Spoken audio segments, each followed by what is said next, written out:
and bringing the morning show down, too. It brings it down, but Dusty's actually, we're not the youngest show. Well, with Drew, does Drew help us? Mac in the morning. If we're factoring all three people, are we the oldest show?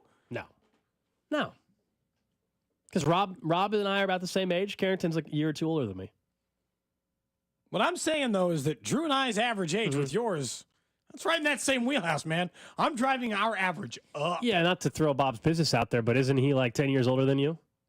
I don't think he's a full decade. Okay. But he's definitely older than me. All right. Anyway.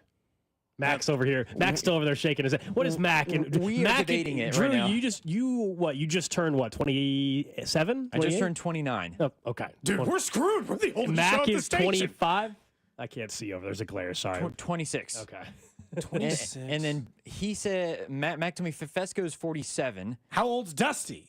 Doesn't Dusty 38, 37? I think Dusty's a little bit older than you, Gold. So okay. I think the morning show is the oldest show on the station. Right. Suck it, old fogies. I'm glad we got this show worked knows out. how to do things. We're not the youngest, though. That's the drive, I think. I think so. It's your fault. It's your fault. It's your fault for that. Anyway, I'm glad we got that sorted out today, guys. It's an important thing to get into. It really, really is. We're told we have a new audience because of the FM side, and there's new people finding this show every day. They should get to know us, and they should know that we're the 14th midday mid-market show in the whole country, and the second youngest show on this station. Maybe the youngest. Still got to do some math on that.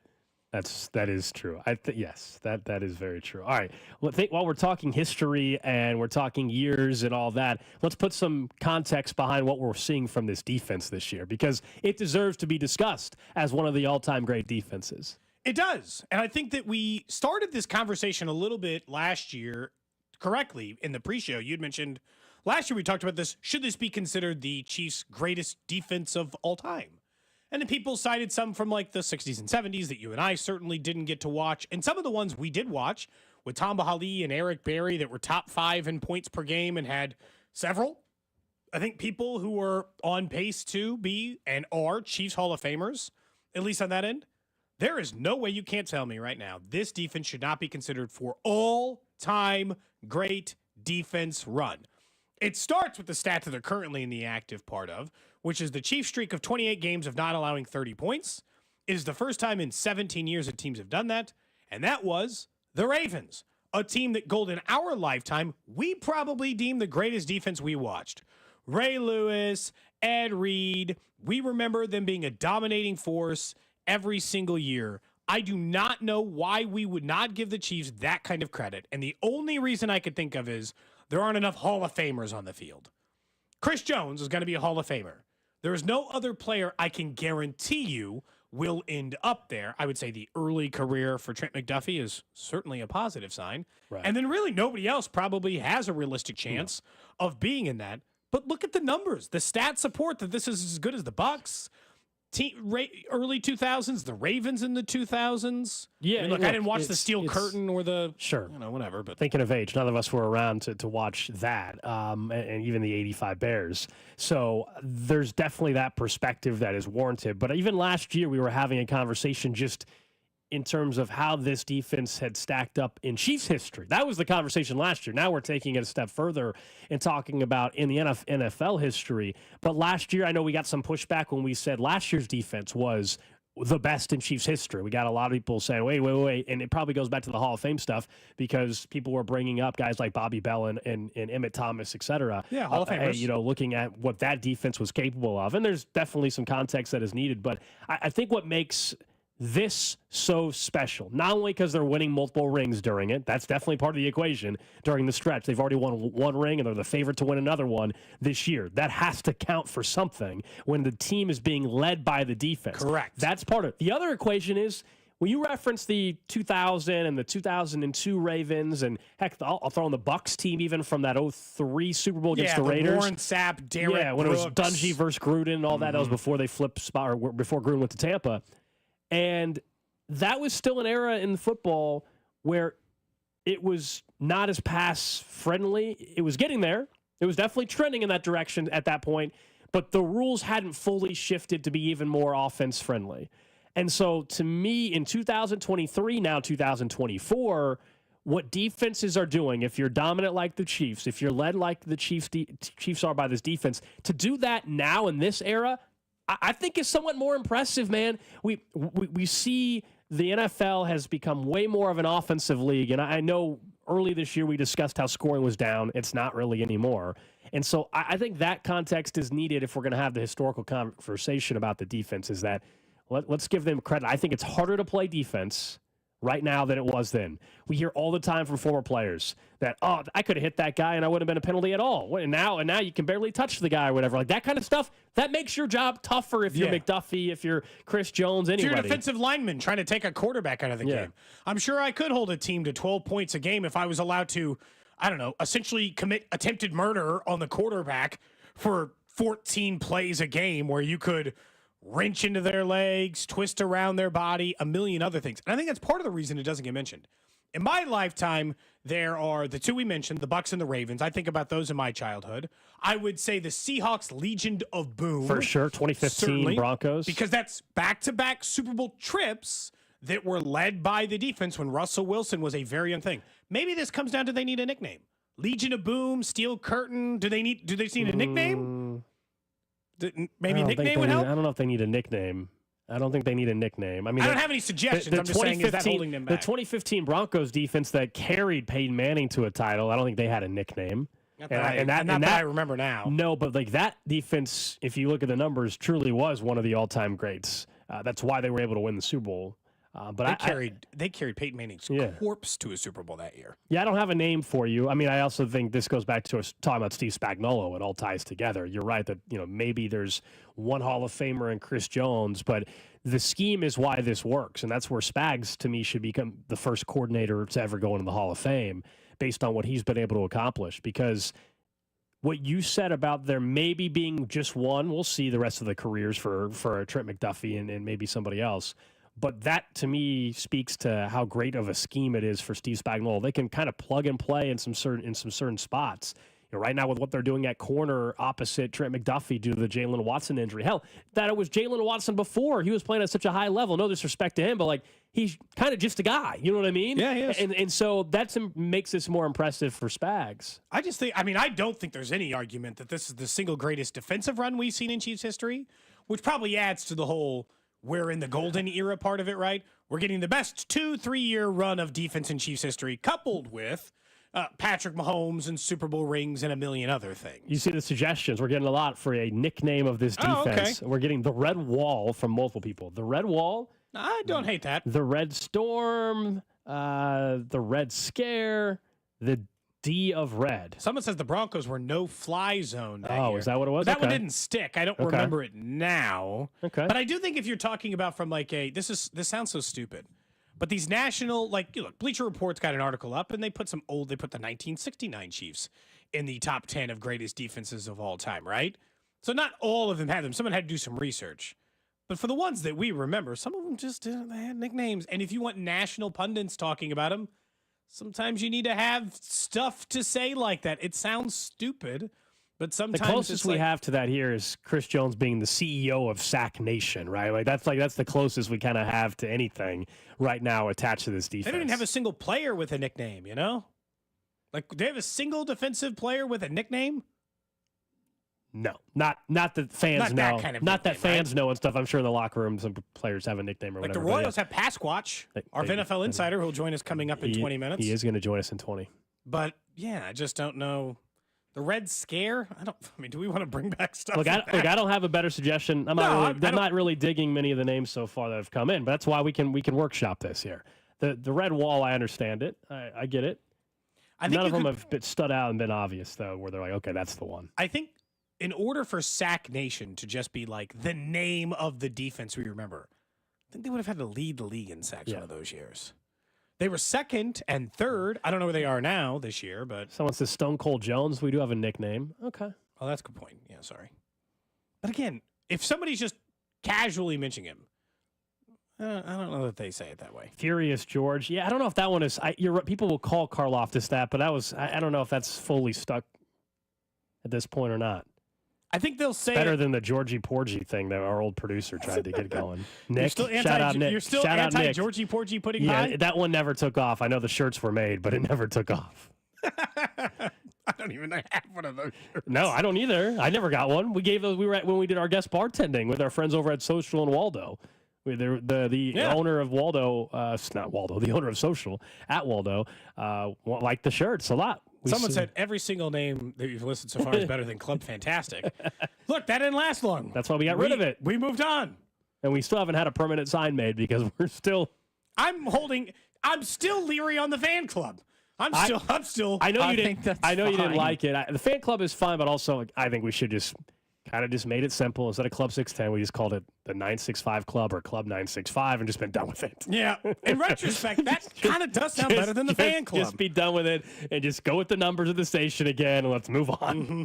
So we can stop guessing Yeah. what we want to call it. Yeah. It's going to go through 3 name changes in a single year. All of a sudden, we're the Washington Commanders franchise. Someone says to call them the Wolf Pack on defense. Someone said the Red Curtain of Terror. That's I don't just think you can do too the. many You words. can't do the I think curtain it's too thing. It was many. already the steel curtain. Steel I curtain. don't think you can just flip it. I don't think you can do that. Just doesn't People work. mentioning the '90s, there was like the tribe. Yeah, I don't think that's coming back. Okay, we'll workshop this. 913-586-7965. We'll get back to this a little bit later on in the show as we're talking about just the historical context of where this defense is at. How about the rest of the AFC, though? And just where things are shaping up. Right now, the top 3 AFC teams with the best Super Bowl odds after Week 8, Chiefs, plus 450, Ravens, plus 650, the Buffalo Bills, 11-1. So pretty good odds for the Bills. Same names, man. Here we are again. Well, look, the Texans at least, if they're not on They're this not list, top 3. Yeah. they would at least be re-entering that conversation hypothetically. First off, I'm not saying the AFC's doesn't have some top-end talent. It obviously does. How do the Ravens have almost twice as good of odds to win the Super Bowl? They just lost to the Browns, and they have, and I say this quite confidently, 0.00% chance of getting the number 1 seed. They are going to have to It's because the Ravens beat the travel Bills, I for think. it. I know, but they're going to have to travel for at least 1 game in the postseason. I think there's a decent chance that they're kind of barreling towards maybe the 3 seed, which would mean they'd have to travel for 2 games in the postseason. They should not have the second best odds. They eliminated themselves from the number 1 seed because they are 4 games effective back from Kansas City. They are 3 games back in the standings, and they do not have the tiebreaker against them. Their big advantage is they currently sit above the Bills for the same thing you just mentioned on the tiebreaker. I think it's a 3-horse race for the AFC, for the number 1 seed, let me say. The Chiefs, the Bills, and the Texans. The Texans' schedule, they play nobody in their division. Trevor Lawrence and the Jags were already bad, and now they have no weapons, right? All their other weapons are hurt, and they were bad before that. The Colts have never gotten off the ground with Anthony Richardson, even though they've been mildly competitive this year. I'll at least give them that, right? And then the Browns, I guess, just got better at least because their starting quarterback went down. The only time you can say that in the history of the NFL. But they still stink too. Like I'm sorry, that's in the North. But like in the South, I mean, there's just no real. The Titans, that's the other one. They stink. So like there is no threat. Don't you think it's just down to those 3 for the number 1 seed? The Ravens are out. I won't eliminate them entirely because they did beat Buffalo, and so it's really just the Chiefs. And I know we're looking at them and looking at the math on that, but if the Chiefs were to slip up against Buffalo, were to lose a game head-to-head to Houston later, and then there's one other one, all of a sudden you're starting to get the 3 or 4 losses. It would require the Ravens, though, to essentially run the table. So I get why you want to eliminate them. But remember, the odds I referenced to you were to win the Super Bowl, not to be the number 1 seed. Yeah. And so, yes, for a number 1 seed, sure. But we know you don't have to be a number 1 seed to win the Super Bowl, and the Chiefs obviously proved that a year ago. So that's why. Like, I have no problem with the Ravens having better odds than the Bills to win the Super Bowl. I think the Ravens are a better football team than Buffalo. I truly do. We all know, though, come playoff time, we've discussed this over and over about Lamar's performance in the postseason. Josh Allen has performed well in the postseason, even if the wins haven't come. And that's why it's weird you get into the win-loss record solely for quarterbacks. But I think the odds are correct. Do I think the Bills have a better chance of being the 1 seed than Baltimore? Yes. They play the Chiefs still head-to-head, and the math would be in their favor on that. But I actually think the odds are correct. Who is more likely, in my opinion, to come out of the AFC if the Chiefs don't? The Ravens or the Bills? I agree the Ravens would still be my answer. I still think it's the Bills. And I'm a big Lamar Jackson believer, but I mean the Bills just haven't won at all in the playoffs. I know. Like, at all. And I understand that, like, the Chiefs proved you could not be the number 1 seed and do it, but they're an exception to the rule to me, not the rule. And I think a lot of times for the AFC teams, they got to have at least a game or 2 in their back pocket. Right now, For the Ravens to get the number 1 seed over the Chiefs would have to finish the season 6-4. Reminder, they're 7-0, and the Ravens would have to go 7-1. So I mean, 8-1. Sorry, 8-1, and that's just to catch Kansas City. That would still require them to pass Buffalo, pass Houston, and pass the Steelers. So they're going to get past 3 teams. Go 8-1. Now, if they go 8-1, they're going to pass at least a couple of those. And the Chiefs would have to go 6-4. They're eliminated from the 1 seed conversation, which makes it hard for me to think that they're going to be a real. I think they kind of need that. Baltimore in particular feels like they kind of need that. That didn't help them last year. It did not, yeah. But it helped them get to the AFC title game. The other times they've been a wild card team or in the other parts of the division, and they got to fight for their life in their own division still, too. They do. The Texans are just interesting right now because Nico Collins is banged up. Stefan Diggs just suffered an injury. They play on Thursday night against the Texans. We were looking at it before the show. The Texans are 1.5-point underdogs on Thursday against the Jets. Like, that's the game. If everyone's talking about the Texans having a chance to be the 1 seed, the Texans, you can't drop a game to the Jets on Thursday. That line is just really interesting. It stinks out loud. We'll talk about that. There? Why does that reek so bad? Yeah, we'll talk about it tomorrow on that betting show because it's one of those lines where it's like it seems so obvious that you should take the Texans, but that's where you got to be a little careful sometimes. I don't know if we're really going to know about the Texans until they play the Chiefs because of the schedule that you mentioned. And right now, it's hard to. I don't think they're. I wouldn't say they're the first option. If you had to say here's the threat to the Chiefs, I would say the Bills are maybe the biggest threat as of right now. The Texans are the outlier. We don't. I think we need to see a little bit more of them this season because we've seen C.J. Stroud obviously be great last year. He's been a little. He's been fine. He's definitely been not right. as good. Yeah, but I think also part of that to the point of what you guys have brought up. Nico Collins is hurt. Stefan Diggs is having he's not having as good of a season. Dalton Schultz hasn't been nearly as good. He was great last year. I just wonder. I think there's more to see, and then who knows? Look, if they beat the Chiefs, then obviously okay, they're legit. But I think we need to see more from the Houston Texans before we say they're a legit threat to the Kansas City Chiefs above Buffalo or maybe Baltimore if you want to put them in that equation. I will say I knocked the Bengals for their resume. The Texans' resume is not exactly strong. Their wins, even though they are 6-2, are against the Bears in the opening week of the season. That was a close game too. The Jags, another close game.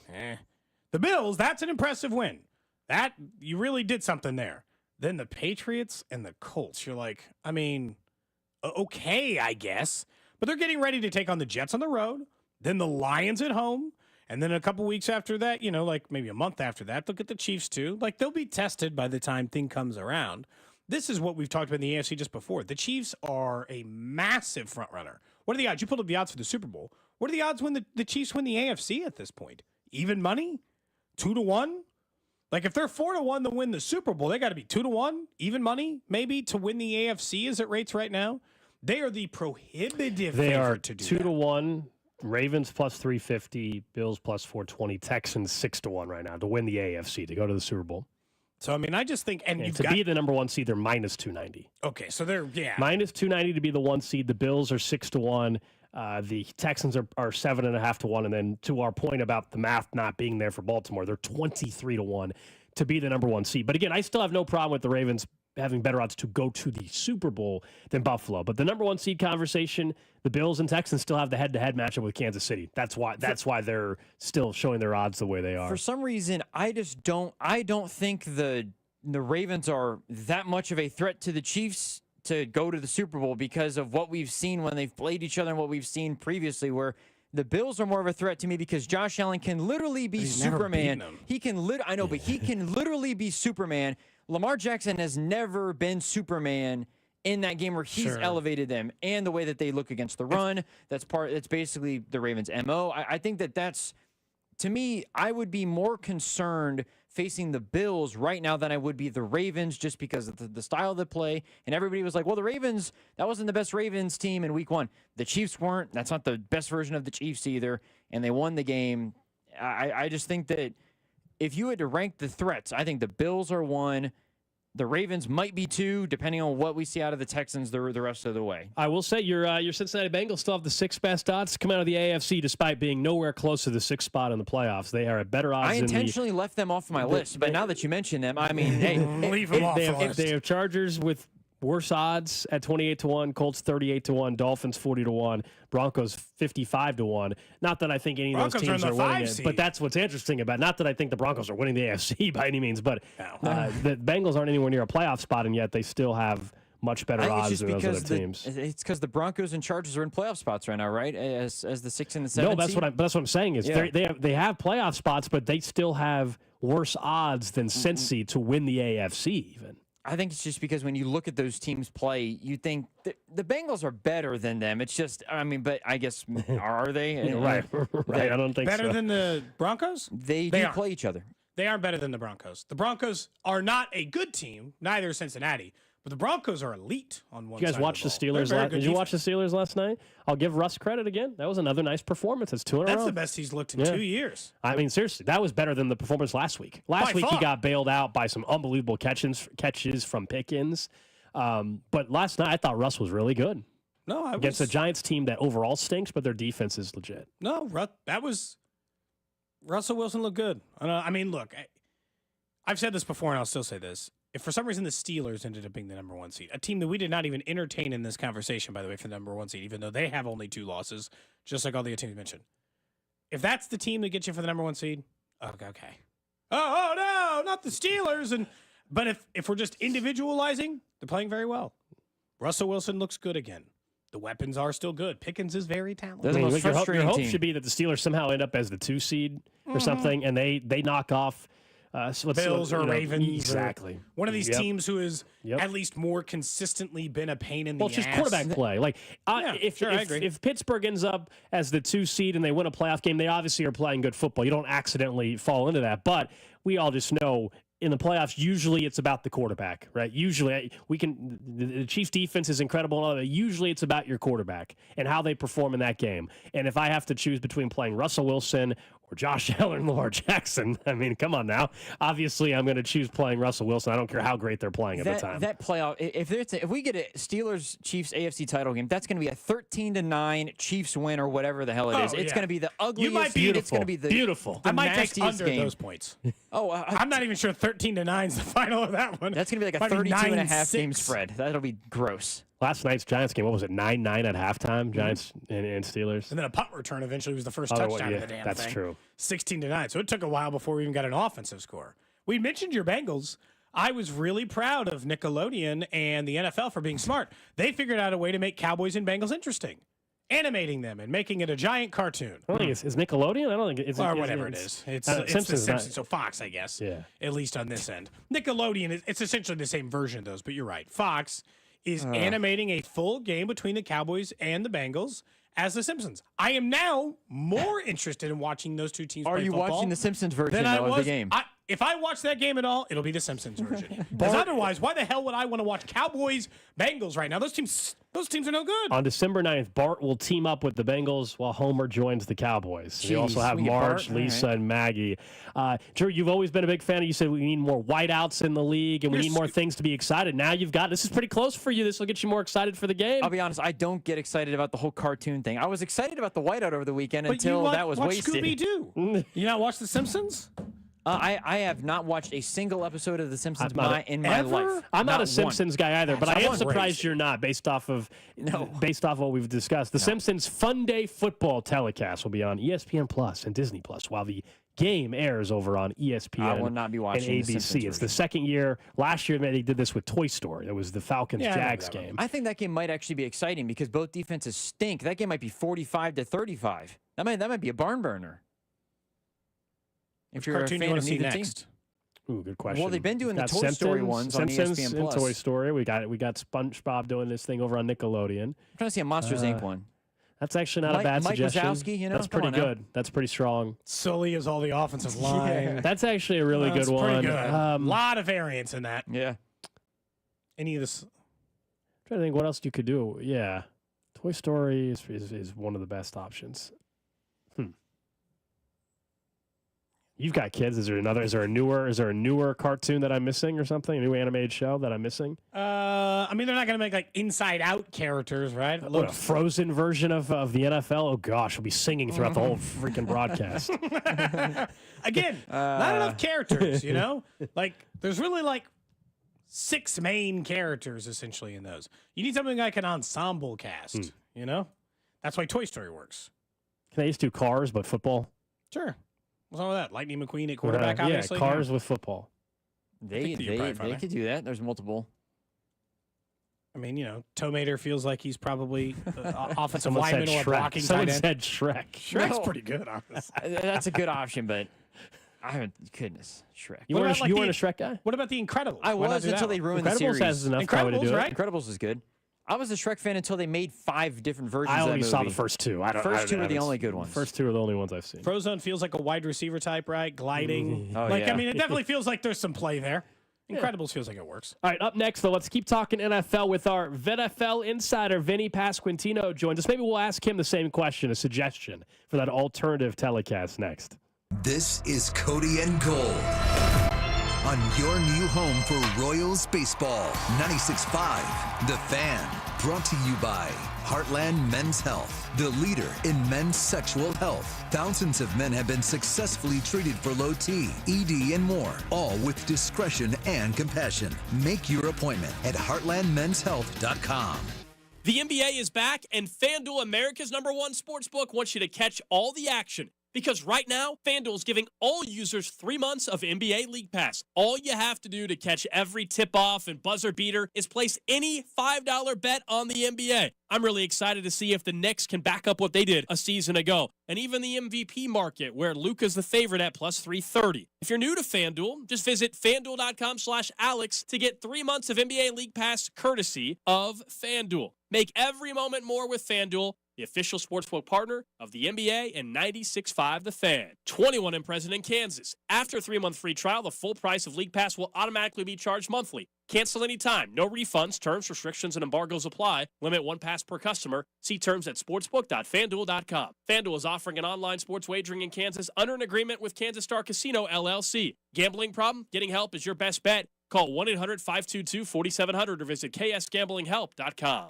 I'm McCall with Lee Summit Subaru, and our hotline is open. Annie from Kansas City, what's on your mind? I want a dealership that I can trust for a lifetime. Is that you? We're Google's highest review rated and only locally owned Subaru retailer in Kansas City. That's a good start. I just want a great deal. That's all. How about 0% financing on select 2025 Subaru models? That'll get you a low monthly payment. Fall in love with driving again at Lee Summit Subaru. Google highest review-rated Subaru retailer in Kansas City based on 2023 Google Analytics. Dick Ray, he's your heating magician. Dick Ray, he's a man on a mission. In the dead of winter when the furnace is broken and a chill is in the air, you can call Dick Ray and he'll fix it up with care. He's always there.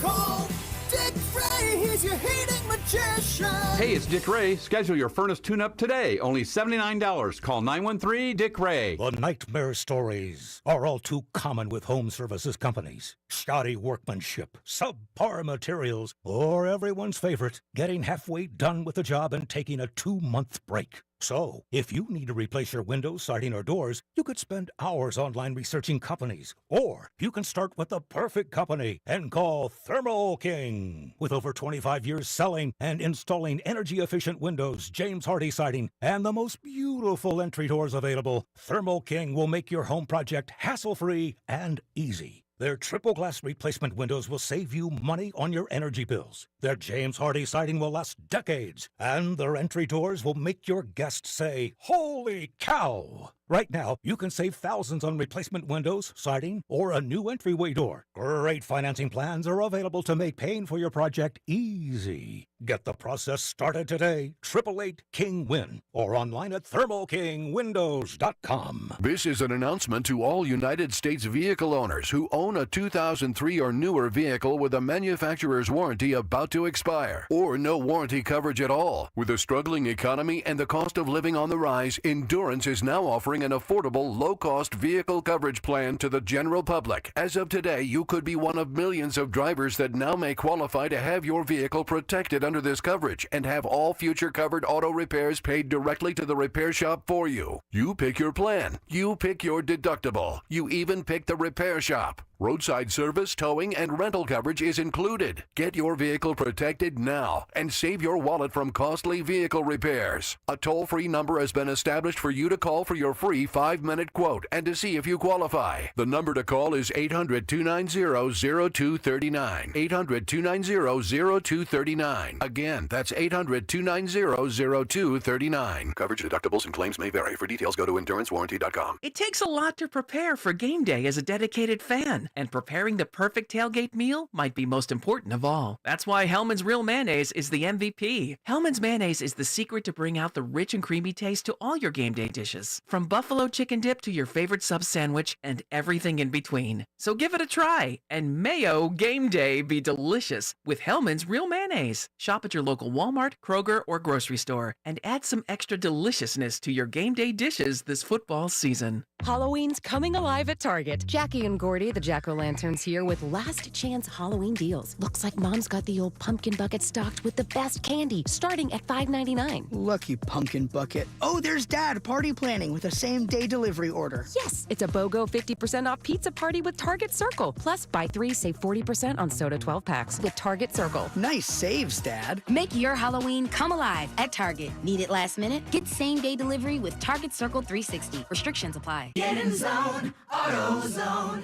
Welcome to AutoZone. What are you working on today? Ah, sounds like wipers. If your wipers are streaking, skipping, chattering, or even worse, loud, you need to visit AutoZone and get some fresh new blades. We've got basic wipers to get you back on the road, as well as premium blades from Bosch and Rain-X. So if you're hearing this, just head to your nearest AutoZone or AutoZone.com. Get in the zone, AutoZone. The best things in life, they come in twos. 2 scoops of ice cream, 2 tacos. And now for a limited time, get our best deal of the year. Buy any phone when you switch to Consumer Cellular and get 2 months of service free. That's right, the same fast, reliable nationwide coverage as Big Wireless, now with 2 months free. Proof the best things in life really do come in twos. Visit consumercellular.com or call 1-888-FREEDOM. Second and third month of monthly base service fee waived for new customers with the purchase of a phone and activation by September 2nd, 2024. Taxes, fees, and third-party charges will apply. See website for additional details. Mom, meet Sarah. From first-time Nana moments. Welcome to Flight 101. To annual girls trip moments. Your can't-miss moments are worth protecting against RSV. If you're 75 or older or 60 plus with a chronic condition like asthma, COPD, heart disease, or severe diabetes, you're at higher risk of landing in the hospital from RSV. And there are no prescription RSV treatments. Check eligibility and schedule your RSV vaccine at vaxassist.com. So where should we go next? Sponsored by Pfizer. You're listening to 96.5 The Fan from the Mission Plumbing, Heating, and Cooling Studios. He's had songs written about him without asking for it. Pasquantino, I want it. Now it's time for Pasquantino. Mythological creatures and sandwiches have been named after him. Beefy and Italian. And he also thought the Davante Adams trade was going to save the Jets. The damn Jets. Welcome back to the show, our viNFL insider, Vinnie Pasquantino. Yeah, it's that time of the week where we check in with our viNFL insider, Vinnie Pasquantino. Hold on. I'd like to make it clear. I never said that about the Davante Adams trade. That was editorializing by our boss. You can blame Speck. Was that Steven Spector? That's right. Who did that? Yeah. Hey, Steven, keep my name out of your mouth. Okay, all right, I'm ready. Yeah, well, look, while we're making complaints and addressing issues, can we address your TV setup? We saw the photo, Vinny, from the weekend. What's the story there? One, it looked like the TV was crooked. There was also, like, no furniture. Yeah, okay, so first off, I'm a simple man, but I like sports. So the TVs being crooked, I can explain. One, the people who framed my TVs did a fantastic job. Two, to the left of the screen, which you can't see, I have my gaming monitor where I play video games. And while I play video games, the 2 TVs on the left can move, and they face me. So I rotate them. Mm-hmm. And sometimes when I put them back, I don't even them up because I don't care. Because I don't have that kind of OCD that apparently all my Twitter followers have. So, yeah, no, regardless, I'm happy, and it's my house, so I don't care. Do you have a coffee table there? Feels like you could use like a table there. No, there's a couch, there's a chair where I play video games at my desk, and then there's the TVs. I know I need to put an entertainment center, and I probably should get a rug, but I don't care. Where do you put your, like, if you're drinking something, where do you set your drink? I just put it on the floor. Like I said, I invest my money where I want to put it, and coffee table is low on the list when it comes to TVs or video games or something for me. So okay, that's fair. You know what? This is why we have you on. We like to get to the really deep stuff. That's right. What's the video game? Ask me about my tweet. I know you want to, Cody. Ask me about my tweet. we'll get to him in a second. Don't worry. We will get to him. What's the video game you're playing then? You said you got the monitor set up. Well, I started playing college football again last night, but mostly Call of Duty came out last week, so I've been playing Call of Duty. I ripped Fortnite with my friends almost every night. I played Madden, a lot of Madden. I went 19-1, 18-1 with the Jets. I lost in the Super Bowl with the Tampa Bay Buccaneers. That was heartbreaking. A lot of my video games are actually spent playing Madden with the Jets because they can win a game there. Wait, which tweet? Now I think I missed it, Vinny. The lock and four. Oh, yeah. Oh, I do want to ask you about that. Look, I want to actually congratulate you. Lock and four was already an enemy of the people in these parts, and now you've handled it. I don't know why people call for the injuries of players. We ran into this with Mike Florio once in this town. Well, so I need to make it clear. I did not know about all this history, and I still don't know, and I didn't know when I tweeted what the guy does. I just know he has like 300-some-thousand followers on Twitter, and I remember specifically him saying to run fastballs or whatever it is up in on the DH's hand. And the funniest part about the tweet is the thing I was most upset about is that he referred to me as the DH, and then he referred to me as the Pasquatch in that tweet. So it was more so I took it as disrespect of, a few weeks ago I was just the DH, huh? And now I'm the Pasquatch. So then I was like, you know what, Jason? Weren't you the guy that wanted to hit me? Hey, I got no problem pitching in. No problem at all. You want to pitch in? I get it. That's a part of a scouting report. It's not actually a part of my scouting report for the most part, but it is a part of a scouting report. And I get it. I was totally prepared. I don't know if you guys noticed in the playoffs, I think I hit more foul balls than I've ever hit in my life because I was ready for people to pitch in. So I got no problem with people pitching in, but don't refer to me as a DH when you know who I am. I just don't like that. He needs to look up his own scouting report. You played a lot of games at first base this year. Well, but at least in the playoffs, I was the DH. So I got no problem with that. Don't act like you don't know who I am, and then you know me so well that you call me by a nickname. I don't like that. Yeah, I can tell you. I would like to say I have no personal problem with the guy because I don't know him, so I don't have a problem with him because I don't know him. It's hard to have a problem with somebody you don't know. Fair enough. There's definitely people in Kansas City that can't stand the guy. I'll tell you that, though, long before this, going back to 14 and 15. So I think people right away enjoyed your tweet as we're talking to our viNFL insider, Vinnie Pasquantino. Did you catch any of the Chiefs game on Sunday? Obviously, they're 7-0, and they were out at Arrowhead West in Vegas over the weekend. Yeah, there was a nice little win. I didn't catch all of it, but it was on TV when I had the Red Zone on, so it would come up. Another nice win, 7-0. Hard to complain. Is it the weirdest 7-0 you've ever seen? I mean, for all of them to be essentially single-point games, like single-score games, it kind of feels like that way, Vinny. Yeah. Yeah, but at the end of the day, you find ways to win games. That's your job. So it's I don't know. It's weird. It's just weird, but it's great because it probably makes you better come playoff time is when you're playing in all these close games. So just another week of Chiefs excellence. Who do they play this weekend? They have the Tampa Bay Bucks on Monday Night Football. Is the game in Kansas City or in Tampa? Kansas City. Kansas City feels like 8-0 is on the way. Hard to predict for a team to lose when they've never lost this season. You mentioned you were watching Red Zone, so obviously they were keying in on that Bears-Commanders game throughout. I don't know if you sent a text to your teammate Michael Massey or not. I feel like that was a text-worthy game to send a condolence after a Hail Mary got him. So I texted him when the Bears scored the touchdown, him in a group chat with another Chicago friend, and I said, fellas, it looks good. And then that happened, and Massey responded immediately and said, this is why I did not respond right away. I've seen enough Bears football to know that something wrong was about to happen. Oh, man. You sent the text and everything. Oh, boy. Yeah, I did. I felt good about it. I didn't know that. It was just a tough sequence of events for the Chicago Bears there. This feels like you guys can commiserate a little bit because it feels like the Jets and the Bears have been stuck in kind of like quarterback purgatory for so long.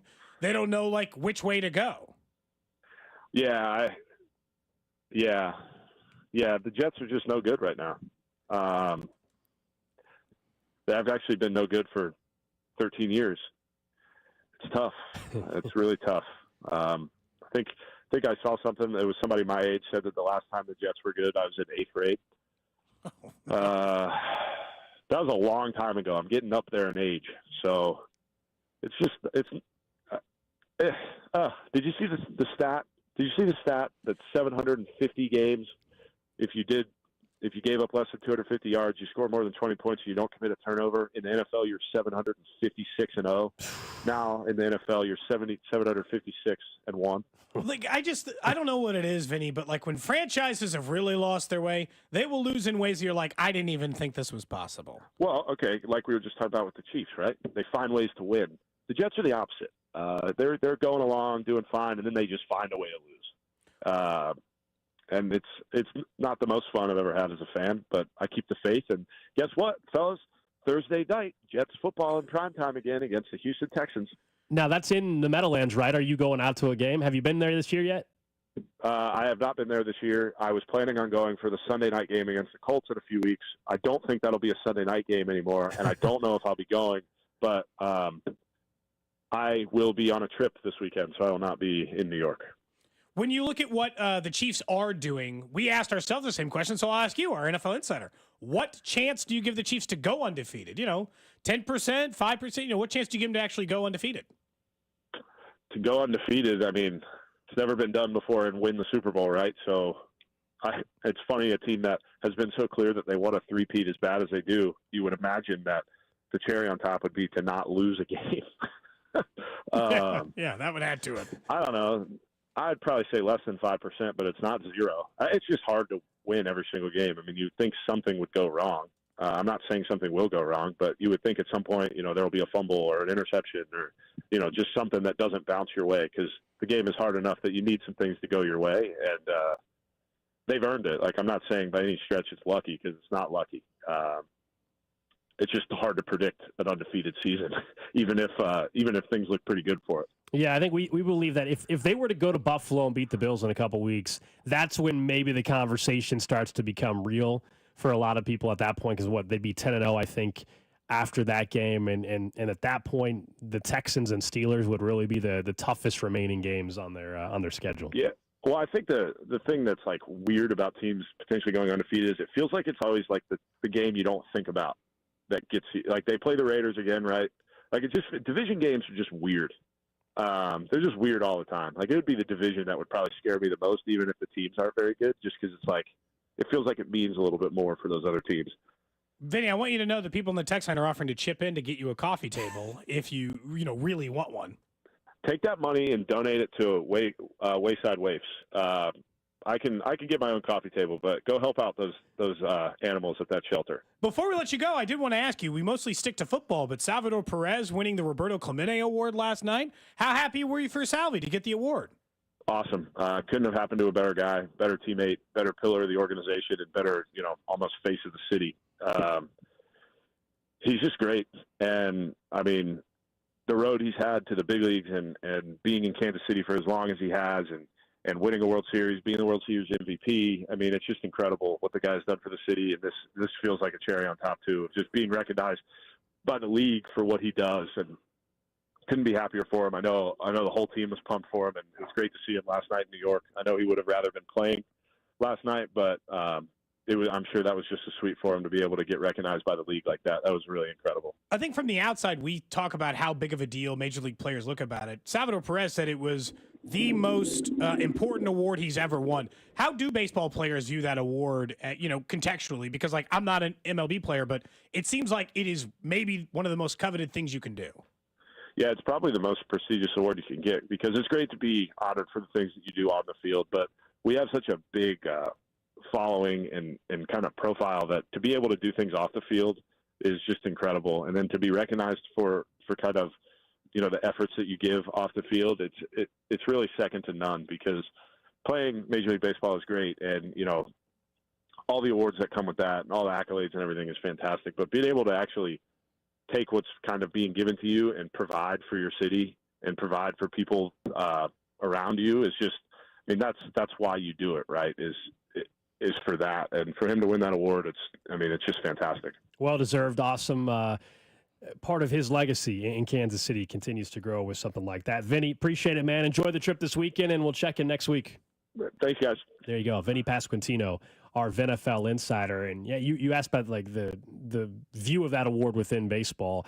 It's a lot like the Walter Payton Man of the Year on the NFL side. You hear NFL players when they have that award, that one means so much to them. It's one player, the entire league gets that, and it's not for just putting up unbelievable numbers or anything like that. Obviously, Salvador Perez has done that in his career too. Do you think it helps his Hall of Fame case? Because I don't think it hurts it. Well, I think it speaks to how much they love it. Does that make sense? Yeah, like definitely, no doubt it doesn't hurt it. I think it's just an added layer to the legacy. I don't know if, let's say you're a voter, and baseball voters are very weird when it comes to the Hall of Fame process, but if they're that close on vote, does that sway one voter? I don't know if it does, but it definitely just continues to build when you package it all together, a ridiculous career that he's going to end up having, and he has the on-the-field accomplishments. If hopefully he's healthy another couple of years to continue to build up certain numbers that some may need to see. I'm talking about those that are voting. I think he's a Hall of Famer. We'll get there. But to win this award, I think in Kansas City, it just continues to build how people will remember him forever. Add that to the list of accomplishments. So it was really cool last night to see, and also hear, by the way, from Salvador Perez. This is what he had to say about winning that award. Super excited. I read a lot about Roberto Clemente. He was an amazing player, but something that touched me is the way he helped people outside the field. So I want to thank you guys too, for continuing to do that for every kid, every foundation, and just excited to be here, excited for this award. And I tell you that after winning a World Series, that's the second best award I have. I know I got some Gold Glove, Silver Slugger, World Series MVP, but that means a lot to me. Yeah, so right after the World Series title, he would put this one. I absolutely think it helped the case. You mentioned this about Hall of Fame voters, and this is legitimately how they operate. Part of it is a popularity contest, straight up. Yeah, look at David Ortiz. Look at David Ortiz and look at Curt Schilling. Those are the most glaring examples of popularity contest. Every stat that exists for Curt Schilling supports him as being a Major League Hall of Famer amongst other Hall of Fame pitchers. He's a jerk. People don't like him. They don't want to vote for the jerk. David Ortiz, most of his stats do not support that he is of the type of hitter who deserves to be a Hall of Famer ahead of others. He's nice. People like him. They like being around him. And so Major League voters do that all the time. Salvador Perez might be one of the most well-liked players in all of baseball the last 10 years, and now he just won an award for his philanthropic work on and off the field. It can only help. I really think it helps. Is it a small percentage? Yeah, probably. They're still going to look at his on-field accomplishments and statistics to go with it, but it ranks there as the same as staying with the Royals your whole career, which I also think helps. Well, yeah, that I absolutely think will end up helping him. Those things all move him up higher up the list. I think he's going to end up a Hall of Famer because of this, because part of being in the Hall of Fame is a popularity contest. And a lot of it for me is it's celebrating the people who make your sport great. He makes your sport great. That's what Salvador Perez does, in my opinion. I did enjoy watching the Yankees get their ass kicked last night, by the way. Salvi on my TV, and the Yankees lost again. A twofer. Sweep possibility tonight. Dodgers could get it done and send the Yankees packing without a single win in the World Series, which would be incredible. Obviously, all hands on deck for the Yankees tonight facing elimination. But Freddie Freeman, you could not have more of a dream scenario. We mentioned of course, walk-off grand slam in Game 1, but he had another home run last night. I mean, he's playing out of his mind and just talk about Hall of Fame case. He is firmly solid. Like, that'll be the marquee moment. This whole series, he was already going to get in. But for Freddie Freeman, too, now he's got this World Series accomplishment to go with it. All-time moment. Mm-hmm. But Salvia has all-time moments. He's a World Series MVP, not just a World Series champion. And you and I have gone through these stats before. This is what should actually help Salvia the most. The number of small market teams that win the World Series is none. It's like the Royals and no one. Like, that's it. They're like the only one who does it. They're the only one who has done it.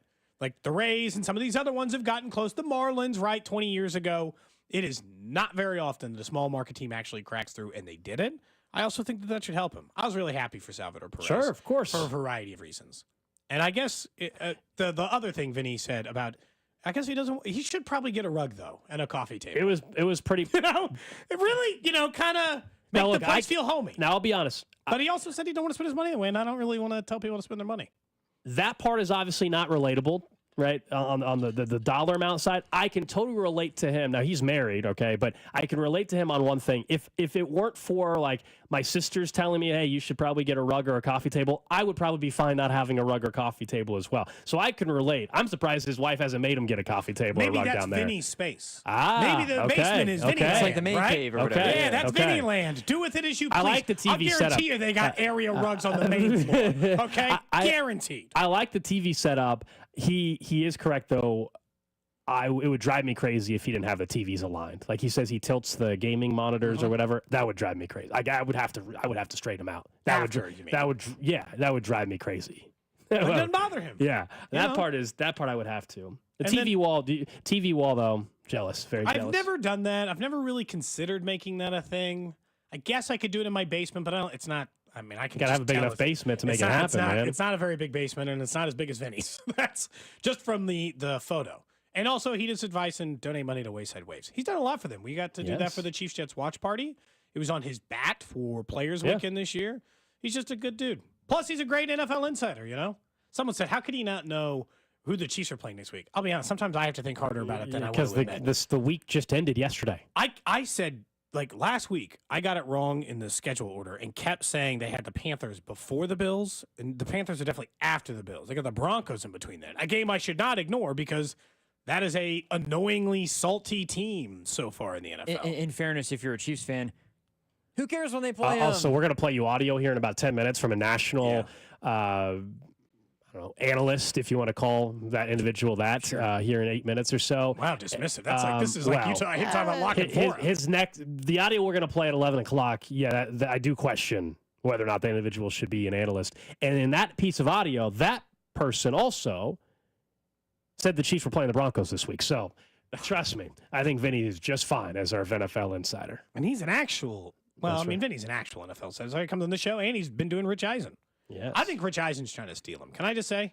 I think Rich Eisen's Back off, Rich. I think Rich Eisen is trying to steal our NFL insider. I love Rich Eisen. If he does that, he's going to have to be banned from the show. I think Rich Eisen's phenomenal. He is, but he's banned from the show if he steals Vinnie Pasquantino permanently. If he starts going on that show all the time, but won't come on this one anymore, Rich Eisen's banned. You heard Vinny last week. Vinny said, I'll do a little local regional show. I also can do a national show. I think he's right. He's fine. I'm not worried about it.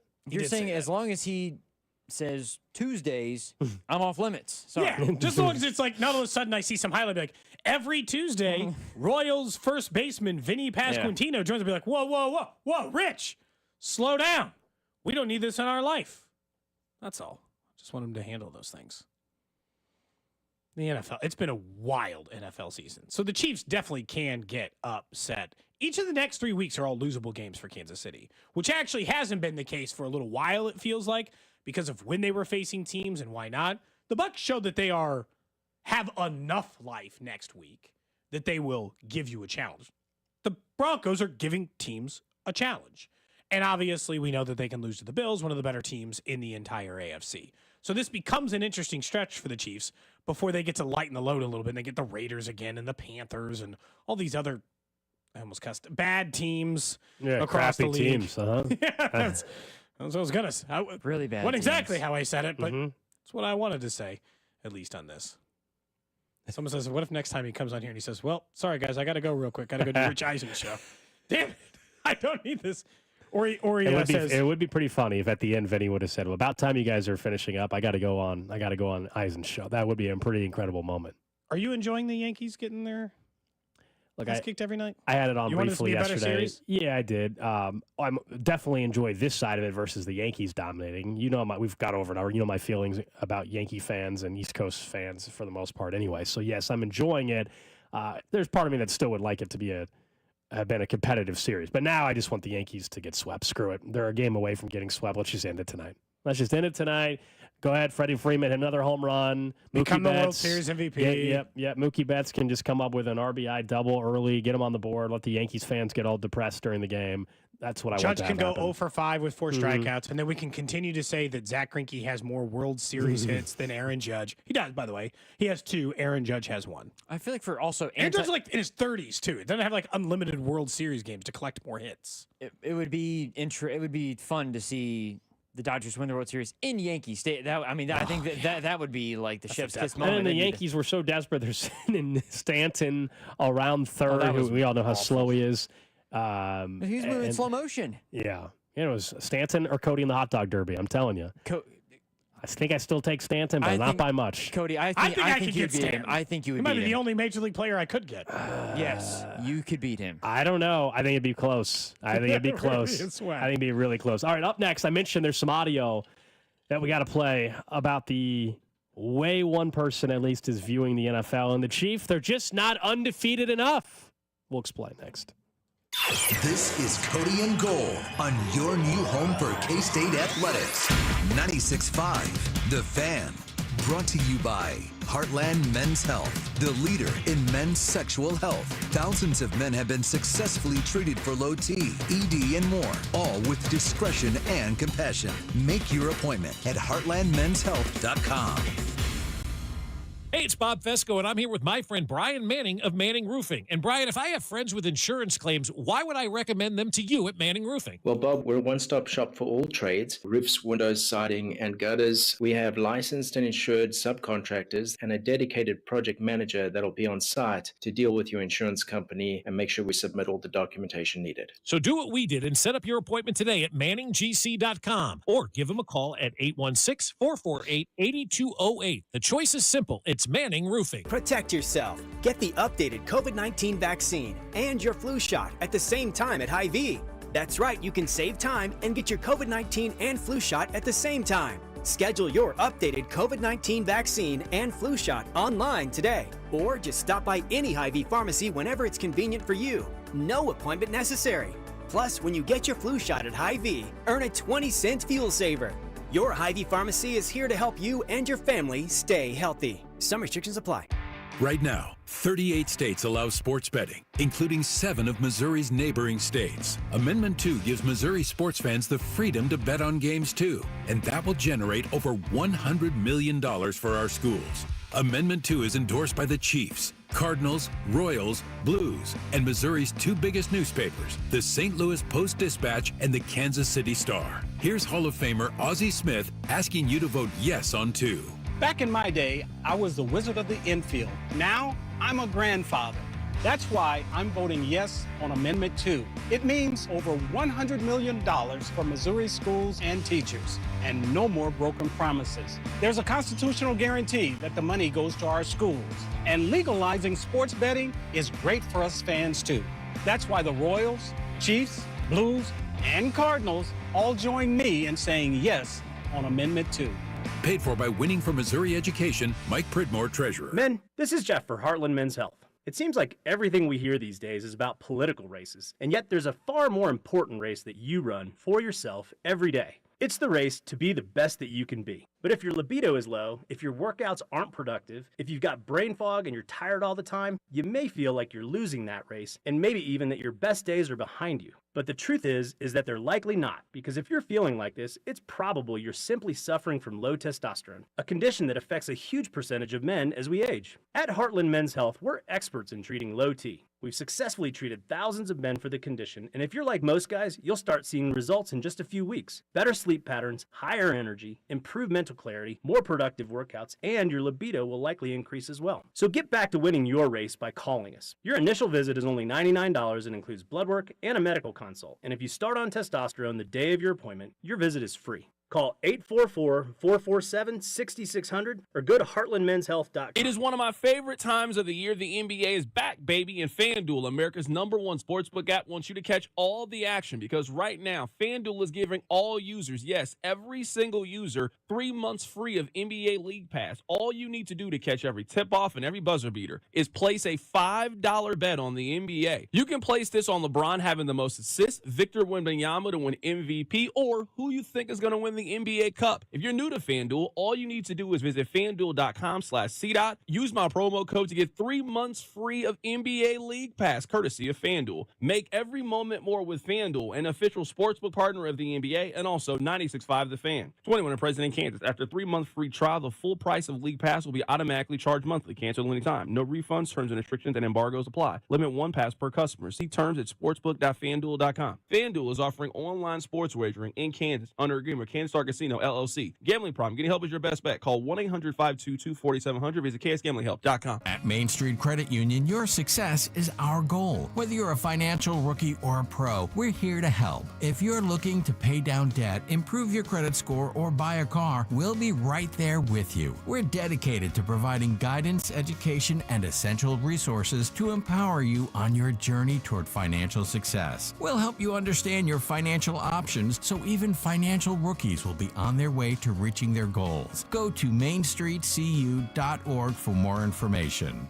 Downy Rinse and Refresh. Break up with stinky clothes. Rinse it out. Every now and then I get a little bit tired of the stinks that just will never come out. Going down in the rinse change. Every now and then I rinse it out. One wash and it delivers. One wash, it smells so clean. Downy Rinse and Refresh, it's a dream. Downy Rinse and Refresh. Fights odor in just one wash. Guaranteed. Pizza just goes better with Pepsi Zero Sugar. Pizza. Thank you. But don't take our word for it. In fact, don't take any words for it.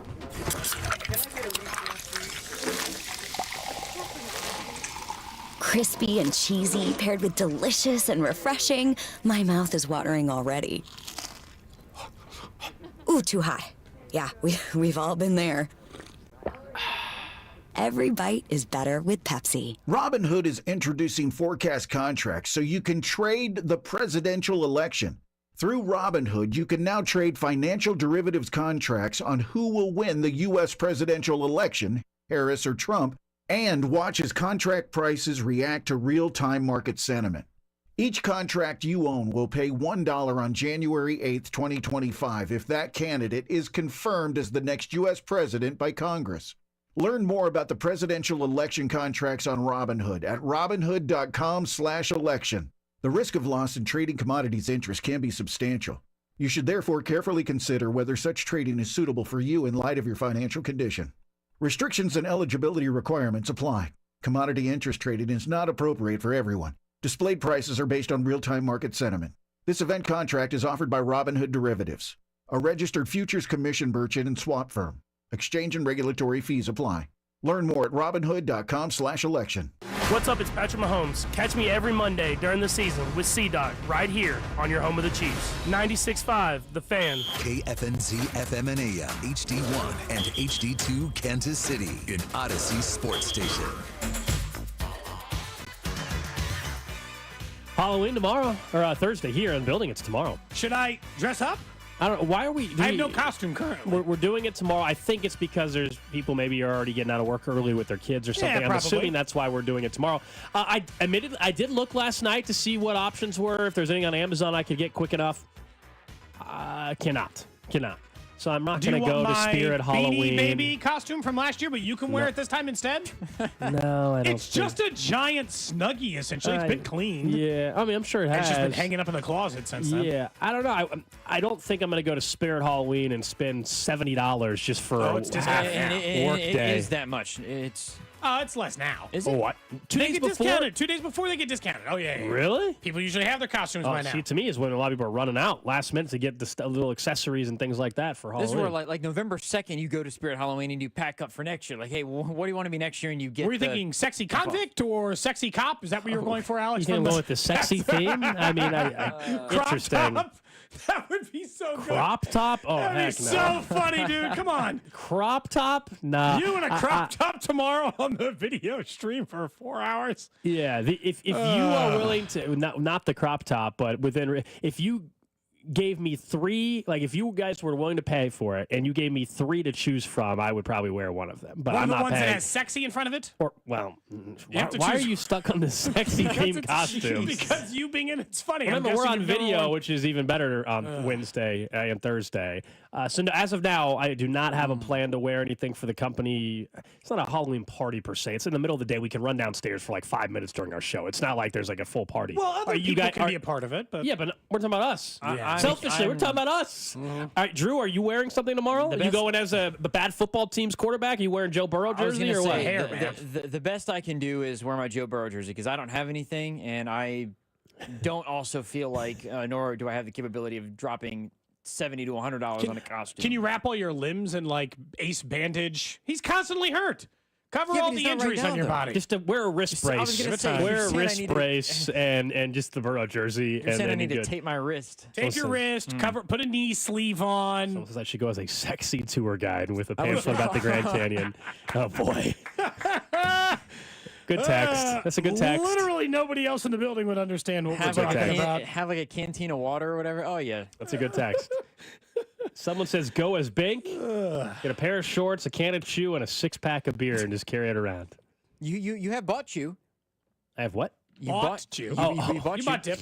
For Bink, yeah. Yeah, He's, and you could just Bink's sell- filling in later on this week. It could Maybe just I be gotta a prop, and then you could like give him the I'll can have to of dip text after. Bink and see if he's good to go. He's filling in for you Thursday and Friday with me. I got to find out if I need to buy him some winter. I can't remember what it was. Copenhagen Winter Fresh short cut, long cut. I don't remember. I'm not sure. I don't remember. Somebody said GoldenEye should be Mario and Luigi. Mario. Okay, you got the voice ready to go, I see. So we'll figure it out. We'll continue to take your suggestions. Also, I'm just curious, what are adults wearing this Halloween I will say, on Thursday? My wife and this I weekend? did go to Spirit Halloween a couple weeks ago, and they did have Scooby-Doo costumes. That's honestly, you and your wife should totally think just that- do that. that If you went to would be I great. mean, last weekend was the Halloween party weekend. I guess there could be some this weekend Yeah. still, but most of them were this past weekend. Yeah, that would have been. Saw some on Fremont Street when we were in Vegas. I bet. Fremont already has people in costumes sometimes because it's Fremont, but there was definitely a few more because it was Halloween weekend. Someone said Cody can go in the hot dog run uniform. The costume. There you go. Give me the Yeah. costume. That would be. Like a depressed hot dog because you keep losing. A depressed hot dog. It's a shriveled hot dog, you know? How the hell am I supposed to get that done by condiments. tomorrow? No condiments. What's that? So how am I supposed to get that tomorrow? Mm-hmm. Someone goes as sexy Bill Snyder. Someone double dare said I you. should tape a water bottle to my hand. Oh, That the actually Joe would- Burrow callback. That would be good. Very good. Lots of choices. I'll consider it tonight. All right, so we mentioned when we were talking with Vinny afterwards, and someone would say, "Oh, what about the schedule?" And I said, "Well, it's okay because we've got some audio from someone that actually hosts a national. I think it's just online. I don't know if it's on the CBS Sports Network or whatever. He used to work for Pro Football Focus, Mike Renner, and he was talking about the Chiefs 7-0 start and where they're at. And we found someone that has added new qualifiers to being undefeated. It's not good enough, I guess, to be 7-0 going for a three-peat. This is one of the fakest NFL, undefeated man. teams right now in the NFL. They're blowing nobody out. 5 one-score wins so far in the season. They ain't going undefeated. They're going to drop one. They could lose to the Broncos this upcoming week. They are a good team. They're not a great team. They're not going undefeated. Really? So you got a hater. Mike, how many that. teams are better than the Chiefs right now? I think, I'm not saying anyone's better than them, but they're not this juggernaut that goes undefeated, right? There's a reason one team did in the past 25 years, and they were blowing teams out left and right. They're doing the Patriots. So it just ain't going to happen. Look, so that was Mike Renner. If you're going to say they're not going to go undefeated, that's not a hot take. That's not being a hater. That part is fine. It's very hard to go undefeated. Saying they're the fakest undefeated team. No, first of all, we had What the hell does that mean? I don't know what it means, but if we're going to stick with his loose definition, whatever it is, of what that looks like, I mean, the Steelers a couple years ago, I guess were that. We all thought they weren't going to be the juggernaut either. They were 12-0 or 11-0, Eagles whatever. not that long ago. So ended those up are teams. 9-0, But this is a team that's in the middle of a three-peat campaign, went back-to-back Super Bowls already. They have the best quarterback in football. They have the best head coach in football. They have the best tight end in NFL history. They got the best interior defensive lineman, and they've already beaten the Baltimore Ravens, They already beat the San Francisco 49ers, who were at one point the NFC favorite to win the Super Bowl. The Ravens still have the second best odds to come out of the AFC to go to the Super Bowl. So what fake? Now we're adding new qualifiers, Cody. We're back to, they're not winning by 12 points or 14 points every game, so they're just not good enough. It's a lazy narrative. He's not wrong. The Patriots did ruin some teams in their way to 16-0. Now, I wouldn't say every game was a blowout, but like the first half of the season was a blowout where they were beating every team 35-10 or whatever across the board. The NFL's changed a lot since 2007. Do you know, this is the stat where I know what they're doing is not fake, and this is a stupid comment from Mike Renner. The NFL, every week, because like you and I are credentialed members of the Chiefs media, we are given a little stat pack from the NFL about things you should know about what's happening in the NFL today. And I'm going to give you a stat from that supports all of this being complete BS.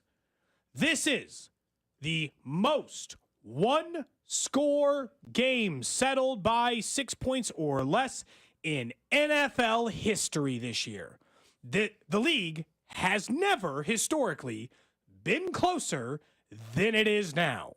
One team is better than the rest of the league at winning those close games, and the other teams just don't know how to do it. I don't think they need to apologize for knowing how to win. That's a skill, right? Not a luck. Yeah, you win close games. There's something to be said of like learning how to win, knowing how to win, and the Chiefs have mastered that over the last couple of years. I think heck, Vinnie brought that up when we were discussing him, when we were discussing with him these teams, right? Like when you win in the playoffs, when you go to the playoffs, you know how they're winning now in a way can also help them in the postseason because they're used to these tightly contested contests. Well, I think whether you want to call it fake or not, fake undefeated or not, they're still undefeated. So it does like I don't think there's any. To me, it's more of a hating take because you're calling if he almost backtracked his statement essentially by saying, "I'm not saying they're the worst team, and I'm not saying there's anybody better than them, but they're not a dominant juggernaut." Like I think there's no wiggle room there in what he said. This is one of the fakest undefeated teams right now in the NFL. They're blowing nobody out. It doesn't matter if you go undefeated. You go undefeated. To your point, Cody, it's more. There's more close games. I mean, shoot, they go 15-2, Drew. You know what I mean? Like they go 15-2. Who cares? Like, it doesn't matter. Because by the way, if they beat the Bills, we may think undefeated still isn't happening. 15-2, 16-1 is absolutely a real thing. And if they go undefeated and they win the Super Bowl, it doesn't matter how good that Patriots team was or how much better they looked. They are not as good as the Kansas City Chiefs undefeated team is because they finished undefeated. So whether a team, because there are plenty of teams who look great, but they don't get the job done across all of sports. It's not just football itself. There's teams that are way better, that look great, but then when it comes down to it, they don't get it done. People forget about them. We know how good the Patriots team was, but nobody remembers them as much as they would this Chiefs team, even if they don't blow everybody out by 20 points. It's just ignoring the way the league is playing. The Chiefs, as it sits right now, have the 6th best per game point differential in the sport. What do you mean they're not blowing people out? Who is? They have the 6th best point differential per game in the entire NFL. The only teams better, Detroit, Buffalo, Washington, Pittsburgh, and Minnesota. Over their last 3, they are 10 points better than their opponents on average per game.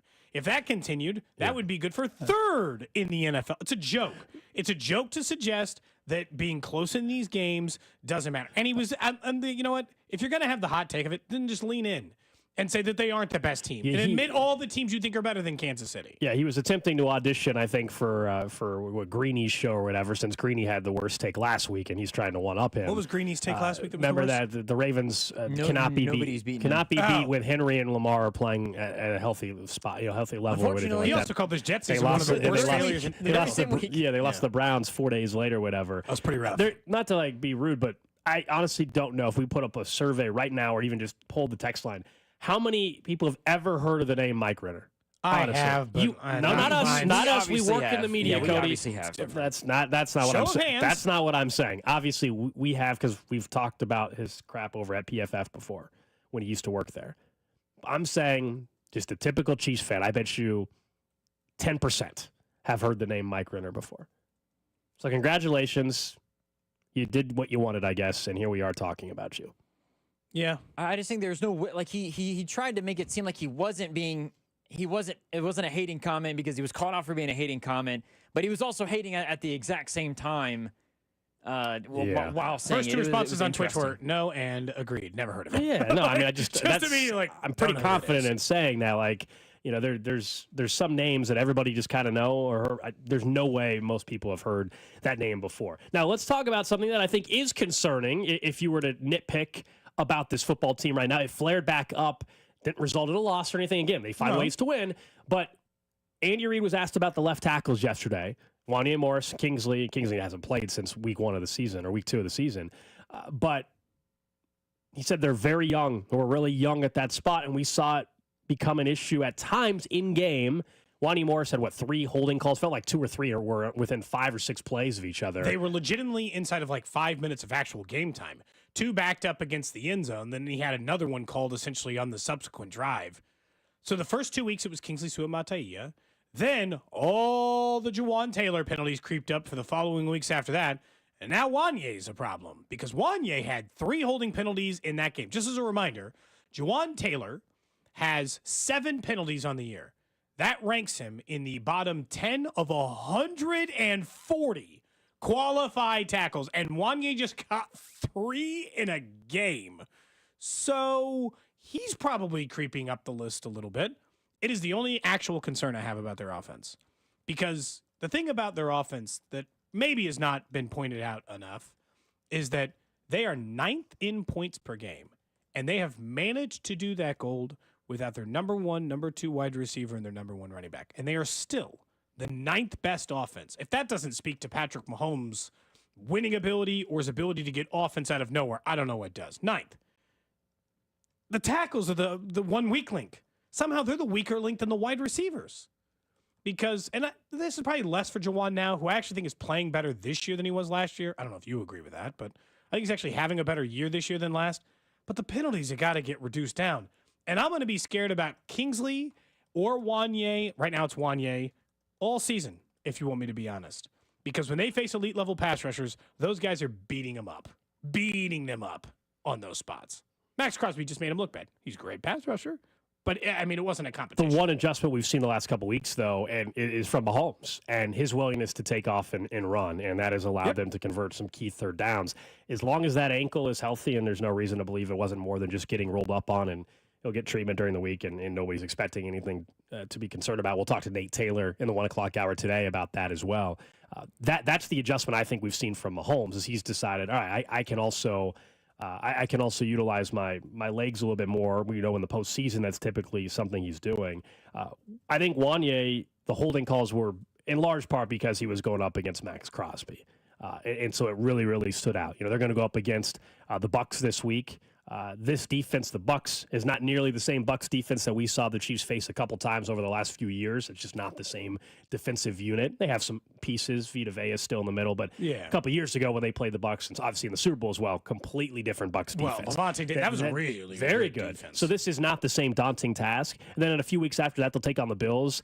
You know there's not many guys like Max Crosby in the league. I'm actually fine with what I thought Juwan Taylor was pretty damn good the other day. But Wanya Morris and the left tackles, it's going to be an inconsistent frustration at times.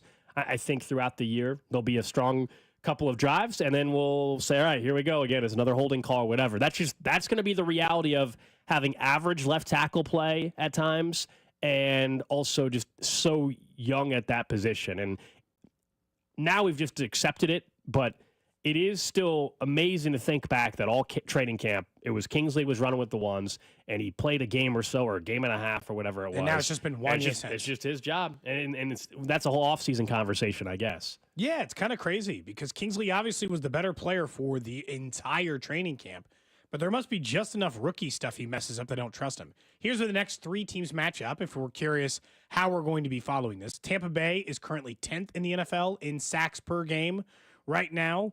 The Denver Broncos are 2nd in the NFL. They have one of the 3 best defenses in the league, so they are a problem in that area in sacks per game in the NFL, and Buffalo is 16th right around where Kansas City is. Now, are the sacks I'm curious, like on Denver, is that like what Spags does? They get those blitzes from, or they get that from the secondary, or who on the defensive line is actually stacking up sacks for them? I'm just trying to think of the household names. We know about the secondary. We know about the secondary, but well, some of those are probably what you're describing as coverage sacks, which I think is probably a more than fair way to put it. I didn't have their exact. No, you're good. season We'll worry pulled about that up. when they play in a couple weeks. But I was just curious. Well, I mean, it's more than fair because I'm just telling you how many sacks they get per game, not necessarily who is getting those sacks, and if they have to fear a guy like Max Crosby. Nick Bonita is the guy who's getting the most. He's got the outside linebacker. He's got 6 of them. Okay. 5.5 out of Jonathan Cooper, the outside linebacker. 4 from Zach Allen, the defensive end. They get them from everywhere is the short answer. They have got it 1, 2, 3, 4, 5, 6, 7 guys with multiple sacks. Used to Tampa's 10th? 10th. Because Tampa gets them from a variety of different ways. Like Vita Vea has 3, Levante David has 3, C.J. Brewer has 2, Nelson, the linebacker, has 2. It sounds like they blitz. They blitz a lot. I mean, they got 3 linebackers have 2+ sacks on the season. Yeah, they get them from a little everywhere. Trash of the day.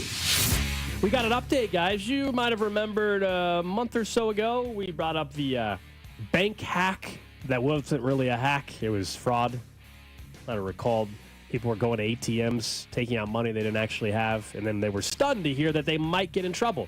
Well, now it's time to pay up. That's because the latest update, customers who allegedly withdrew money from Chase Bank ATMs using an illegal scheme that blew up on TikTok over the summer, now they're going to have to cut their own hefty checks back to the bank. The bank is, of course, suing. Oh, they'd like that money back? The 4 customers Well, who that's a allegedly owe the bank nearly $662,000 in 4 separate lawsuits. One case involves a masked man who allegedly deposited a $335,000 check to a defendant's account. The defendant owes it $291,000, the most across all 4 cases. In all 4 cases, they said the bank reached out to the defendants demanding they pay the amount of any overdraft along with any fees. However, the defendants have so far, of course, failed to do so. Well, yeah, they illegally pulled out $291,000. Yeah. I'm sure that money is long gone. Let's be real. You think that they pulled out in this bank hack, which is just fraud, $291,000 and they only spent $10,000 of it or $5,000? No, I bet they you just that. I saved bet it all. you that They money. put it in a low interest bearing savings account. I bet you they went and just seized the property. My guess is they went and bought cars or did other things. Have to take their Bugattis to the bank and just drop them off. Probably need to seize that. That's why when they're suing them, that'll involve them being able to probably seize their assets if they bought a house, if they bought cars or whatever it may be. Yeah, whatever they might have purchased. I still can't get over the fact that anyone thought it was a good idea to, like, they thought it was a good idea to be like, it was a hack. You could just deposit any amount of money and then just take it out. You're like, that's not how hacks work. And also, you knew they'd want the money eventually, right? If you're going to steal that amount of money, it needs to be in the millions, and you got to be planning on leaving the United States. You already have to have a plan in place. You need to be heading to Belize with that $1 million tomorrow with an attempt to just stay there with your cash in a country where your dollar maybe goes a little further. And there's no extradition. Is that the advice you're giving out there?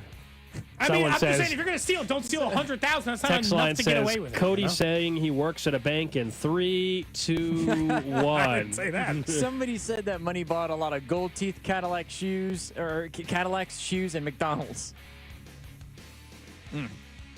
I mean, I'm telling you right now, when this was going through social media, they're just like, look at this bank hack. You're like, again, not a hack. That's not how this works. You're just like, I'll be honest, we didn't grow up with like a ton of money. My parents used to write a check on a Friday because they knew they'd be paid on Monday before that check cashed when we were kids sometimes, right? The float one. Yeah. Float a check and just try to get till Monday. If you were doing it for that, but you were planning on putting the money back, Chase probably not coming after your ass.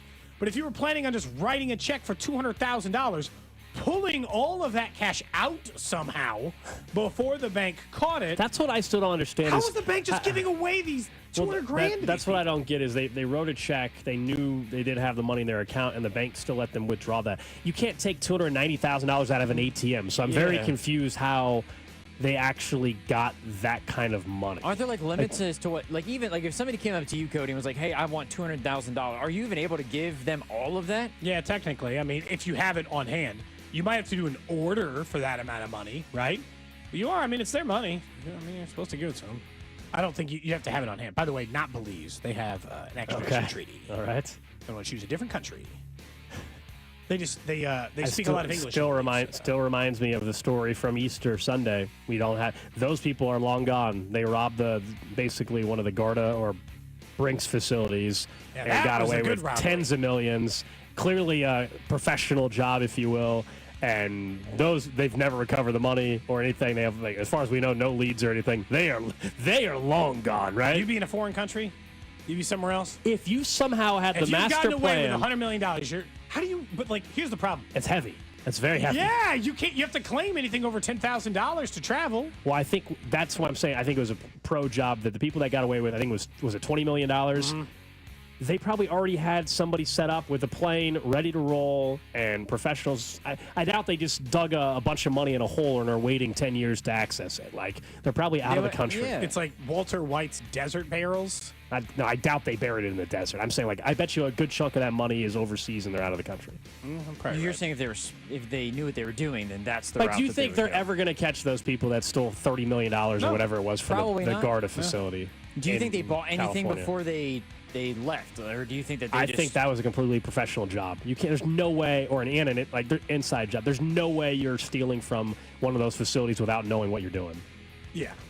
You don't just this wasn't Chiefsaholic just deciding to pay off the gambling debt. You and I don't have a couple of beers on the patio and try to hatch a plan to rob a armored bank facility. I think you're probably a professional. Crazy. That is the trash of the day. Up next, we get to the Chiefs Red Half Hour. Let's talk more about the cornerbacks now with the latest injury in the secondary. That's next here on Cody and Gold. Cody and Gold. I didn't sleep well. I was drunk. Brought to you by Heartland Men's Health, the leader in men's sexual health. Thousands of men have been successfully treated for low T, ED, and more, all with discretion and compassion. Make your appointment at heartlandmenshealth.com. 96.5, The Fan. If you're in need of a midweek boost, FanDuel, America's #1 sportsbook, has you covered with the Hump Day Parlay Reward Stack. Now, every Wednesday, you can get parlay profit boosts on everything from spreads to over-unders and even player props. So don't let the weekend have all the fun. Take advantage of the Hump Day Parlay Reward Stack. Who knows, it might even just become your favorite day. That's because you can look for the Hump Day Parlays Reward Stack in the FanDuel app to find those profit boosts. And if you're new to FanDuel, visit FanDuel.com/Alex. Use promo code Alex, and you can make every moment more with FanDuel, the official sportsbook partner of the NBA and 96.5 The Fan. 21 and present in Kansas. Opt-in required. Max wager amount applies. Bonus issued as non-withdrawable profit boost tokens. Restrictions apply, including token expiration. See terms for both offers at sportsbook.fanduel.com. FanDuel is offering online sports wagering in Kansas under an agreement with Kansas Star Casino, LLC. Gambling problem? Getting help is your best bet. Call 1-800-522-4700 or visit ksgamblinghelp.com. MD Anderson Cancer Center is again ranked #1 in the nation for cancer care by U.S. News & World Report's Best Hospitals rankings. Our physicians treat more types of cancers in a day than many see in their whole career. This unmatched depth of expertise, combined with our groundbreaking discoveries, gives our patients access to the most innovative treatment options.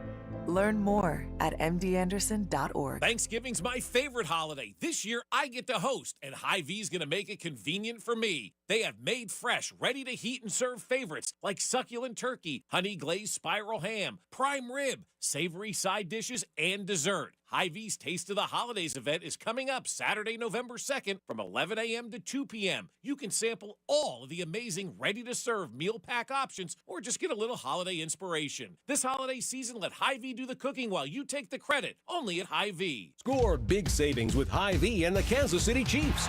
Big points mean even bigger savings. Just shop Hy-Vee the day after a game and earn a fuel saver discount equal to the Chiefs' score and based on the amount you spend. If the Chiefs score 42 points, you save 42 cents a gallon with any $42 purchase. The more we score, the more you save. Win or lose, everyone scores the day after a Chiefs game only at Hy-Vee. Offer good in store and online. Some restrictions apply. See store for details.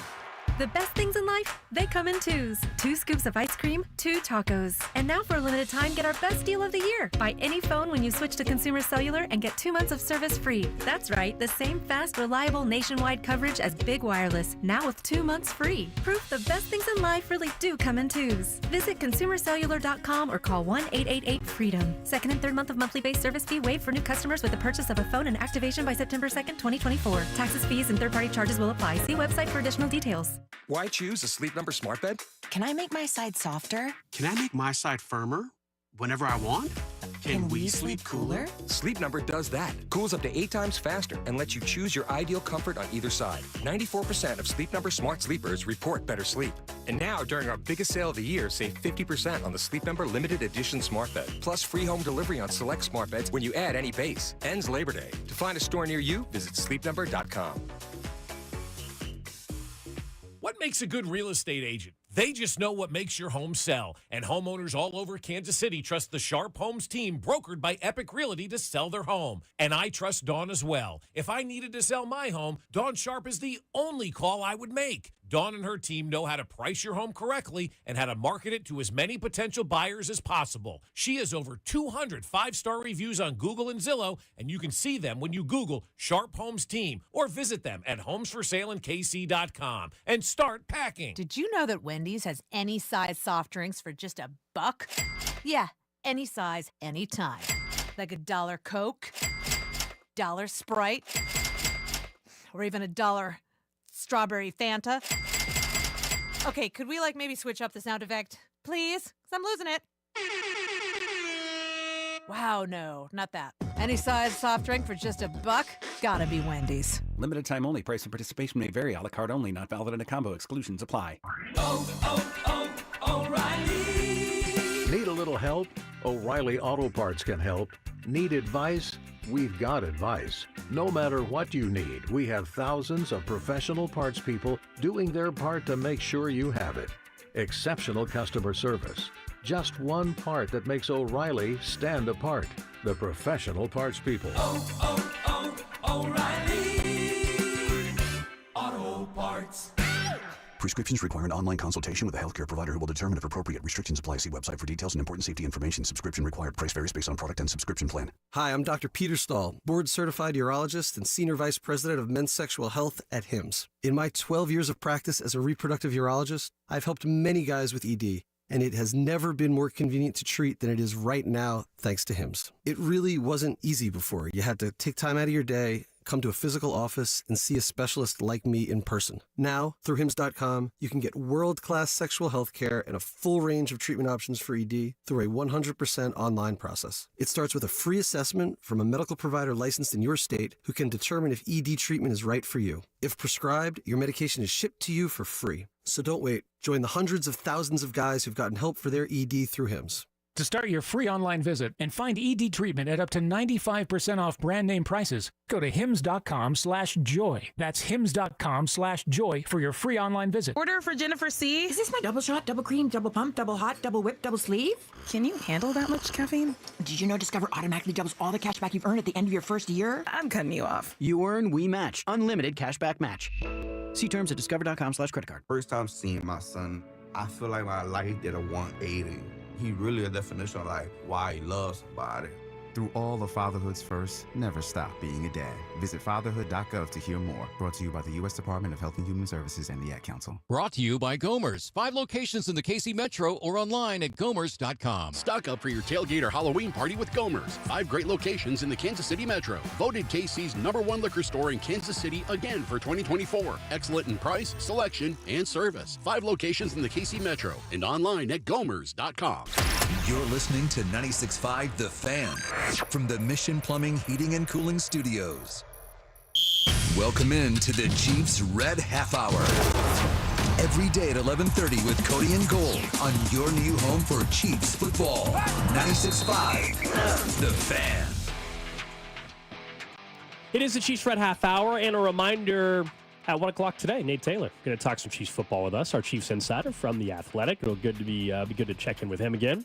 We'll ask him about something I want to address right here, and that is the cornerback room, and see if he's hearing how they're feeling internally and his connections and sources with the organization. Do they feel like that's an area that they need an upgrade, more depth? Because we know Najee Johnson's in concussion protocol. We'll hear from Andy Reid and Patrick Mahomes a little bit later on in the week. Remember, they play on Monday, so there's some extra time, I guess, potentially for Najee Johnson. Day. Yeah, to be back.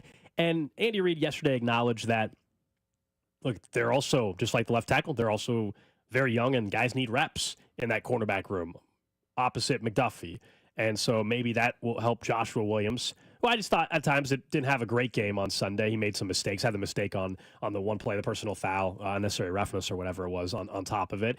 And then you have guys like Roland Wallace, who most people didn't know who that was. We joked about that a week or so ago when he had the interception. I know he is now, I guess. To his credit, we do. We absolutely do. One, he had the interception. He's also playing a lot more. I've told you, I feel like I've been consistent on this the last week of this conversation, which is just that it's not that I believe they need to go trade for a guy to start opposite Trent McDuffie. I just think they need some more depth at that position because we already just saw it. Now you're with Najee Johnson on concussion protocol. Now you're even thinner. Yeah, look, it's not. You knew my stance when Najee was healthy is that they'll be fine. Not that I didn't think Jalen Watson wasn't the best corner available to them, but that you would not notice the difference. Add in one more player, and the answer is you will.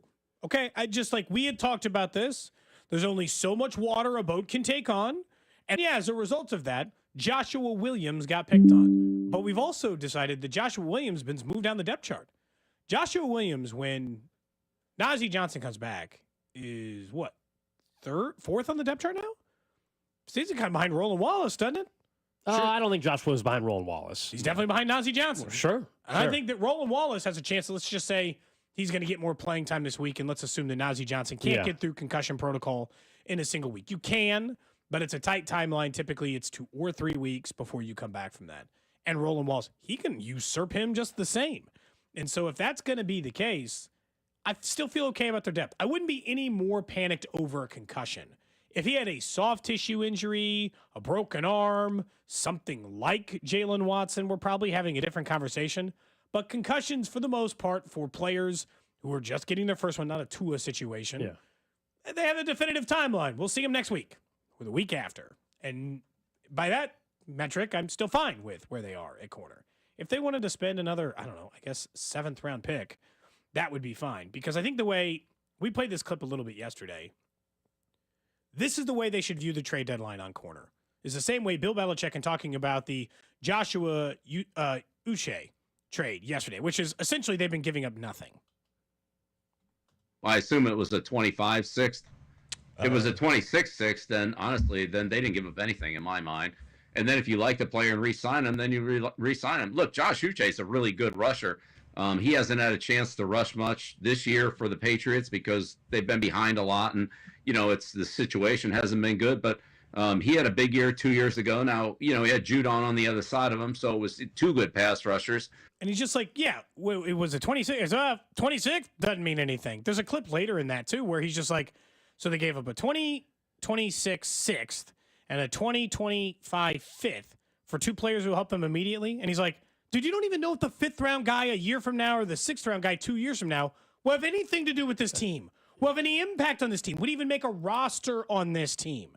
And if that's the case, they want to treat corner like that, cool. Outside of that, I'd probably just stick with the guys you got.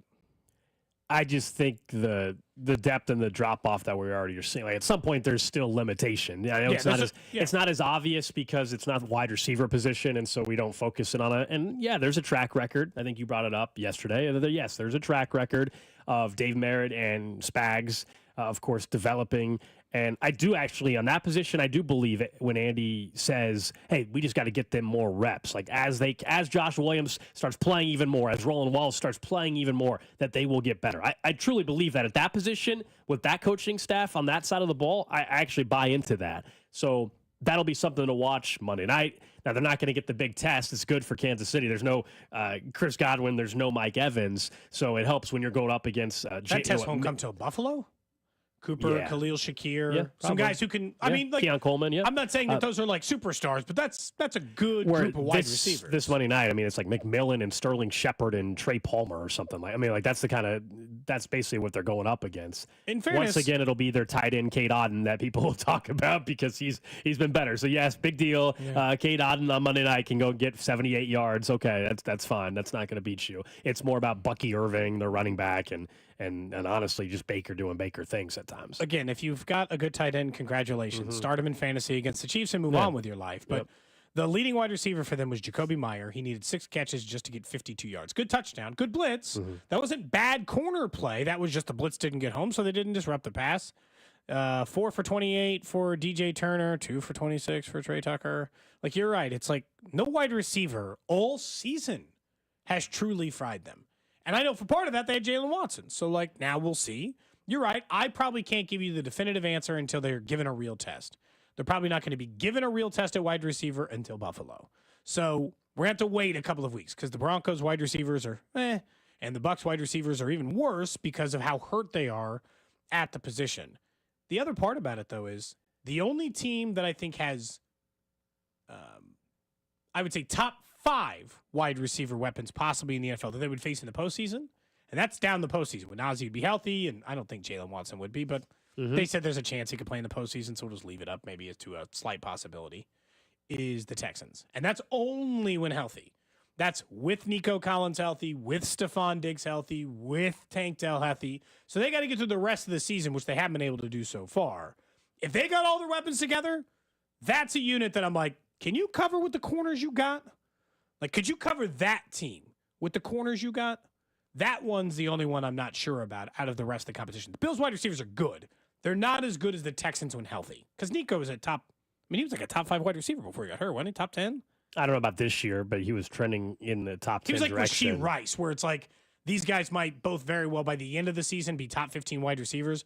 They both got hurt, unfortunately, so people won't discuss them that way.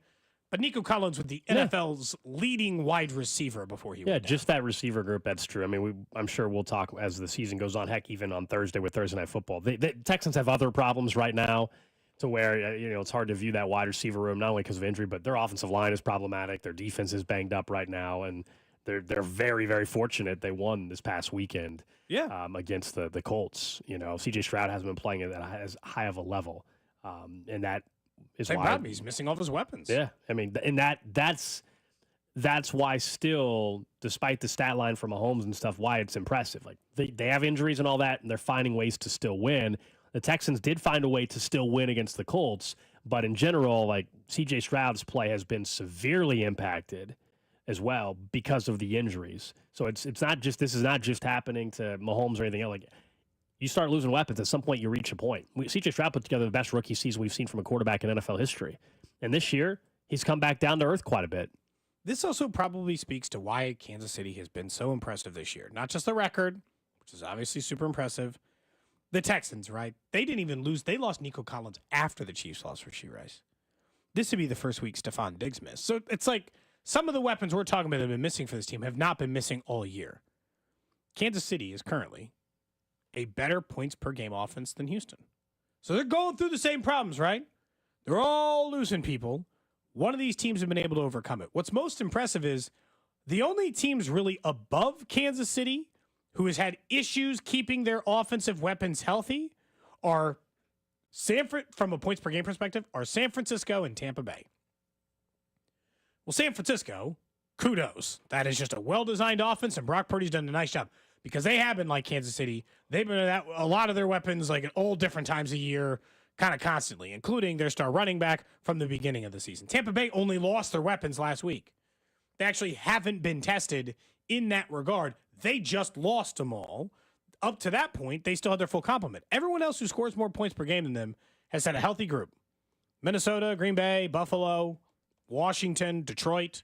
They've had all of their offensive weapons a huge chunk of the year. So it just doesn't fear me. Plus, you couple that with the fact that what I had said earlier is I still think that this is not just the best defense in the NFL, that the Chiefs are now bordering on historically great defensive things. If they go through the season and they end up capping off at a Super Bowl, I don't care if they go undefeated or not. They cap it off as a Super Bowl. You and I can face the reality right now. If the Chiefs win the Super Bowl this year, we will say, which unit will we say is better? Defense, right? So for 2 straight years, they will have won a Super Bowl led primarily, or at least more so, by their defense. I know in the postseason, Patrick Mahomes was great last year.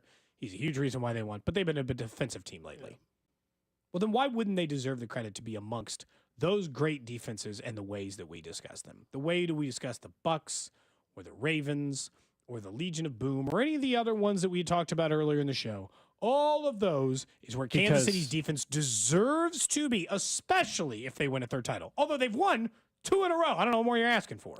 The reason why folks outside of Kansas City will not is the same reason why we played you a piece of audio to start this hour, that we've unfortunately reached a point where now... Saturation, but also whether it's Mike Renner, who nobody knew who the hell he was until today, or it's Stephen A. Smith, or it's Mad Dog, or whoever, or Greeny last week saying that the Ravens are unbeatable and things like that. Because acknowledging that the current team that is great, and even after they three-peat this season is great, and just going with that is not going to get them the attention that they want. And so they will come up with some other way to discount what the Chiefs did, as dumb as that may be, and it is dumb. If this team... So it's a great defense on the wrong team. If it's a three-peat... Well, they won't use it in a positive way. The narrative then will be... Mahomes, the reason why the defense won't get the credit is because it'll be used to downplay Patrick Mahomes. I don't want to do that. I'm saying what is very predictable that's going. You're asking me, why would they not be considered an all-time great defense? I'm telling you the reason why some outside of Kansas City would say that. If they three-peat, the narrative won't be, oh my gosh, the defense took Mahomes and this team to the Super Bowl again, and they three-peated for the first time in NFL history. That's what it should be. But there will be people out there that will use how great the defense is to talk about how Mahomes hasn't played well enough the last 2 years, which is complete BS because in the playoffs last year, he was actually really, really good.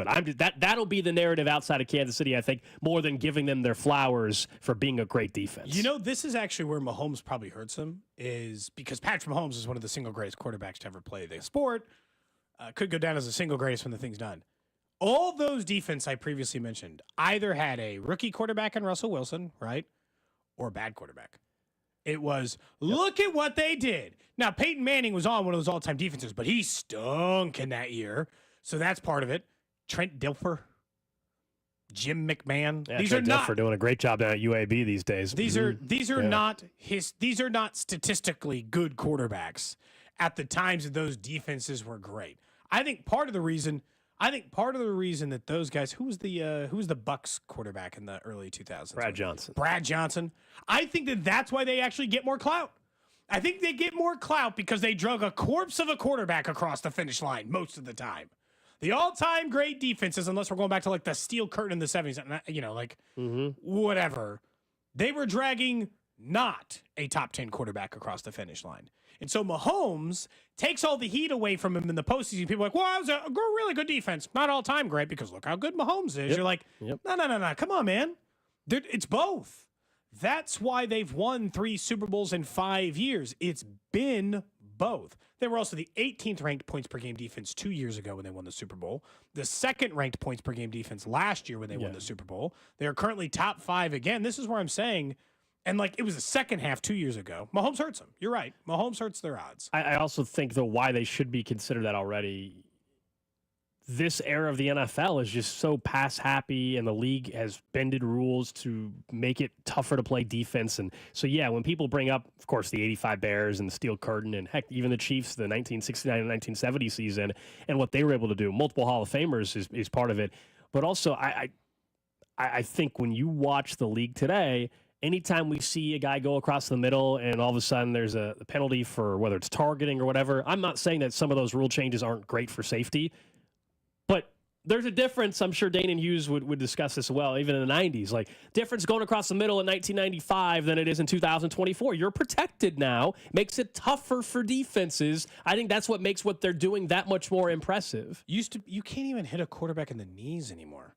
You can't even go low. Can't go low. Can't hit him over the middle. You can't land on top of him. Can't hit him with your helmet. Can't land on top of them too hard. Hip drop tackle, you'll get fined. I mean, that's why what they're doing is that much more impressive. Yes.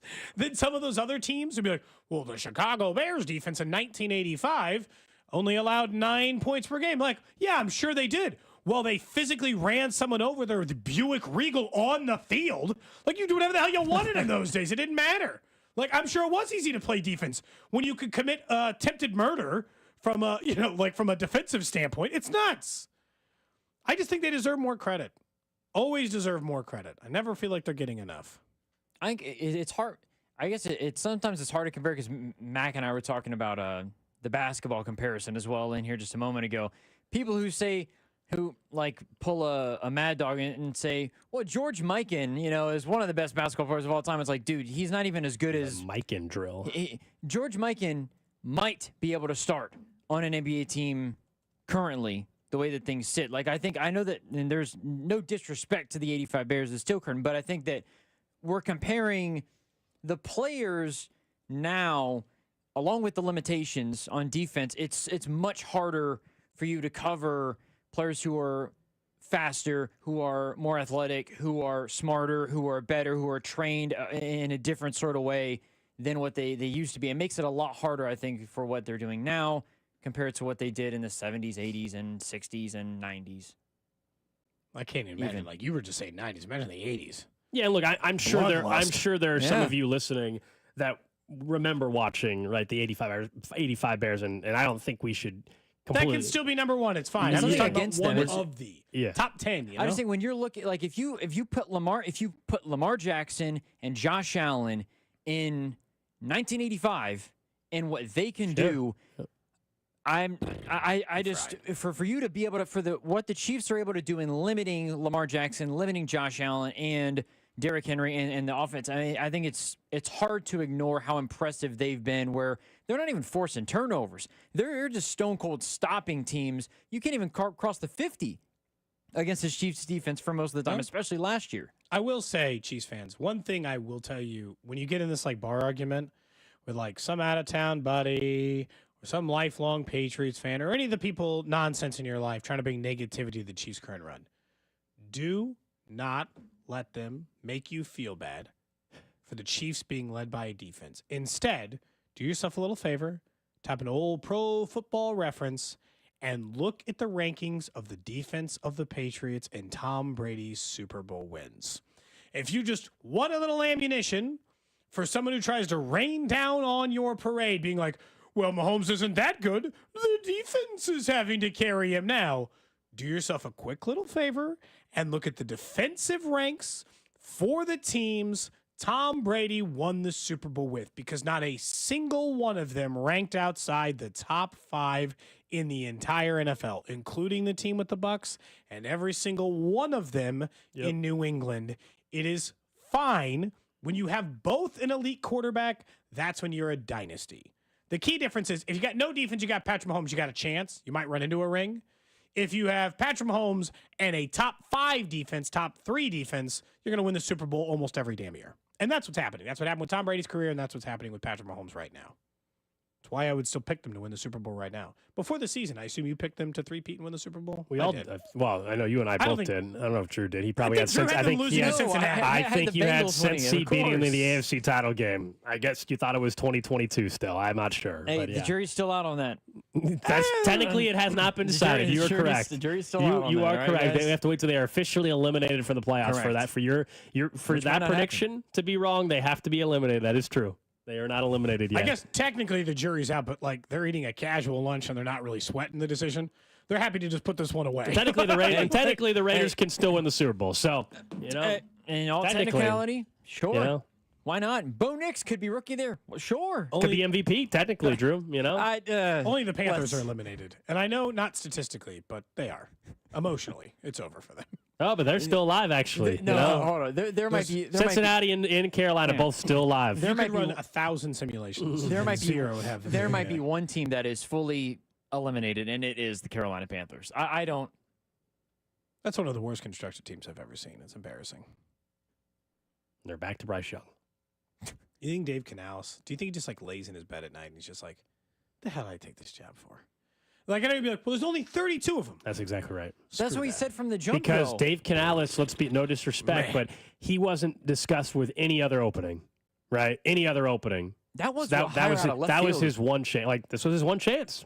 And we've always said this you don't ever take a job thinking you're going to fail. You think you're the guy that's going to correct it. So that's why it's like, no, he doesn't regret taking the job. No, because he and anybody, especially in football and coaching, but I would hope in any career choice, I would hope like you take the job. You think you're going to succeed. You think you're going to do well. You don't take the job saying, I don't know, I think I'm going to suck at this. I tend to be more that range. Okay, well, some of us have more or less confidence than others, you know? Okay. Well, you're supposed to have the confidence. You didn't take the job thinking the show was going to be a failure.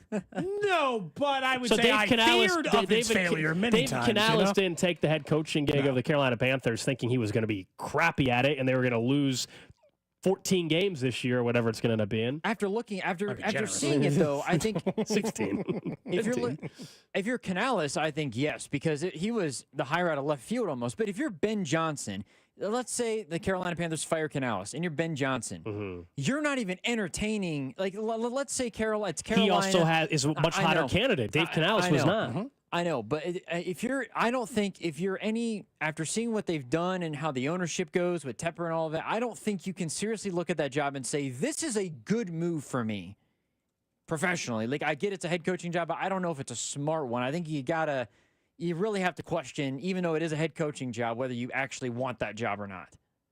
I think some smart people are like, there ain't no way to win there. Like, I'm a genius. I think if you have that's a different conversation. If I was given multiple opportunities, would I take Carolina over blank city? God, no. But if that's your one shot, make a couple $1 million, guaranteed contract, you're still a young coach, you can always go back to being an OC. If it doesn't work out, you take that opportunity. Now, if you're the Ben Johnson, the next up-and-coming great everybody perceives to be the great offensive coordinator and next great head coach or whatever, you can be pickier because you have more options. If that is the only job opening and Belichick is insistent on coaching, does he take that job? No. If that's the only opening? No. Bill Belichick's he won't. Bill Belichick is only going to go to like Dallas, Las Vegas, or the New York Giants, I think, in my opinion, next year, if he coaches. That's it. Dallas is going to open up probably. The Giants, we'll see. They're now talking more and more like it's not going to open up, but we'll see. The Raiders, I don't think he would take that, but that one has to be in the running just because Tom Brady now is the part owner or minority. And they might have a top pick where they could get a new quarterback and all that stuff too. All right, up next, let's get to what's trending, and then we'll get right back into a little bit what we were hitting on there, the rest of the AFC in particular, what some of the odds are saying, and if it actually is a 3-horse race right now. That's next on 96.5 The Fan. This is Cody and Gold on your home for Kansas City sports. 96.5 The Fan. Brought to you by Heartland Men's Health, the leader in men's sexual health. Thousands of men have been successfully treated for low T, ED, and more, all with discretion and compassion. Make your appointment at heartlandmenshealth.com. I'm Mitch Holtis, voice of the Chiefs. Everyone develops cataracts naturally as they get older. When your vision is affected by cataracts, you should see my doctor, Dr. Steven Silverstein at Silverstein Eye Centers. Dr. Silverstein is a world-renowned cataract surgeon who performs life-changing laser-assisted cataract surgery with premium lens implants to correct your vision up close and far away. Trust my eye doctor, Dr. Steven Silverstein, Silverstein Eye Centers, 816-358-3600 to schedule an appointment. When you have an expert financial partner invested in you, you can't help but feel like a star. Like the new graduate opening their first investment account, the small business owner proudly adding a new location, or the young couple buying their first home. At Community America, we're invested in helping members achieve financial peace of mind with products and services tailored to each stage of life. Member owned, open to all. Community America Credit Union, invested in you. Right now, 38 states allow sports betting, including 7 of Missouri's neighboring states. Amendment 2 gives Missouri sports fans the freedom to bet on games too, and that will generate over $100 million for our schools. Amendment 2 is endorsed by the Chiefs, Cardinals, Royals, Blues, and Missouri's 2 biggest newspapers, the St. Louis Post-Dispatch and the Kansas City Star. Here's Hall of Famer Ozzie Smith asking you to vote yes on 2. Back in my day, I was the wizard of the infield. Now, I'm a grandfather. That's why I'm voting yes on Amendment 2. It means over $100 million for Missouri schools and teachers, and no more broken promises. There's a constitutional guarantee that the money goes to our schools, and legalizing sports betting is great for us fans too. That's why the Royals, Chiefs, Blues, and Cardinals all join me in saying yes on Amendment 2. Paid for by Winning for Missouri Education, Mike Pridmore, Treasurer. Fall in the Midwest is pleasant. The air is crisp, the temperatures are mild, and all is right with the world. But every one of you knows that lurking around the corner is creepy old man Winter. He wants to come into your home, put his feet up on the couch, and take over the remote. That's why you need to replace your drafty old windows with triple glass replacement windows from Thermo King. Triple glass? But weren't you told that double glass windows were all you'd ever need? Think again. Triple glass windows offer double the insulating barriers against creepy old man Winter than double glass windows. And their super strong frames are guaranteed to never twist, warp, fade, or fail. And right now, Thermo King is selling their triple glass windows for the same price as double glass. Who would do such a thing? Thermo King, that's who. So don't let this beautiful weather fool you. Protect your home from creepy old man Winter and call Thermo King today. 888-KING-WIN or online at thermokingwindows.com. Calling all Chiefs fans. You could be on the field at the 50 inside GEHA Field for the official coin toss at a Chiefs home game this season. Visit Chiefs.com/GEHA now. You can enter to win a chance to be on the field for the March to the Three-Peat.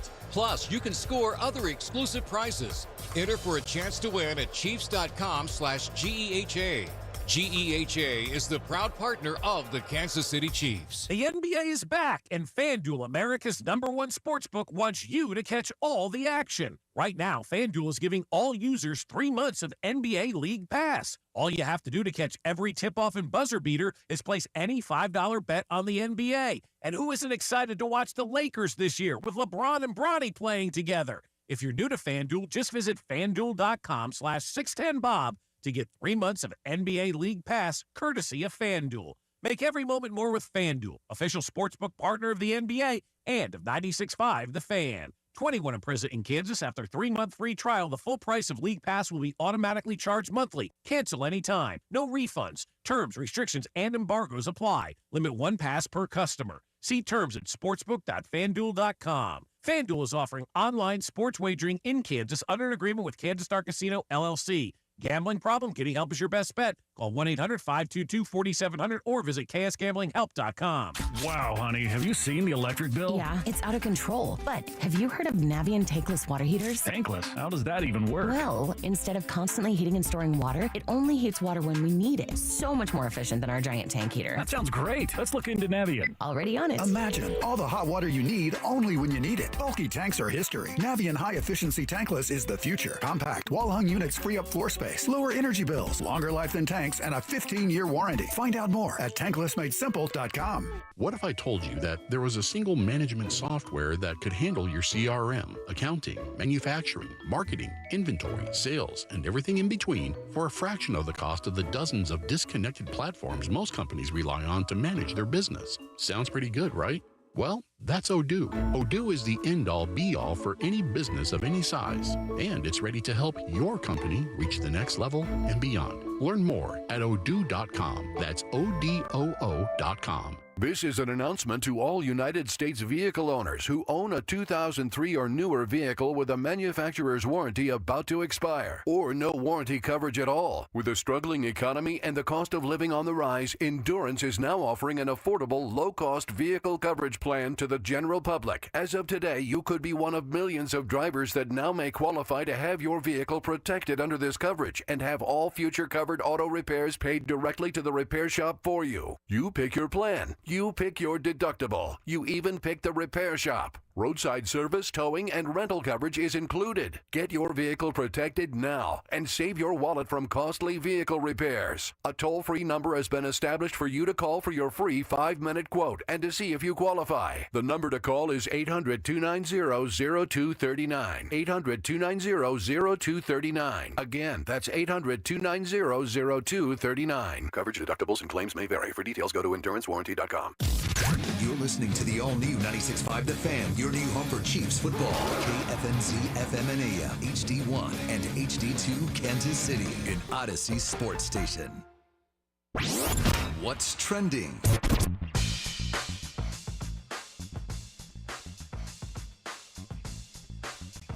What's trending here on Cody and Gold is presented by Baker University, where graduates earn higher salaries and land jobs faster than any other university in Kansas. Apply today at bakeru.edu. World Series continues tonight. Could be the final game of the 2024 season. The Dodgers up 3-0, going for the sweep after another win. Aaron Judge, only one hit in the series. Meanwhile, Freddie Freeman's got multiple home runs, including the big one last Friday night in Game 1, the walk-off grand slam. He's been epic. The MVP race has been over since that game for the World Series. I mean, he's going to be the World Series MVP. It's not even close. And there's maybe not been a more deserving one in a long time. 3 home runs in the series and the grand slam to win Game 1. And we're only in Game 4 tonight. It's not like it went 7 either. Even like he's done it in such a short period of time. I think I saw last night during the broadcast, only George Springer has more either postseason or World Series in a season or in a series home run, something like that. Yeah. It was I messed up the stat, but basically he's one away from tying Springer for, I think it was home runs in a World Series. I will say Stanton is an incredible postseason performer. He hits the ball hard as hell in the playoffs versus Aaron Judge, who's been very bad. Next up on What's Trending, Kansas men's basketball exhibition game tonight against Washburn. I cannot believe that college basketball starts so soon. UMKC opens up its season on Monday. Yeah, November 4th for a lot of... Missouri plays Memphis on November 4th or 5th. They already had an exhibition game over the weekend. Kansas State has one coming up as well. Yeah, it's that time of, believe it or not, that time of the season already. The calendar's about to turn November, Are I you guess. pumped up for it, Gold, now that football season's over? I thought you were talking about UMKC. I am pumped up for that. I bet you are. UMKC's a top 25 team. Do you see that? The top 25 mid-market team. They made. Hold on. They do a small school top 25. UMKC 22. Put some respect on UMKC's name. All right. Some people who used to work at the station, Ben Heisler, only recently learned that UMKC has one of the best names in the entire country. They got a player named Gob Gob. Gob Gob? G-O-B. Gob Gob. So are you going to try to... He's a big tall guy, too. The Gobstopper should be his name. That man swaps up Old Town.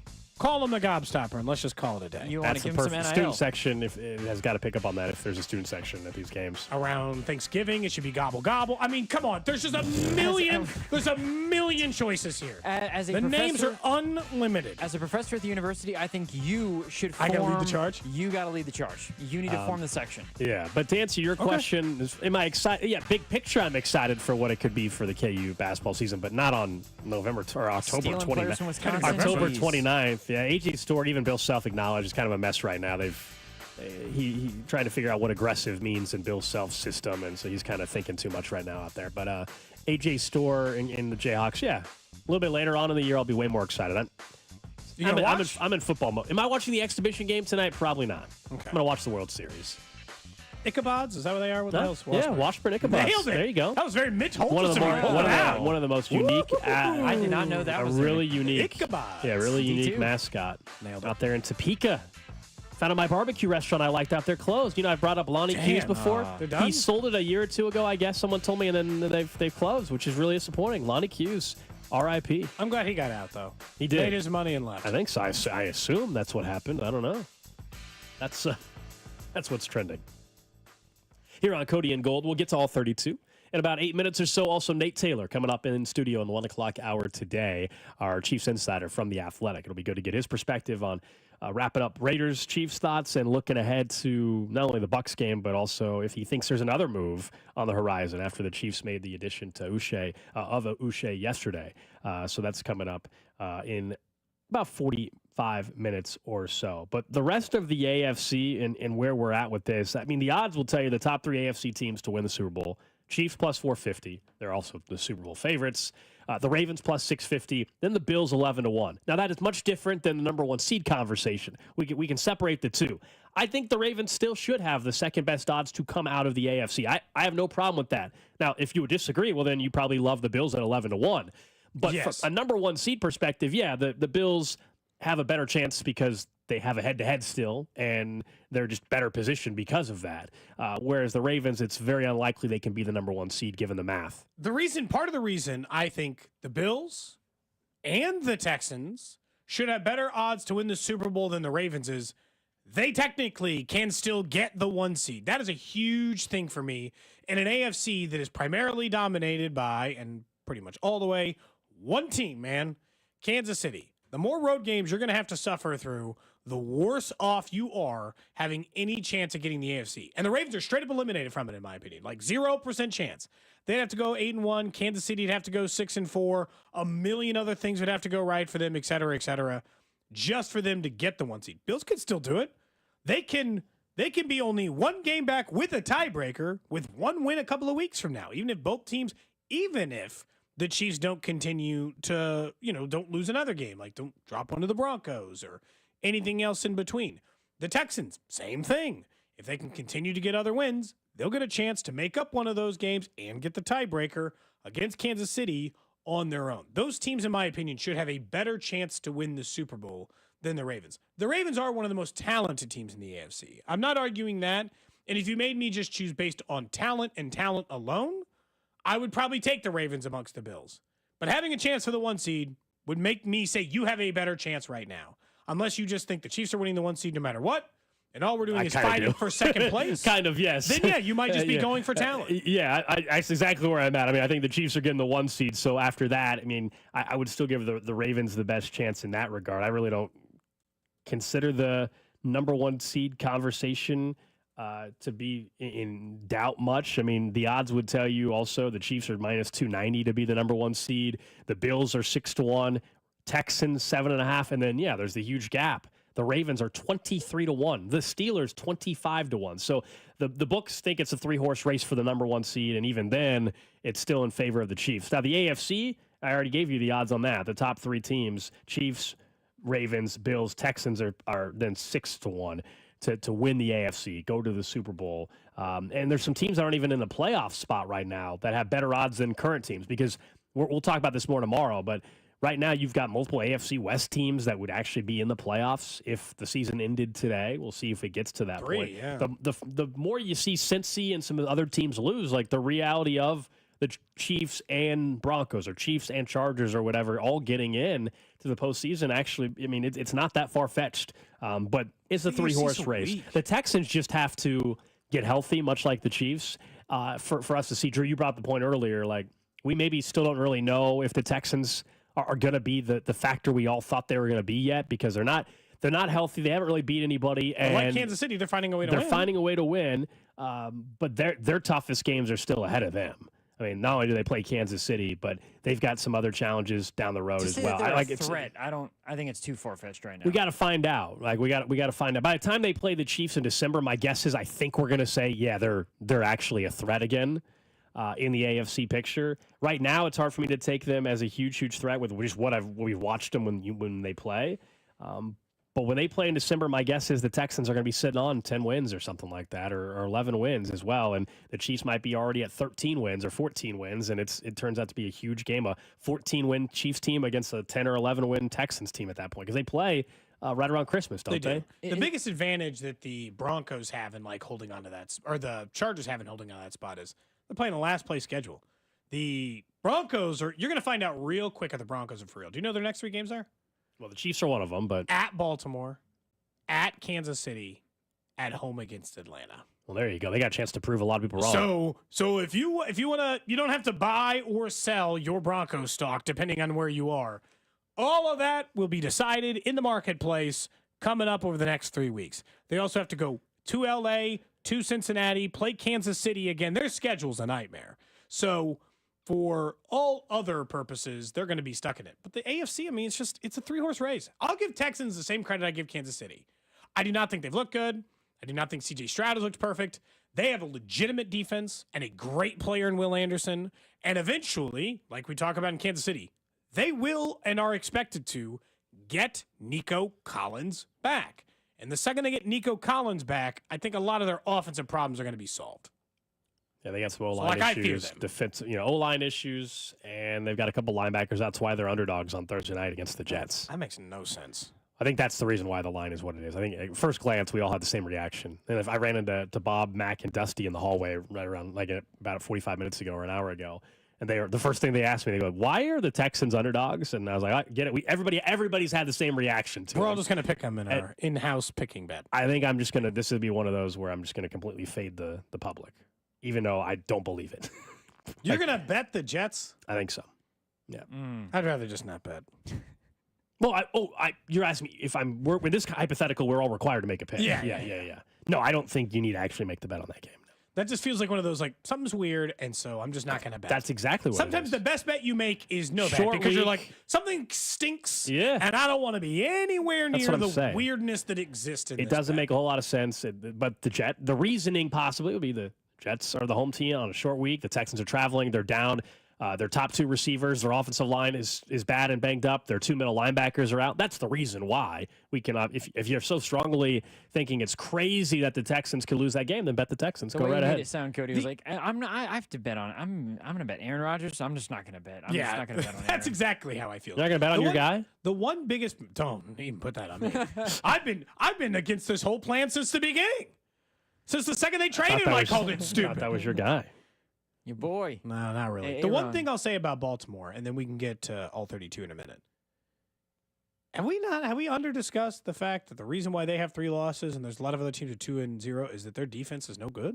Not nearly the same level we expect. They are not good defensively. And unlike what we were just talking about with the Texans, where the hell are the reinforcements coming from? Unless they're trading for them. Kansas City's the most active team in all of the NFL in the trade market, apparently. Baltimore currently ranks 26th in points allowed per game. There is not a single team below them with a winning record who, unless Tampa Bay, are they 4-4? Do they have a winning record? I don't know off the top of my head. Okay, fine. They might be 4-4. That's the only team who has a winning record below them who's allowing more points per game than them. Jacksonville, Tennessee, Dallas, Carolina, and Las Vegas. Losers all across the board. Straight up. All of them. Not a single winning record unless Tampa Bay has one. That's it. So, like, their defense kind of stinks, man. I know that they were facing Jameis, but the Browns hadn't scored 20 points all season. They scored 29. Yeah, I'm just saying the Bills are more balanced. The Bills are a more balanced offense and defense if you rank them on aggregate. The Texans are more balanced if you rank them offense and defense on aggregate. The Ravens had the best offense of those 3 teams I just listed, but they definitely have the worst defense. So where's the balance? All right, all 32. I'm going to actually go to the AFC North and bring up somebody that I think has been given a free pass nationally. Now, maybe in that city and maybe this fan base is like, yeah, we've been there already. But as much as we discuss Mike McCarthy being on the hot seat and maybe getting fired, or Brian Dable or Doug Peterson, understandably why, I get that. I understand why they're being discussed. Zach Taylor in Cincinnati, he's the head coach of Cincy, in case you forgot. Somehow, I think, has gotten a free pass in the coach on the hot seat discussion nationally. I'm sure locally people want him gone. Terrible seasons, last 2. Yes, injury to Joe Burrow last year. But you're talking about missing the playoffs. I think they're going to miss the playoffs this year. The September starts are a real problem. Like, that is fireable in my own, like, that by itself, in my opinion, is fireable. Super Bowl appearance in 2022. That is the only reason why I think nobody has even brought his name up nationally. That's it, right? That has to be it. Ancient history. They don't go to the playoffs this year, and it have been 2 full seasons since they even went to the Super Bowl. What did Doug Peterson? How quick did he get fired after winning it in Philadelphia? 2 years, right? Right around that same range. So. I'll be honest. There is one team that would come up with an excuse to keep him around, even if they miss the playoffs, and that would be the Cincinnati Bengals. You're leaving out the Dallas Cowboys. They love holding on to coaches. Look, I would love for Zach Taylor to continue to be the head coach of the Cincinnati Bengals. Because they went to the Super Bowl. That is, I think they held on to Marvin Lewis when he never won. He did not win a playoff game. But that's because your owner doesn't want to Bengals. spend any money for guys not to coach because he's cheap. I will say, I think Philadelphia made it 3 full years after winning the Super Bowl. He coached 3 or in the middle of the third And that's season. Philadelphia. So that's not Cincinnati. I mean, things change quick. We know. I mean, Lou Anarumo, the defensive coordinator, was 2 years ago was a genius, best guy in the league. This guy doesn't get enough respect, and now people are like, he stinks. It's amazing how quickly things. I don't think he suddenly stinks as a play caller. Tell me this is a resume of a coach who deserves to keep his job without any questions at all. 2-14, last place in the division. 4-11, last place in the division. 10-7, made it to the Super Bowl. 12-4 the following year, lost in the conference title game. 9-8, currently on pace to be a 7-10 team.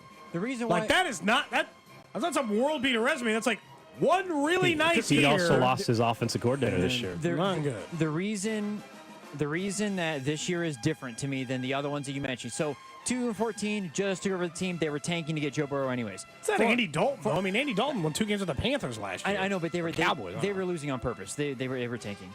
4-11, Joe Burrow tore his ACL. It was his rookie season. Throw that out. Last year, 9-8, he was injured. The 2 years that with Joe Burrow healthy, that's where this year I think is different. Because Joe Burrow is healthy. If they miss the playoffs this year, that should be the final straw. But if anybody knows the Bengals, like I've witnessed over my lifetime, he's going to be the head coach even if they miss the playoffs. And he shouldn't be, but I think that's just the direction they'd go in. This is where I don't excuse the coaching thing. So I'll get to my point in all 32 is a lot like quarterback. You just know when you have the coach. It's not questioning or finding the one good thing they did. It's across the board. Look, I hate to say this because I was wrong. Mike Tomlin, this might be the single greatest coaching job he's ever done. And he managed to keep Antonio Brown quiet for 5 years in the NFL. I can't believe it, but with Justin Fields, a quarterback who was available on the street for $0 and a couple of nickels rubbed together, he started 4-2. He switched to a quarterback who looked miserable last year and has him looking like a Pro Bowl caliber quarterback, and a 2-0 start for him. He's like the only coach in NFL history I can remember who created his own quarterback controversy in the middle of the season and is still in first place in a division that he was picked to finish last, essentially. Like, explain it. He's incredible. It's amazing. Yeah, it's he's one incredible. of the single greatest coaching jobs I've ever seen through 6 or 8 weeks. Yeah. It's crazy what Mike Tomlin's doing. It's incredible. I mean, this is why the fire room stuff from a year or so ago is silly. I mean, the complaint would just be that you're always kind of in this. Nobody actually thinks they're capable of winning a Super Bowl, do they? And so, like, you're just in this weird spot. Like, I don't think Russell Wilson's taking the Steelers to the Super Bowl, and so they're going to finish with like 12 wins this year and maybe win a playoff game, and then they still don't have the quarterback of the future figured out, and then so Mike Tomlin will get an extension, but they're still just not going to draft high enough to get a quarterback, and so like they're just going to continue living in this world of like we're going to be like 9 to 11 wins every year. Mike Tomlin's a hell of a coach. I would love once again for Mike Tomlin, not in this current era, I guess, with the Chiefs having Mahomes. But, like, if Mike Tomlin ever did leave and went to the NFC, like, if he once again had a top 10 quarterback, I would love to see what he was actually even, capable of doing in terms of in the postseason. I just don't think this team, Pittsburgh, is capable of winning a Super Bowl because Russell Wilson is their quarterback in 2024. Versus other teams in which this wouldn't really scare me, even if they got it right, because I think they'd bomb it, kind of like the Chargers have done with the first 4 years of Justin Herbert's career. I would hate it if Mike Tomlin got a real quarterback. Like a really good one. Yeah.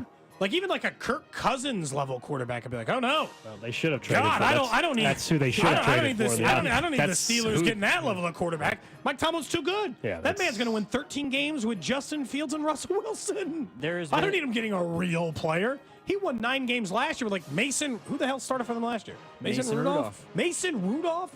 That's only with Zach Taylor. Kenny Pickett. Mike Trubisky. It was those three. Yes. Mason Rudolph on Christmas. Remember we said, hey, you can't bet against Rudolph on Christmas weekend, and sure enough. That was one of my single biggest bets of the entire That was the most annoying week because Cody said that at least 4 or 5 times, and then he kicked the Bengals' ass in that game, and it was so frustrating. Anyways, there is another team that has been in quarterback hell before. Didn't work out too well. It's the Colts. They got Anthony Richardson. That hasn't looked too well either, but I know we talked about him a little bit. My grandma called me yesterday. Your grandma called you Anthony Richardson? My grandma called me yesterday, and she goes, have you heard about the Colts? And I was like, what about the Colts? She goes, Anthony Richardson. They hate him here in Indianapolis. I was like, yeah, we talked about it on the show. They are going after him, as you can imagine, in the sports media world. In Indy, players have said, I don't know about it. They don't feel some type of way. They said they're evaluating their options. I don't know if they should bench him. I don't think they should because at this point, you've made your bed with Anthony Richardson. You got to see what he can do because we're starting to knock on the door of maybe they give him another year and then that's it because he's still young and has to figure it out. But he was labeled a project from the beginning. Is it a surprise that he stinks or he's trying to work through it or play through it, I guess, but it's not looking very good. He barely played last year. Then he's taking himself out of the game. It's like all the things he does wrong are like mechanics and like coaching stuff. Like just coach him up. That's kind of the job. Does your grandma often call you for your sports takes? Every now and then she'll call me. She did ask how the Bengals did this weekend. I said, unfortunately, they did not do too well. She goes, oh, that's too bad. My grandpa will talk to me. Does she know about your routine with your wardrobe? I probably will not wear pants. Does she know about that? Have you talked to her? No, she doesn't know. She She does not know. What's your grandma? Does she do like traditional grandma stuff and send you like a Christmas card with like a 10 in it? Yeah. Nice. She'll do that. Classic grandma stuff. My grandma has also called me multiple times about Caitlin. She is the #1 Caitlin Clark fan. Dead serious. She never watches a lick She of lives basketball in in her Indiana. life. Caitlin Clark's great. Why not? They just fired their head coach. She doesn't watch. That's true. She does not watch a lick of basketball except for Caitlin Clark. And if Caitlin Clark's not on, she wants no part of it. Man, how old's your grandma? She sounds pretty. She just turned kick-ass. 91. That's I believe. awesome. 91. That's awesome. Yeah, she is all in. That's awesome. She loves it. Love that. My grandma's 94. He still calls me about sports. No, hey, both He's of you. also very negative. He constantly thinks that she's getting ready to go down. Let me tell you, cherish the fact that she's calling you, man. Absolutely. Unfortunately, my grandparents on both sides aren't around anymore, so that's awesome. She's the only grandparent I have left, so yeah, Same. 100%. Yeah, absolutely. Same. That is Good all old 32 in the NFL. Coming up next, guys, let's talk a little bit more about one thing you want to see in particular from Spags, Cody. Plus, you mentioned Caitlin Clark. There's some news about maybe something coming to Kansas City. We'll explain that next. This is Cody and Gold on your new home for Chiefs football. 96.5, The Fan. Brought to you by Heartland Men's Health, the leader in men's sexual health. Thousands of men have been successfully treated for low T, ED, and more, all with discretion and compassion. Make your appointment at heartlandmenshealth.com.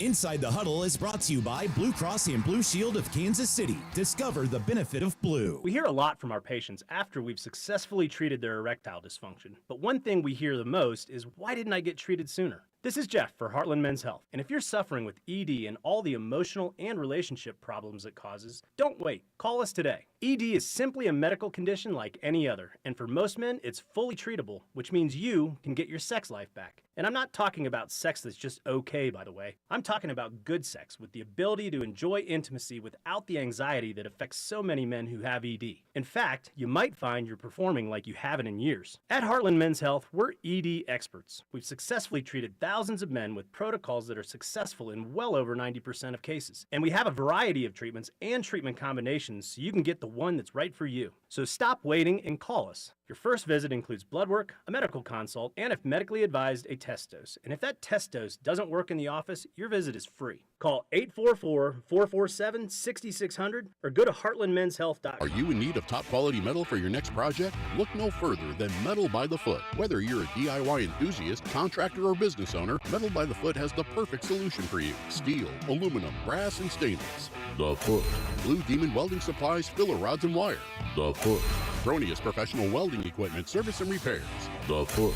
Located in KC and Topeka. Online at metalbythefoot.com. When you need a piece of metal, remember, metal doesn't have to cost an arm or a leg, just the foot. Your attention is precious. Pulled in a million directions for a million different reasons. Blue Cross and Blue Shield of Kansas City works hard to make sure your health insurance isn't one of the many things distracting you from what's important. By making healthcare easier to navigate, we help keep your focus on the moments that matter most. Like dinner with loved ones. Letting you focus on you. That's the benefit of Blue.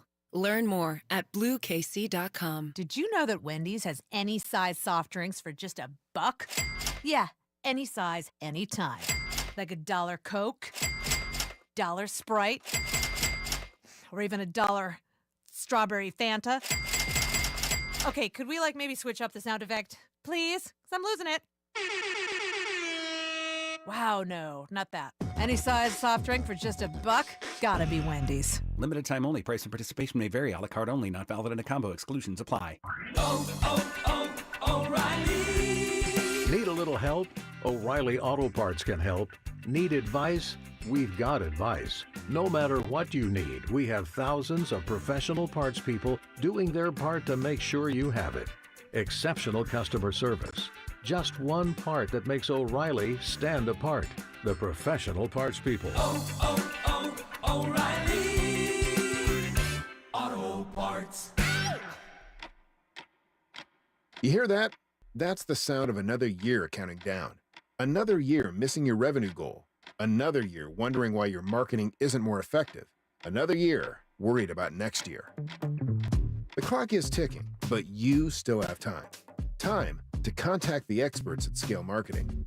Scale Marketing is a full-service marketing agency who is expert in lead generation and revenue growth. How expert? Our clients see an average of 20% growth in the first year alone, with sustained growth from there. It's all part of our process. From your traditional marketing to social media to paid search, we'll take a forensic approach, digging deep to find the root problems in your marketing strategy. Then we'll fix them fast. At Scale Marketing, we can't stop the clock, but we can change your company's future. Find out how you can make your marketing budget work harder and drive more revenue. Contact us at scalemarketing.com. That's scalemarketing.com. The best things in life, they come in twos. 2 scoops of ice cream, 2 tacos. And now for a limited time, get our best deal of the year. Buy any phone when you switch to Consumer Cellular and get 2 months of service free. That's right, the same fast, reliable nationwide coverage as Big Wireless, now with 2 months free. Proof the best things in life really do come in twos. Visit consumercellular.com or call 1-888-FREEDOM. Second and third month of monthly base service fee waived for new customers with the purchase of a phone and activation by September 2nd, 2024. Taxes, fees, and third-party charges will apply. See website for additional details. Get in zone, AutoZone. Welcome to AutoZone. What are you working on today? Using the Labor Day weekend to get some work done? We got you. Stop by any store to save on oil, fuel system cleaner, wipers, and more. Looking for an end of summer wash? We've got deals for that too. Don't want to leave the garage? Get same-day delivery on AutoZone.com. Do Labor Day your way by getting something done at AutoZone. Get in the zone, AutoZone. Restrictions apply. Febreze. As a rideshare driver, I love keeping my car smelling fresh and clean. So when I'm driving, I only trust Febreze car vent clips, featuring 3 distinct intensity settings, because it's that little touch that sets me apart. I can turn the intensity down for subtle freshness, or I can turn it up for when I want lots of scent. So whether it's set to low, medium, or high, with Febreze car, I know my car's going to smell amazing. Which keeps my driver rating right where it belongs. Picking up, Oscar! Arvest Bank, believing in the power of serving others. Our Best Bank believes in the power of serving others. That's why we're committed to supporting those who serve our communities. We believe that all communities deserve a financial partner who cares. Our Best. We believe. You're listening to 96.5 The Fan from the Mission Plumbing, Heating, and Cooling Studios.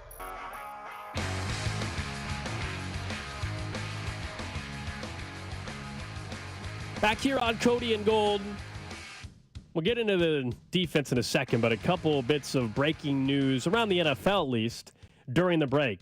Drew, you just mentioned Anthony Richardson. Well, during the break, Adam Schefter announcing that a source told him the Colts benching former first-round pick Anthony Richardson. They're going to the vet, Joe Flacco. Coaches apparently met this morning and made the seismic organizational decision to change quarterbacks. And it is a big decision because, obviously, as we said, he's a former first-round pick. And when you make a switch like this, it's kind of, You're kind of done with him forever. That's it, yeah, right? I don't really know what you're supposed to do. I don't think you can just go back and say he's still your quarterback of the future. They might say that publicly. I just don't buy it anymore.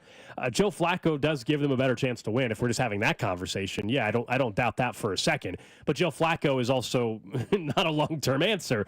So guess what, guys? We get Sunday Night Football this week. We get Colts, Vikings, which is Darnold, Flacco. The line has already gone down a half point in favor of the Colts. We were wondering about 2 minutes ago when we looked at the line. Colts were 5.5-point underdogs. They're now 5-point dogs. Flacco's better than Richardson, so this line might come down another half point as well. He has consistently played better than him, but that's 2 quarterbacks now who were drafted in the first round that teams have already bailed on inside of 2 years. They've already quit on Bryce Young, and they've already quit on Anthony Richardson. The other bit of news also relates to a conversation we were having about the Texans. Yeah. And Stefan Diggs, would he miss a couple games? Well, how about the season? Tom Pelissero saying Stefan Diggs tore his ACL out for the year. They're already down Nico Collins. They'll get him back, but makes you think the Texans are going to have to go make a trade at the deadline, right, guys? Maybe Deontay Johnson. I don't know. Probably.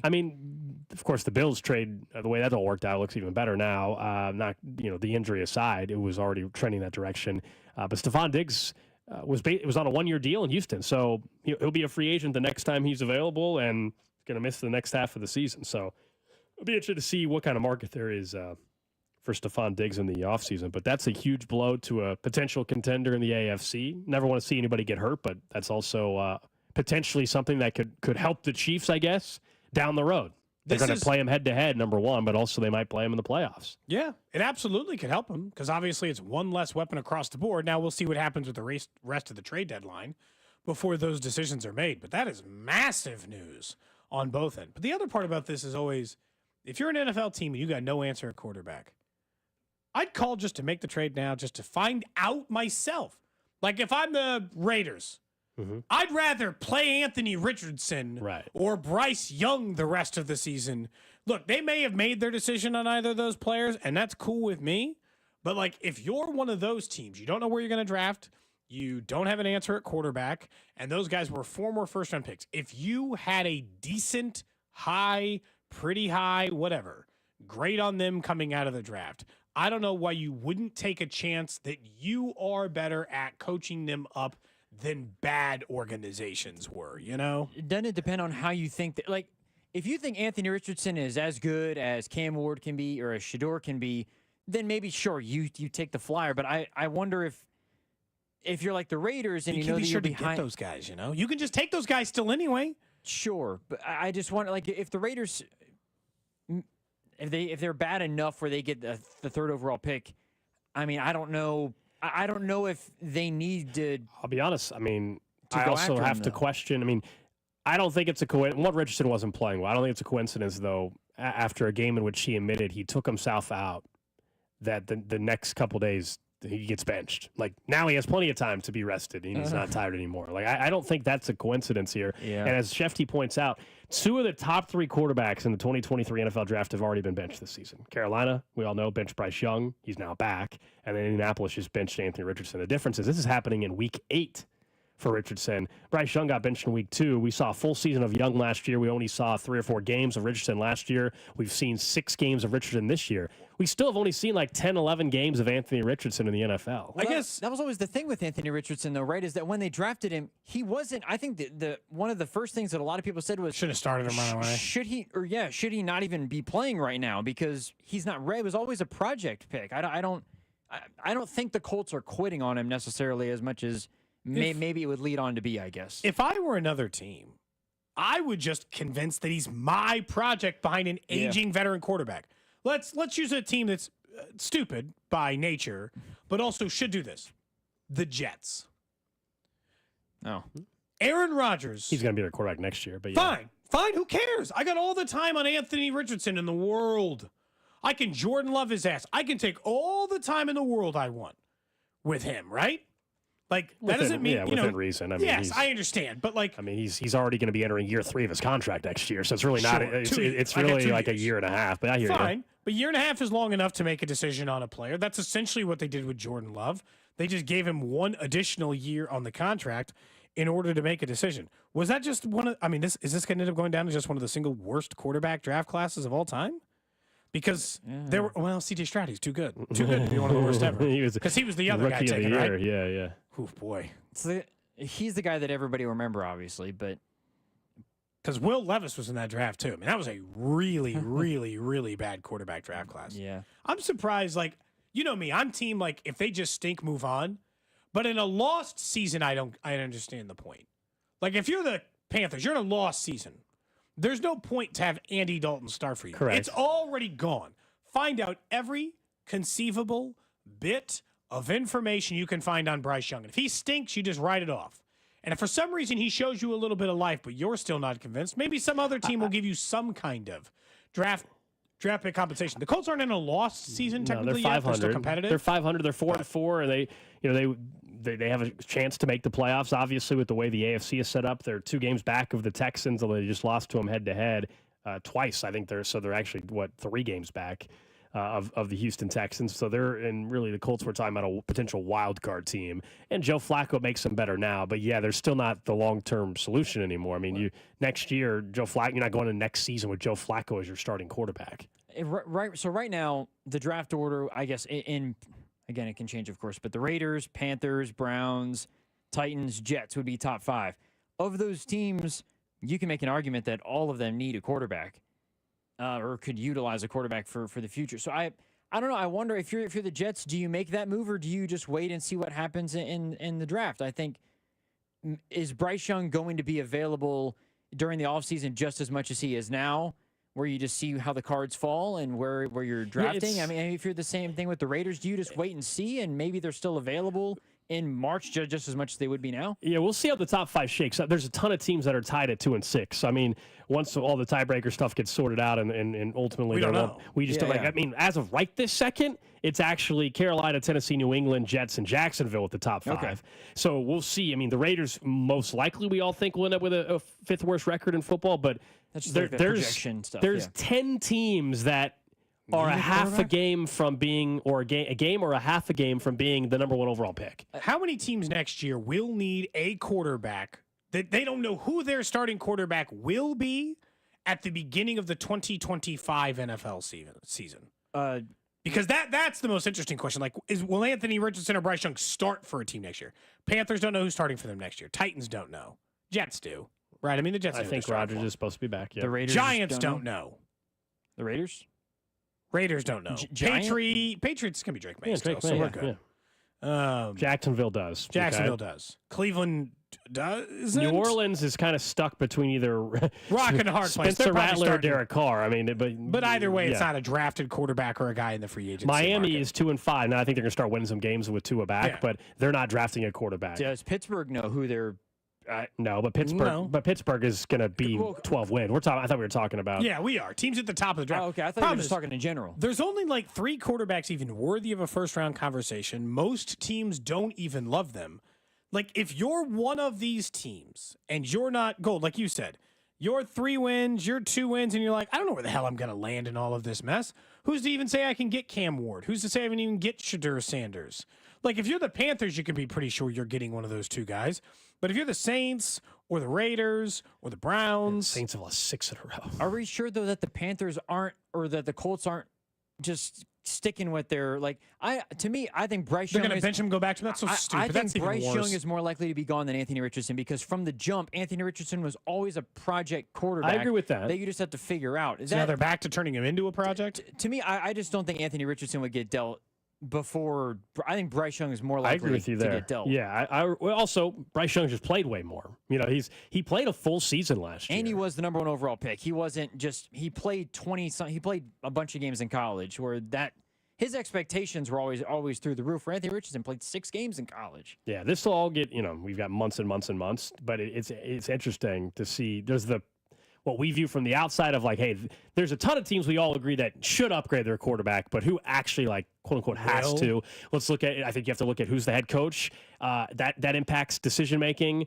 At the general man, is it a GM that's on year 1 of the job? He's got more wiggle room, or is it a guy that's been there for 5 years and it's time? Like, he has to figure it out. Will they give him a chance? Like Chris Ballard, we all know he was dealt a bad hand when the Andrew Luck retirement happened. We all think he's a pretty good GM, but also he hasn't figured out the quarterback post Andrew Luck, and here they are again. And Joe Flacco is going to be starting to try to take him to a wild card game to lose in wild card weekend or win 1 game. Like the Ravens or something. I think your point, though, Cody, about meaningless, just lose. I think your guys' point about going back to the coaching thing, hey, it's an NFL job. I can do it. I can fix the problem. I think the quarterback situation can be the same, where if a team is that desperate, I'm going to fix Bryce Young because he's got the talent and we're going to do it. So they're willing enough to make that trade. Don't know what it would cost, but I think some team, to your point, Cody, is going to need a quarterback, and they might say, you know what, this guy's a former number 1 overall pick. Maybe we can put him in competition. Maybe we can do what the Vikings have done with Sam Darnold, and it can click with us like it has. Yeah, that'll with be Carolina. That's what's, because the reason why we talk about what Darnold's doing now, and the reason why we talk about how Baker Mayfield has rejuvenated his career, because they're outliers. Like, it's amazing. So that's definitely like the poster child, if you will, of, hey, we're gonna make it work. Those are the 2 examples everybody is gonna reference. There's also 100 other examples where the guy just sucks, like Josh Rosen with the Cardinals. They at the time they thought he was the real deal. He stunk. Went somewhere else. They stunk. He went somewhere else. He played like 3 games. He played like for the Dolphins, right? Didn't the Dolphins trade for him? Or he was terrible. I think they just picked him up off the street. He's out of the league, isn't he? So this is where if I were the Chiefs, I would be more willing. I know why they do it the way they do it. They're just protecting themselves in case Mahomes were to miss 3 or 4 games. They don't want to ever go through a swell where they don't win. But if there's a coach who could fix Anthony Richardson for a 7th-round pick, it's, like in the offseason, not in the middle of the year. Mm-hmm. But if he's just on the street, Bryce Young is on the street, and you could just have him in as your backup quarterback, a guy who started 20 games. His problem is he likes the guys who started like 40 to 80 games. were like full-blown league starters in this league as his backups. And so, like, he's never really gone that way. But, like, that's just the kind of coach who I think could get the most out of a quarterback like that. If you look at quarterbacks across the league, too, does Sam Darnold go somewhere else? Because J.J. McCarthy, what happens with Russell Wilson or Justin Fields? What happens? Does Jameis somehow get a job somewhere else? I think it depends on what's the end story this year for the Vikings. I mean, if Sam Darnold takes them to a Super Bowl, well, then he's back next year. Sorry, J.J. McCarthy. I think there's no choice. Yeah, you know, but keep recovering from the injury. Are they a first-round exit? Then maybe it gets interesting. But if Sam Darnold takes them to a NFC title game or a Super Bowl, I know saying that out loud is very weird for me to say that. I get it, but like they're in position. It's in the cards right now, to possibly do that, even though they've lost a handful of games here or 2 in a row. So we'll see. I mean, it's just another reminder. I know everybody that's grown up here in Kansas City knows for many, many, many, many years we couldn't find a quarterback here in our town. But, man, is it nice just to not have to worry about these QB problems for a while. It is. It's really, really nice. Even you and Cincy, Drew, you know, it's just nice. I don't miss the days It's just nice not having to worry about that. Yes. There's very few teams and fan bases right now. Buffalo and Kansas City and Houston and Cincy. You know, there's a few cities that just are like, oh, we're good. Detroit. You know, We're not changing quarterbacks right now. All is well. You mentioned, by the way, your grandma liking Caitlin Clark. Did you see the rumor last week? Not even a rumor. I mean, just straight up city leaders and some people from the WNBA expressing interest as Kansas City as a possible expansion team. WNBA is looking to expand, and multiple people inside the WNBA think Kansas City would be ripe for it. Look, I've been asking for an NBA or an NHL team for a very long time. I'd love a WNBA team here. That'd be fun. The only problem is, do they set it up in a way? I want it to be set up like NHL expansion, where they're just like, you're good right away. You know, because expansion teams, you know, this is in some leagues, dude, it could take you forever to be relevant. I don't have to wait forever for the team in Kansas City to be relevant. I want them to have a chance right away. Yeah, so I know we are in the kind of, I don't know what's not golden era, but certainly it's the time frame, whether it's the KC Current or the WNBA, where there is a huge surge in interest in women's sports, more than we've ever seen. Massive, from viewership, dollars. More than we've ever seen, and it's only going to continue. The same question I would have about the NBA or NHL still applies here. You know, can a city support a third, well, more than the third, but fourth, fifth, fifth pro sports team. Yeah, pro sports team. They do great with the Current. They do great with Sporting over the years. Yeah. Kansas City and the Royals. I just renewed my season tickets for next year for the KC Current. So this is not an anti not supporting. No, trust me. I literally have season tickets to the KC Current. I would wonder how much the city would support a WNBA team. I think it's a valid question. I don't have the answer. I would question on a nightly basis. Like, for example, the WNBA finals. Ratings were up 100 and something %, which is incredible. It still was 1 million people on average. You know what I mean? Like there's numbers, percentages look great, but what's the sustainability of that? I don't know. I think having Caitlin Clark, and this is the truth, having a mega star that everybody knows will continue, that can lead you for a little while. And I think that's what we saw in the growth in women's college basketball as well, is they had the better stars than they had better name recognition for their stars than the men's teams did last year. But I mean, it just kind of depends. It's interesting. Like women's soccer, Kansas done such a good job supporting the Current. I would think they could support it. I think so. Everybody's like, for me, women's soccer is way more entertaining to me personally than watching women's basketball at the professional level. College hoops, the whole Caitlin Clark stuff in the tournament was incredible. You just mean as a product? As a product, yeah. So that's just me. I tried watching some of the WNBA earlier this season.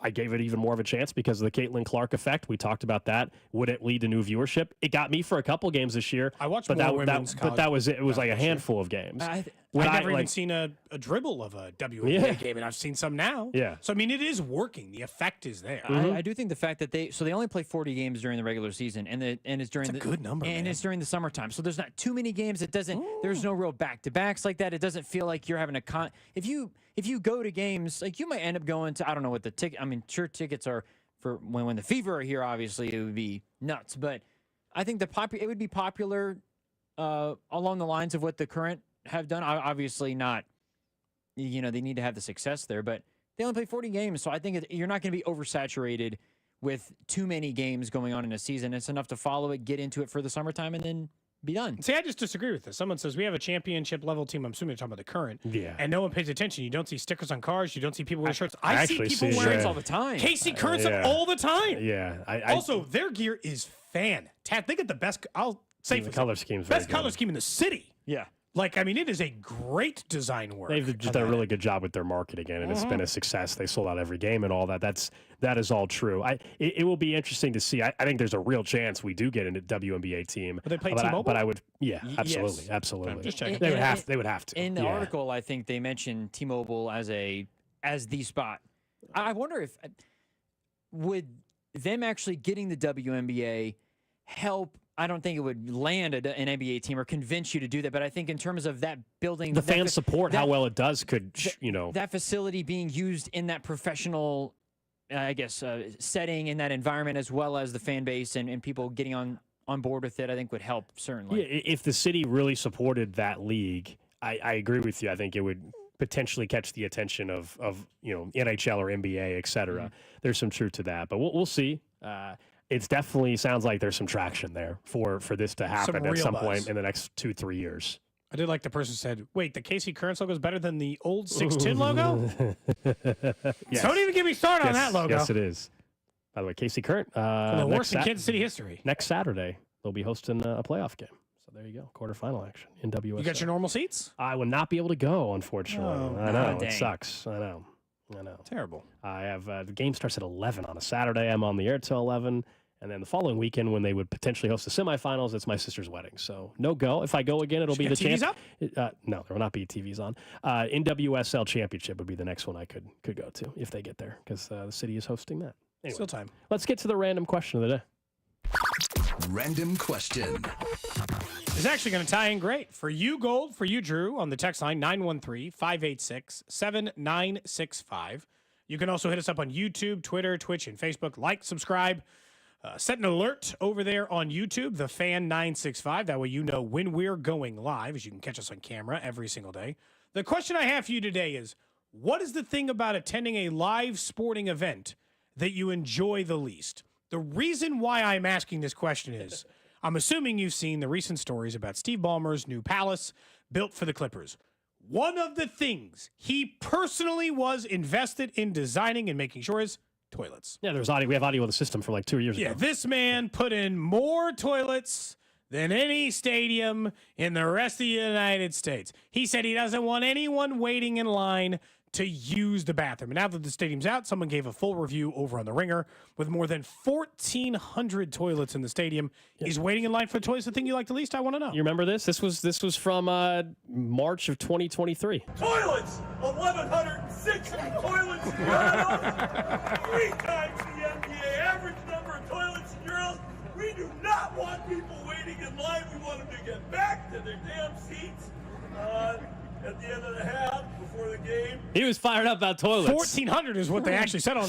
He cut himself short. He had an extra 300 to that number. What's the thing you like the least about attending a live sporting Isn't event? this obvious? Isn't this one You think obvious? it's just traffic? There is an obvious. That's the obvious answer. The deal Waiting with for the toilet does suck, there's though. It feels two. like we miss a lot of action. There's two extremely obvious things that are just realities of going to live sporting events: the traffic, and you're paying concession prices, and that beer is all of a sudden double what it should be, or triple.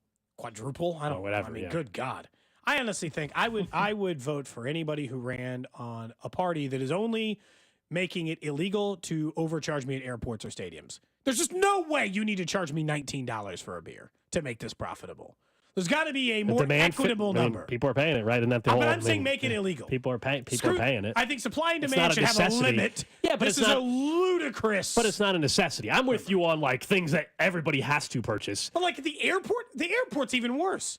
Like, No, of course, the I have pricing to travel. is, I but don't you're have a place arguing. to go. You're asking to cap prices. We're not talking about gasoline. We're not talking about like electricity or something here. We're talking about like it's not a necessity for you to have a beer at a sporting event. If people are going to spend $20 for a beer, they're going to cap the price on it. From the 913, Lance says that his least favorite thing is the seats in the stadium. Says they're a bit snug for him because he's a little bit bigger. So he says that those don't work at all. Yeah. Somebody definitely mentioned. Someone said not being able to hear play-by-play. They really like being able to like get the sense of that. You could be the old person with like the earbud. Oh yeah, people do that all the time. yeah. Right? That would be the case. Someone says the wave. That's one thing that drives me crazy. It's not anywhere near the top 3 on my list, though. But it's just people enjoying to something. me, it tells me you're not enjoying the game, actually. If you are too busy trying to get the wave started, you're not enjoying you're bored. If you're at a baseball game, it's the 8th inning and it's 1-0 and you're starting the wave, you're not interested in the product on the field. Anyway, that's just a pet peeve of mine. It's not top 2 or 3. I think that actually is a fair point. I don't actually care about the wave. It doesn't Let matter people to me do what either, makes but them I think happy. that's a fair point. What's a little smile on the face? I think it's got to be, for me, traffic in games that I've been to, for the most part, traffic, again, I have not been to a Chiefs game yet, so I haven't I have not experienced that moment yet. But I would say the prices. I think standing in line for food is a little bit more annoying because it seems like it always takes longer than it really does. The thing that I guess it bothers me a little bit where if you're watching the game, like if you're standing in line at a Royals game, standing in line for a dog, and there's like 5, 7 people in line or whatever, but it's taking a little bit longer. You're watching the game on the TV and something big happens. I don't want to miss it because I'm there. So there's been moments where that's happened and it's annoying. I don't want to see it on the TV. I want to be able to witness it. That's Ballmer's thing, He doesn't want you standing around waiting to use the bathroom. Someone else said over 913-586-7965, going to their seats. Someone else in their seats, they're playing dumb because they have nosebleed seats. They're trying to get better seats. Yeah, the people that just are sitting in your seats, not because they accidentally are section over. That happens, right? But where they're like intentionally, they know they're not their seats. Just as long as they move right away, whatever. Yeah. Just as long as you're moving along when I come to my seats, we're chill. I don't care. Yeah, it's just if it's in game though, man, and you got to go to the bathroom, you come back and someone's in your seat. Yeah, that should annoy you. Oh, if it's in the middle of the game, fine. I thought you were talking about before. No, before the game's not as problematic. Also, shouldn't the people around you be protecting your seats a little bit? Making sure people aren't paying attention to everybody that's sitting next to them unless it's the same season ticket holder group or whatever. If something happens, I feel like there's an obligation. This person does sit there. Like if you leave to go. Someone still thinks, Drew, by the end of the year you got to go to a Chiefs game. They said, is it legal for Drew to have this job and not to have attended a He's Chiefs had game? chances to go. Yes. He has a press pass for the whole season. You can join me Monday. You can join me Monday night. I will be sitting there. Mac's gone to a couple as well. Okay. You got to make it out. I'm going to. There's no other game that you have. Like normally, I get it. You want to watch Red Zone? I'm totally trust me. I get it. There's no other game, right? There's not a doubleheader Monday night game. It's just the Chiefs Bucks, isn't it? That's the time to go. Let's go. Chiefs Bucks. All right. Somebody says definitely one of the things that's the worst is being in the middle row, where like you got to make everyone move just to go to the bathroom. Yeah. That is like I'll say I very rarely check a ticket to try to avoid that, but when you look down and all of a sudden you're like, oh man, you want an aisle seat, dead center. Like there's 6 on this side, 6 on this side. You're like, excuse me, I'm sorry. That actually is underrated. I think that sucks. That sucks. I think that's underrated because I think I unintentionally do that where I don't realize it. I just think I want an aisle seat. Like I want one or two where I'm looking. Okay, 15, 16, where we're good. There you go. That is the random question of the day. Up next, Nate Taylor, our Chiefs insider from The Athletic, is going to stop by. We'll ask him that stadium question as well. We'll also get his perspective on where this team is at following another move yesterday. This is Cody and Gold on your new home for Royals baseball. 96.5, The Fan. Brought to you by Heartland Men's Health, the leader in men's sexual health. Thousands of men have been successfully treated for low T, ED, and more, all with discretion and compassion. Make your appointment at heartlandmenshealth.com. Your attention is precious. Pulled in a million directions for a million different reasons. Blue Cross and Blue Shield of Kansas City works hard to make sure your health insurance isn't one of the many things distracting you from what's important. By making healthcare easier to navigate, we help keep your focus on the moments that matter most. Like dinner with loved ones. Letting you focus on you.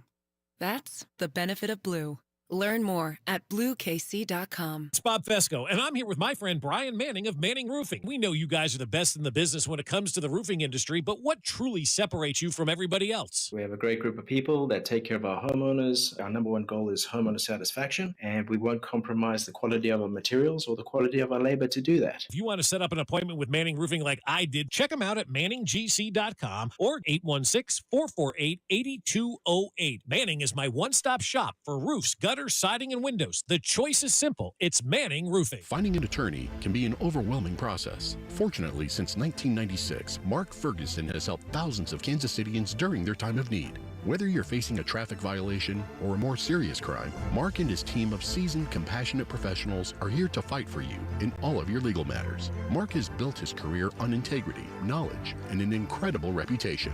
Call Mark Ferguson at 816-203-2263. The choice of a lawyer is an important decision and should not be based solely upon advertisements. The NBA is back, and FanDuel, America's #1 sportsbook, wants you to catch all the action. Right now, FanDuel is giving all users 3 months of NBA League Pass. All you have to do to catch every tip-off and buzzer beater is place any $5 bet on the NBA. And who isn't excited to watch the Lakers this year with LeBron and Bronny playing together? If you're new to FanDuel, just visit FanDuel.com/610Bob to get 3 months of NBA League Pass courtesy of FanDuel. Make every moment more with FanDuel, official sportsbook partner of the NBA and of 96.5 The Fan. 21 and present in Kansas. After 3-month free trial, the full price of League Pass will be automatically charged monthly. Cancel anytime. No refunds. Terms, restrictions, and embargoes apply. Limit 1 pass per customer. See terms at sportsbook.fanduel.com. FanDuel is offering online sports wagering in Kansas under an agreement with Kansas Star Casino, LLC. Gambling problem? Getting help is your best bet. Call 1-800-522-4700 or visit ksgamblinghelp.com. Protect yourself. Get the updated COVID-19 vaccine and your flu shot at the same time at Hy-Vee.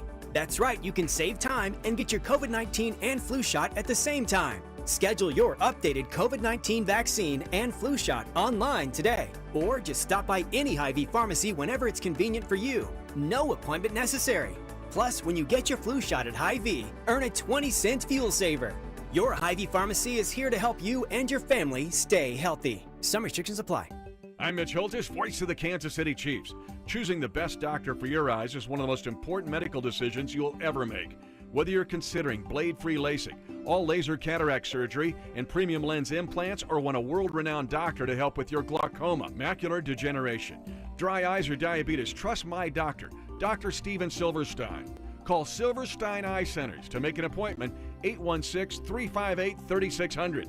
Experience the best eye care in Kansas City.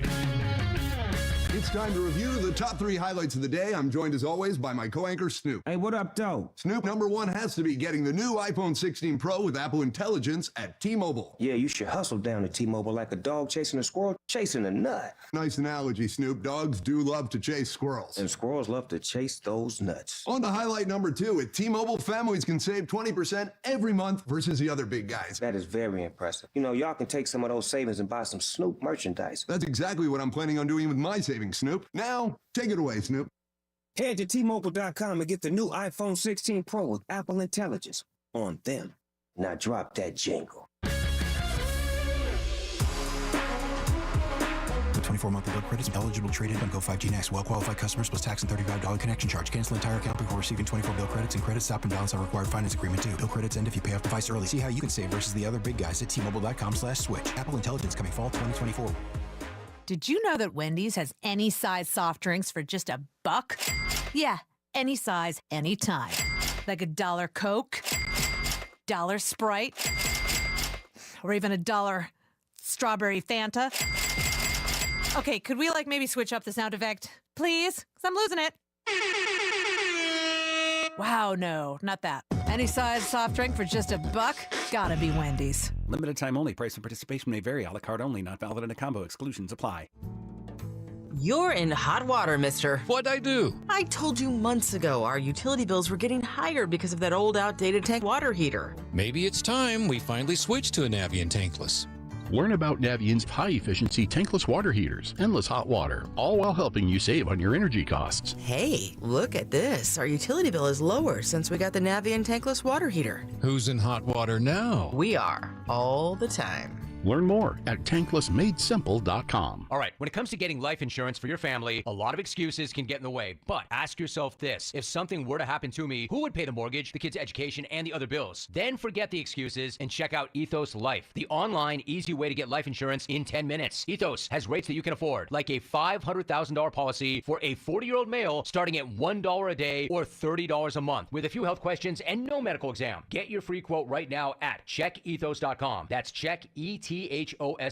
Not available in all states. Rates do vary. Whether you're ordering wings for the game, whipping up a 7-layer dip, or ordering pizza, there's something about football that makes you want to eat.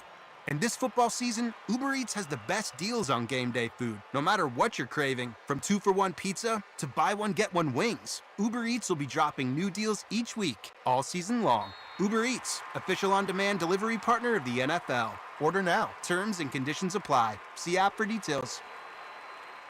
Inside the Huddle is brought to you by Blue Cross and Blue Shield of Kansas City. Discover the benefit of blue. What's up, KC? It's Trent McDuffie.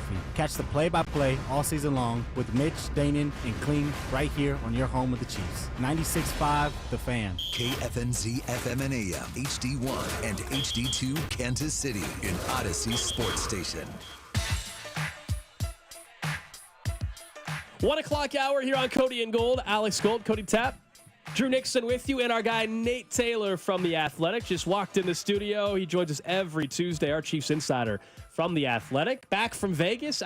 I know when we were sitting there in the press box, you said you had a little show you were going to go to after as well. How was the Cirque? Which Cirque show was it? Yeah, Cirque du Soleil. All right. Oh, in the Bellagio. This is all credit to Holly. My lovely wife. You take her to the designer stores after? Go get her a Prada purse? We walked by her. I told her eye candy. No, thank you. It was a great experience. It's like Olympic level diving.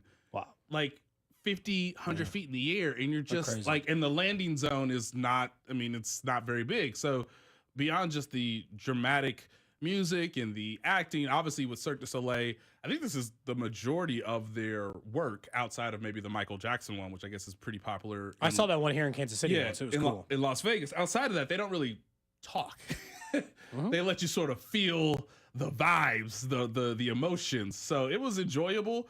We did the 9:30 show. We got out at 11:30. I was like, "You sure you don't want to hit? Sure you don't want to hit that thing? You want to?"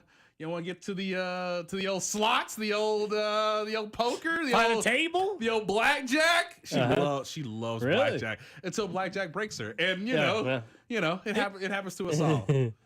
I stuck to almost exclusively sports wagering. Yeah, we didn't do any Had a nice table little games. weekend on that. Yeah. Almost exclusively sports wagering because we had a lot of stuff going on from event. Yeah, I didn't play a single table game on this trip. Really? Yeah. Crazy. Okay. Just sports betting. Yeah. Holly has no interest in sports betting, and per the mothership, I should have no interest in sports betting either. Now, I tell people I can technically bet. It's not the NFL. So I could bet on college football or basketball. Obviously, baseball. Hey, I got that right. The Dodgers are better. Wow. I was like, hey man, the Royals almost beat them, guys. This is not the 27 Yankees. Something we can discuss right now. A little breaking news in the NFL. Adam Schefter reporting the Carolina Panthers are trading wide receiver Deontay Johnson to the Baltimore Ravens. Sign me up. Not Let's the Texans. go. Not the Texans with the Stefan Diggs injury. I thought you were about to tell me the Texans pull off a trade, but they must feel good about Nico Collins coming back. So there's Baltimore's counter to the rest of the receiver moves. Zay Flowers has been really good. He has. Also, they're trying to be the 2018 Chiefs? They're just giving up on defense? They're just going to try to see how many points they can put on the board? What's the plan there? Look, they don't have as They can score. They can already score. Yes, they don't have as good enough of a pass rush as they had last year. The defensive coordinator, who was now the head coach of the Seattle Seahawks, not good. It's tough to ask a first-time defensive coordinator to stabilize and maintain the level of excellence they had last year. Jadeveon Clowney's there no more. So again, Kyle Hamilton. Poor Kyle Hamilton. Also, actually, I want to thank Kyle Hamilton because without his mistake, we don't get the full-on Jameis Winston effect in its entirety. Me and Drew were next to one another in the press box, and the guttural sounds we made with Kyle Hamilton dropped that interception, and then of course the very next play is the game-winning touchdown. They need help. I think to your point, Cody, sure they could be trying to be more offensive heavy. Lamar Jackson's window is right now. Derrick Henry's playing very, very good.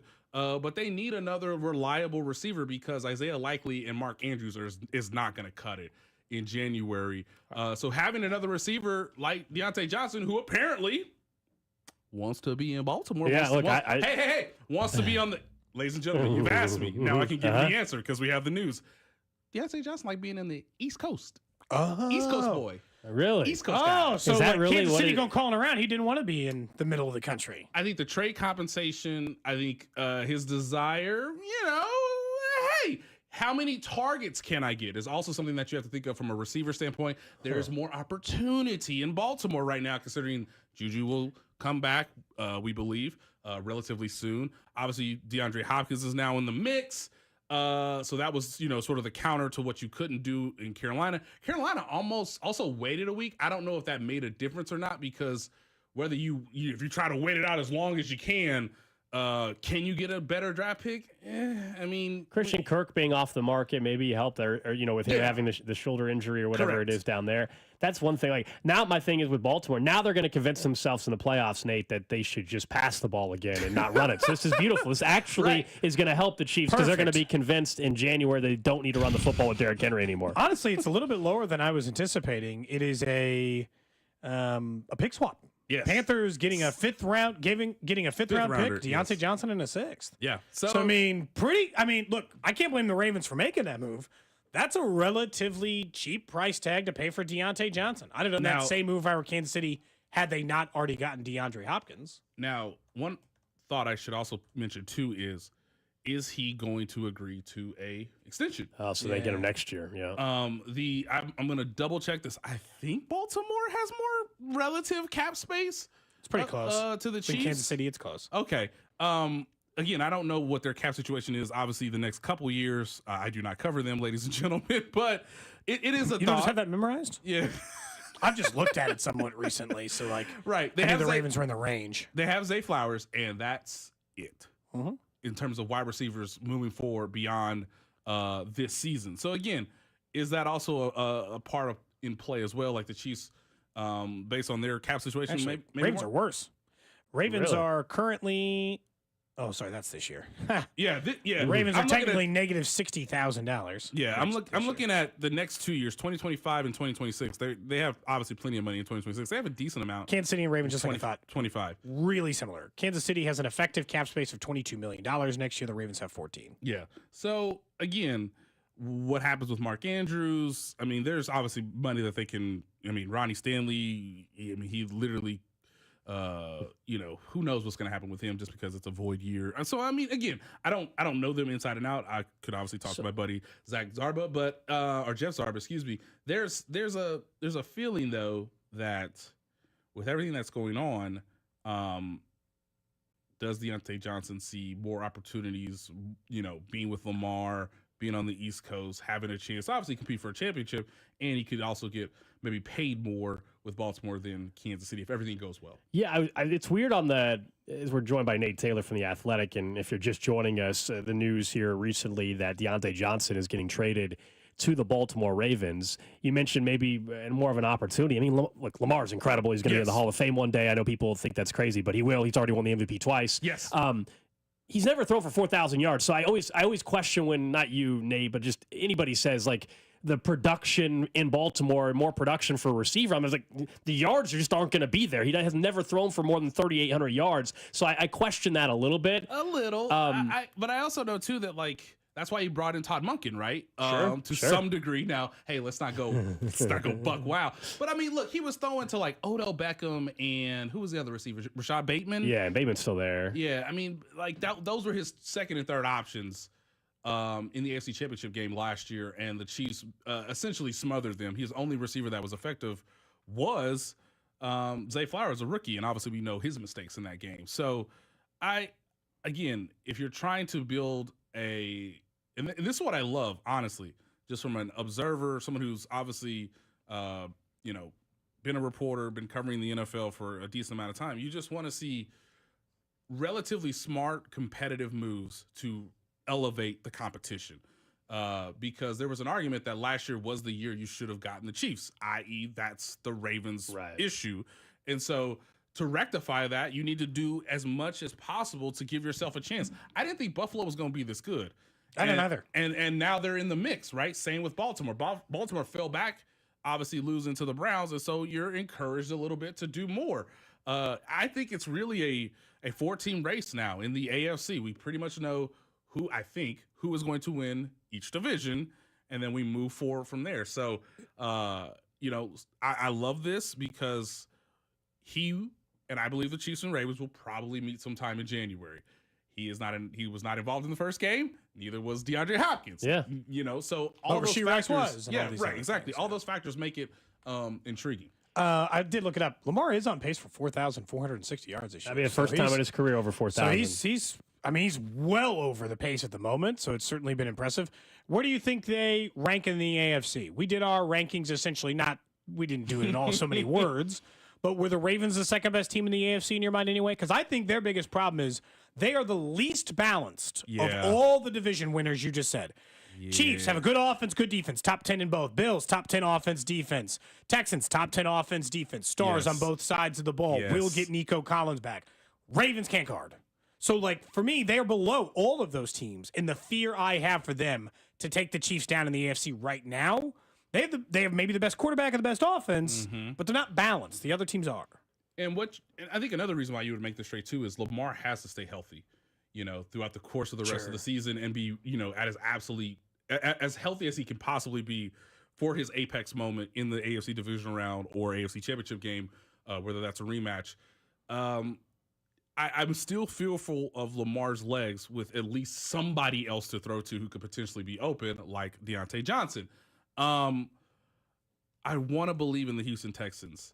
Obviously, we're going to see the Chiefs play them later on this season, but they've only had one round of experience. They had the amazing win against Joe Flacco and the Cleveland Browns last year, and they got a real wake-up call playing a top-level contender in Baltimore. So I want to believe them.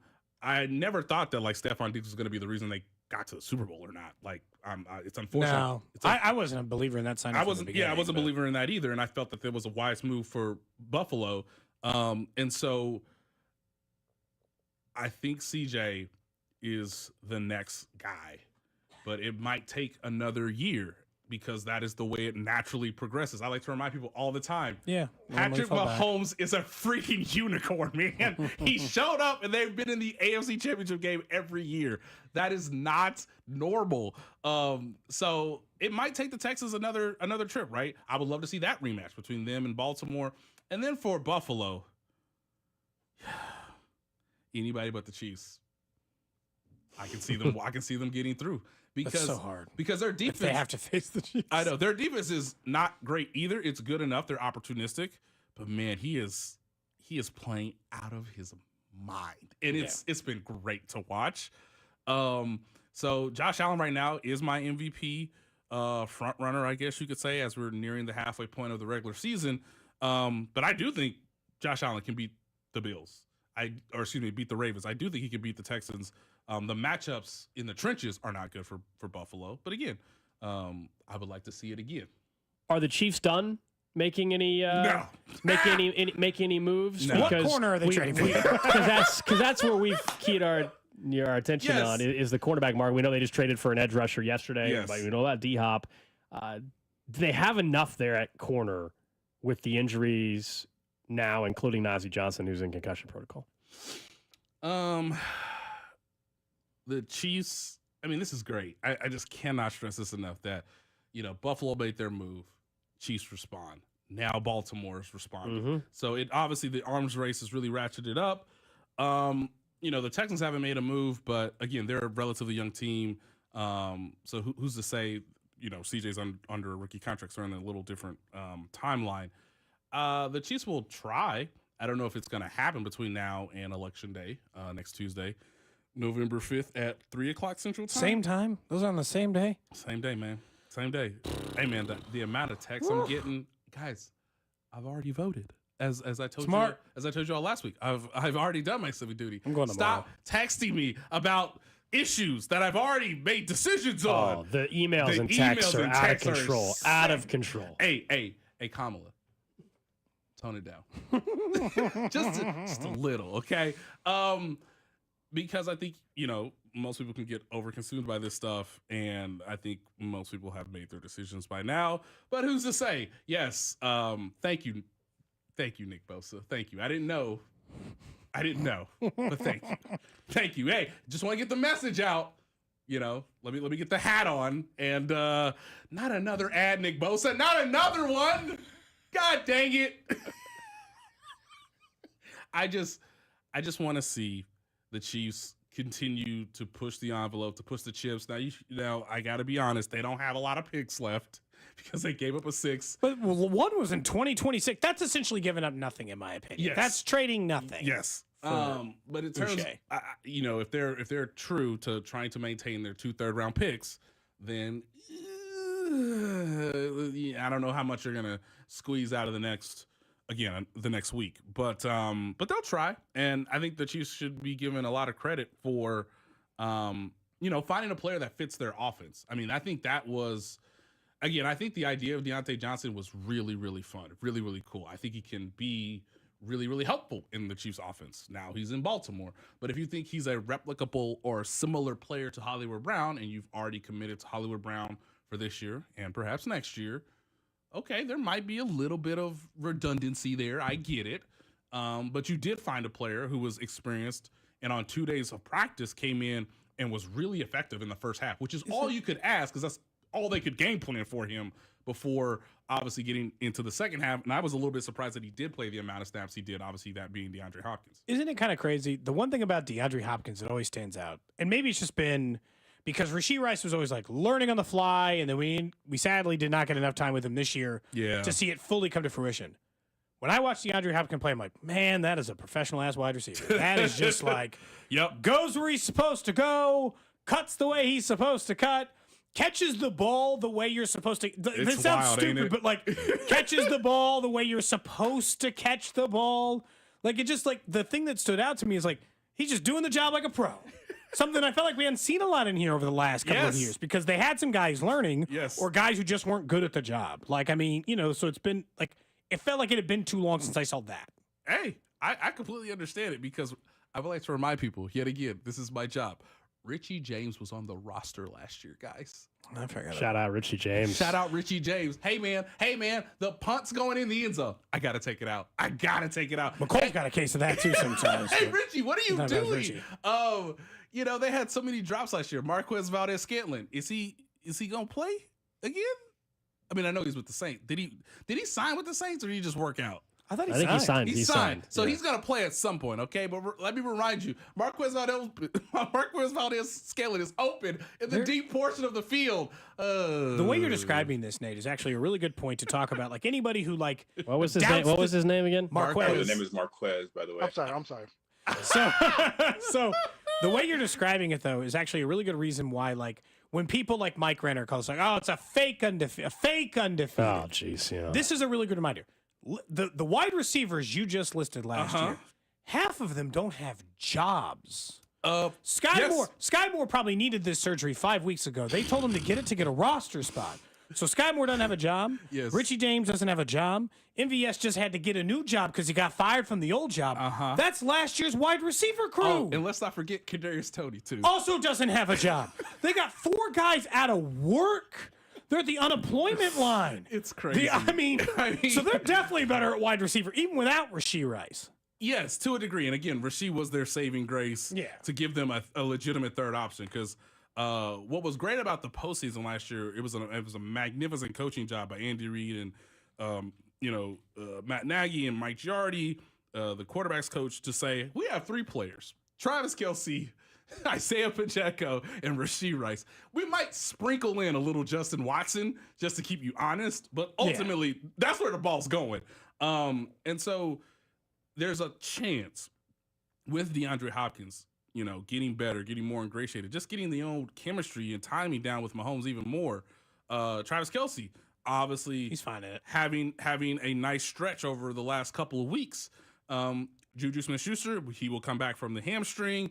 Again, I think there's a chance that Hollywood Brown might be in uniform sometime in mid to late December. Who knows if he's available for Christmas Day against the, how are they 6-2? Pittsburgh Steelers. And then, of course, you have Kareem Hunt and Isaiah Pacheco back as well. So they have a more well-rounded potential starting lineup for Mahomes than they ever had at any point in January last season. Andy was asked about the offensive linemen, specifically the left tackles, yesterday, and he said, look, we're young, right? We got a lot of young guys at that left tackle spot.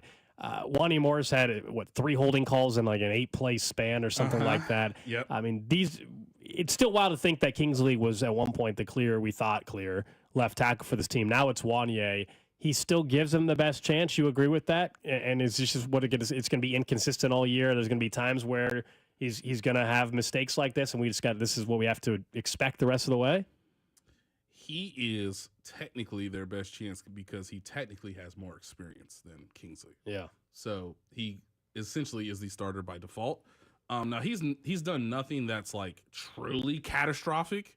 One of the things that we learned from the game though is that, again, this is from Next Gen Stats, kind of jumped out to me that for his penalty issues, Jawan Taylor did not allow a single pressure on 28 pass blocking matchups against Max Crosby, and 25 of those 28 were without a chip, i.e. one-on-one.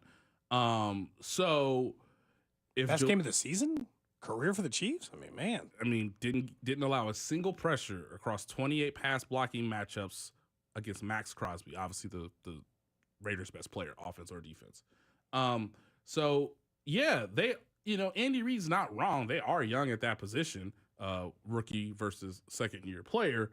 I still think Kingsley Suamataia is the more athletic option. The more he's sculpted in a way that screams left tackle. It's just the development is a little bit hampered because you're literally trying to win an unprecedented 3rd straight Super Bowl. And so we'll take the more experienced player now over perhaps the player with the higher ceiling in Kingsley Suamataia. So again, you never know what's going to happen.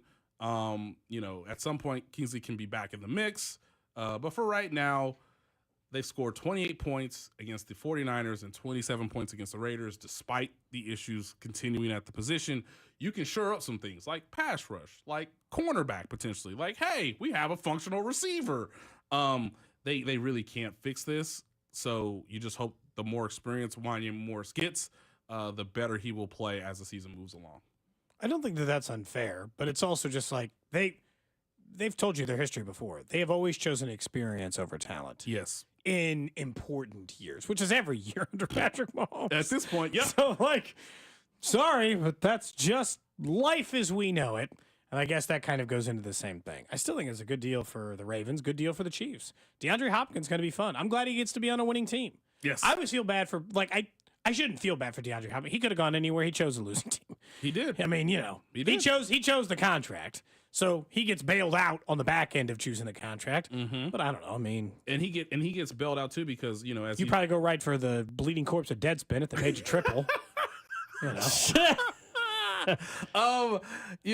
Triple for my life work balance. I don't know. Again, my agent is Holly. And there's sometimes you're gonna ask about those vacation days. Yeah, there's sometimes I get an itch. Because I told you guys I love being at the ballpark. Sometimes I get an itch to be like, it might be nice to go down and write a story on like Michael Massey or Salvador Perez, or just like just mix it up a bit. Our NFL insider Vinnie Pasquantino. Exactly, and Holly's like, Are you insane? No. No. So I don't know. I haven't had that situation pop up before, Cody.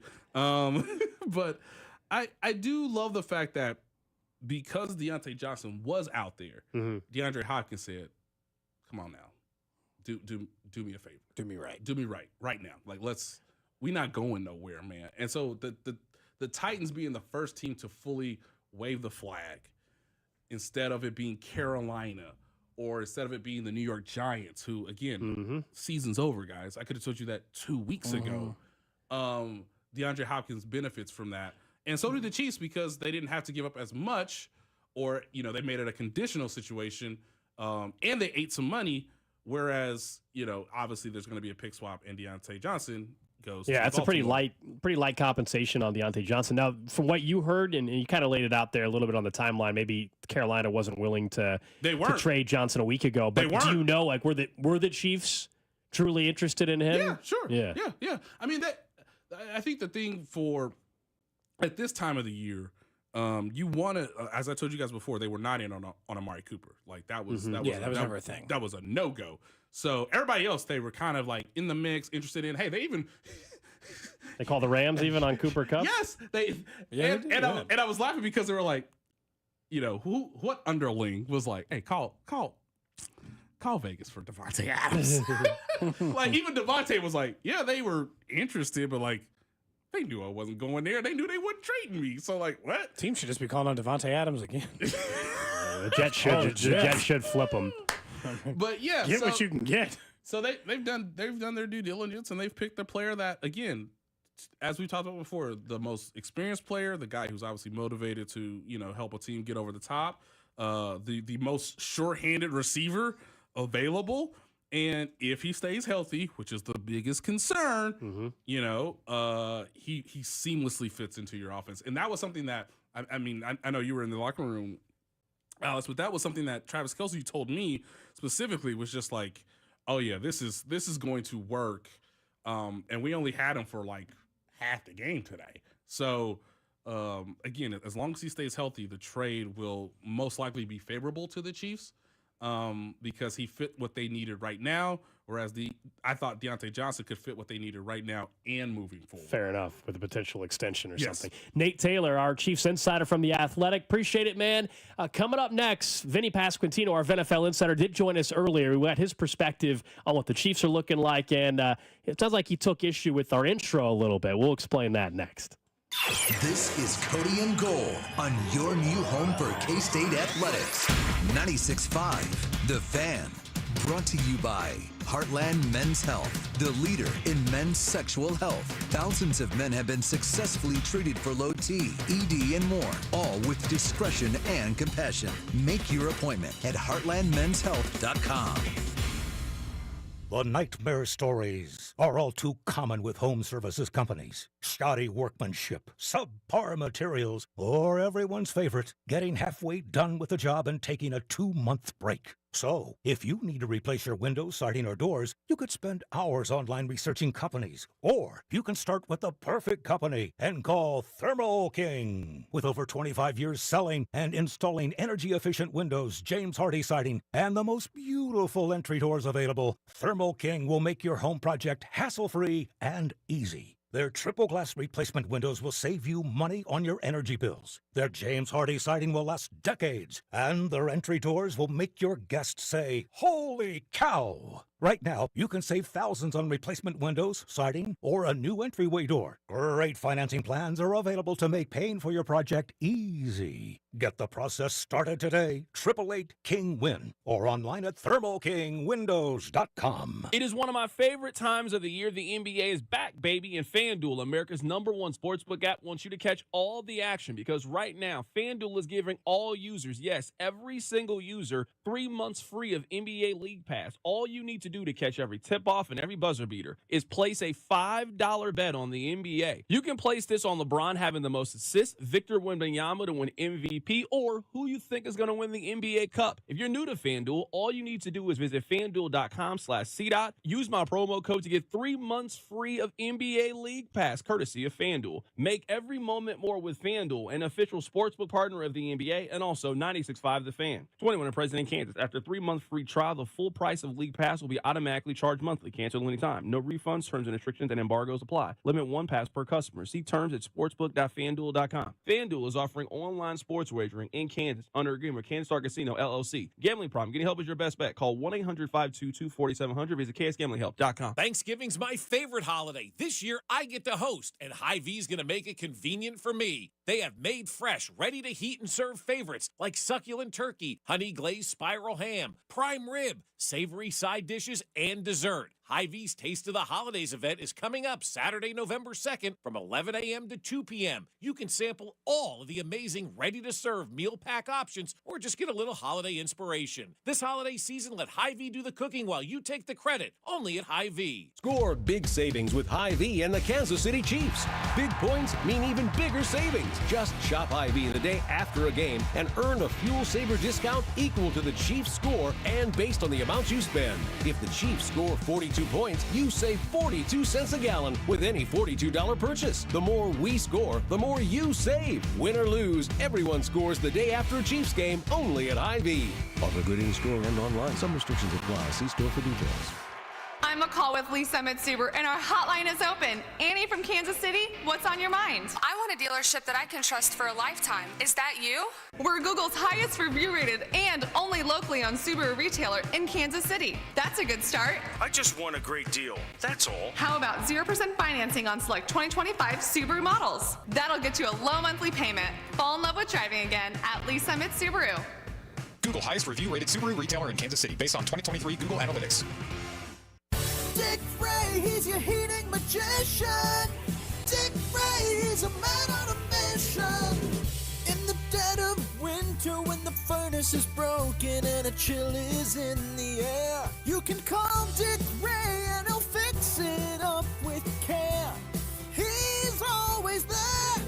Call Dick Ray, he's your heating magician. Hey, it's Dick Ray. Schedule your furnace tune-up today. Only $79. Call 913-DICK-RAY. Must qualify for enrollment. Results may vary. We all hear the radio ads about the IRS. They tell you to be afraid, to be scared, and they try to frighten you into calling. I'm not here to do that. Tax Relief Advocates is different. TRA is here to tell you that if you owe money to the IRS, whether it's $5,000, $50,000, or $500,000, we have a solution. It doesn't matter if you're sitting in your car, at work, or with your kids. No matter where you are, call now. 800-583-5795. Don't lose hope. TRA can eliminate or reduce what you owe to the IRS. Generous programs are now available that can give you a fresh start. Our passion is taxes and helping individuals fix their IRS problems. We have over 1,000 5-star reviews on Google and an A+ with the Better Business Bureau. You don't need to be afraid of the IRS any longer. End your tax nightmare today by visiting us online at TRA.com or call 800-583-5795. That's 800-583-5795. Tax Relief Advocates. Real solutions for real people.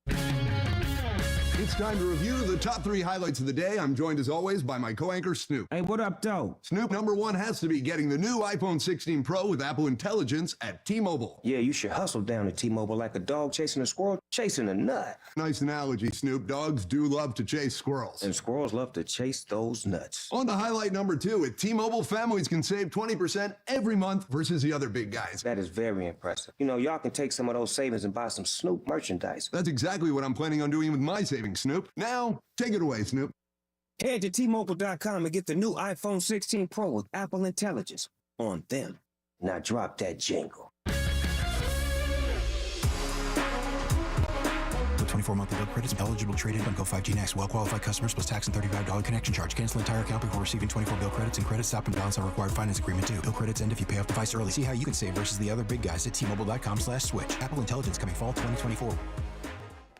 Good morning, Doctor. Doctor? Hi, Doctor. Doctor? Dr. Jackson's practice is growing.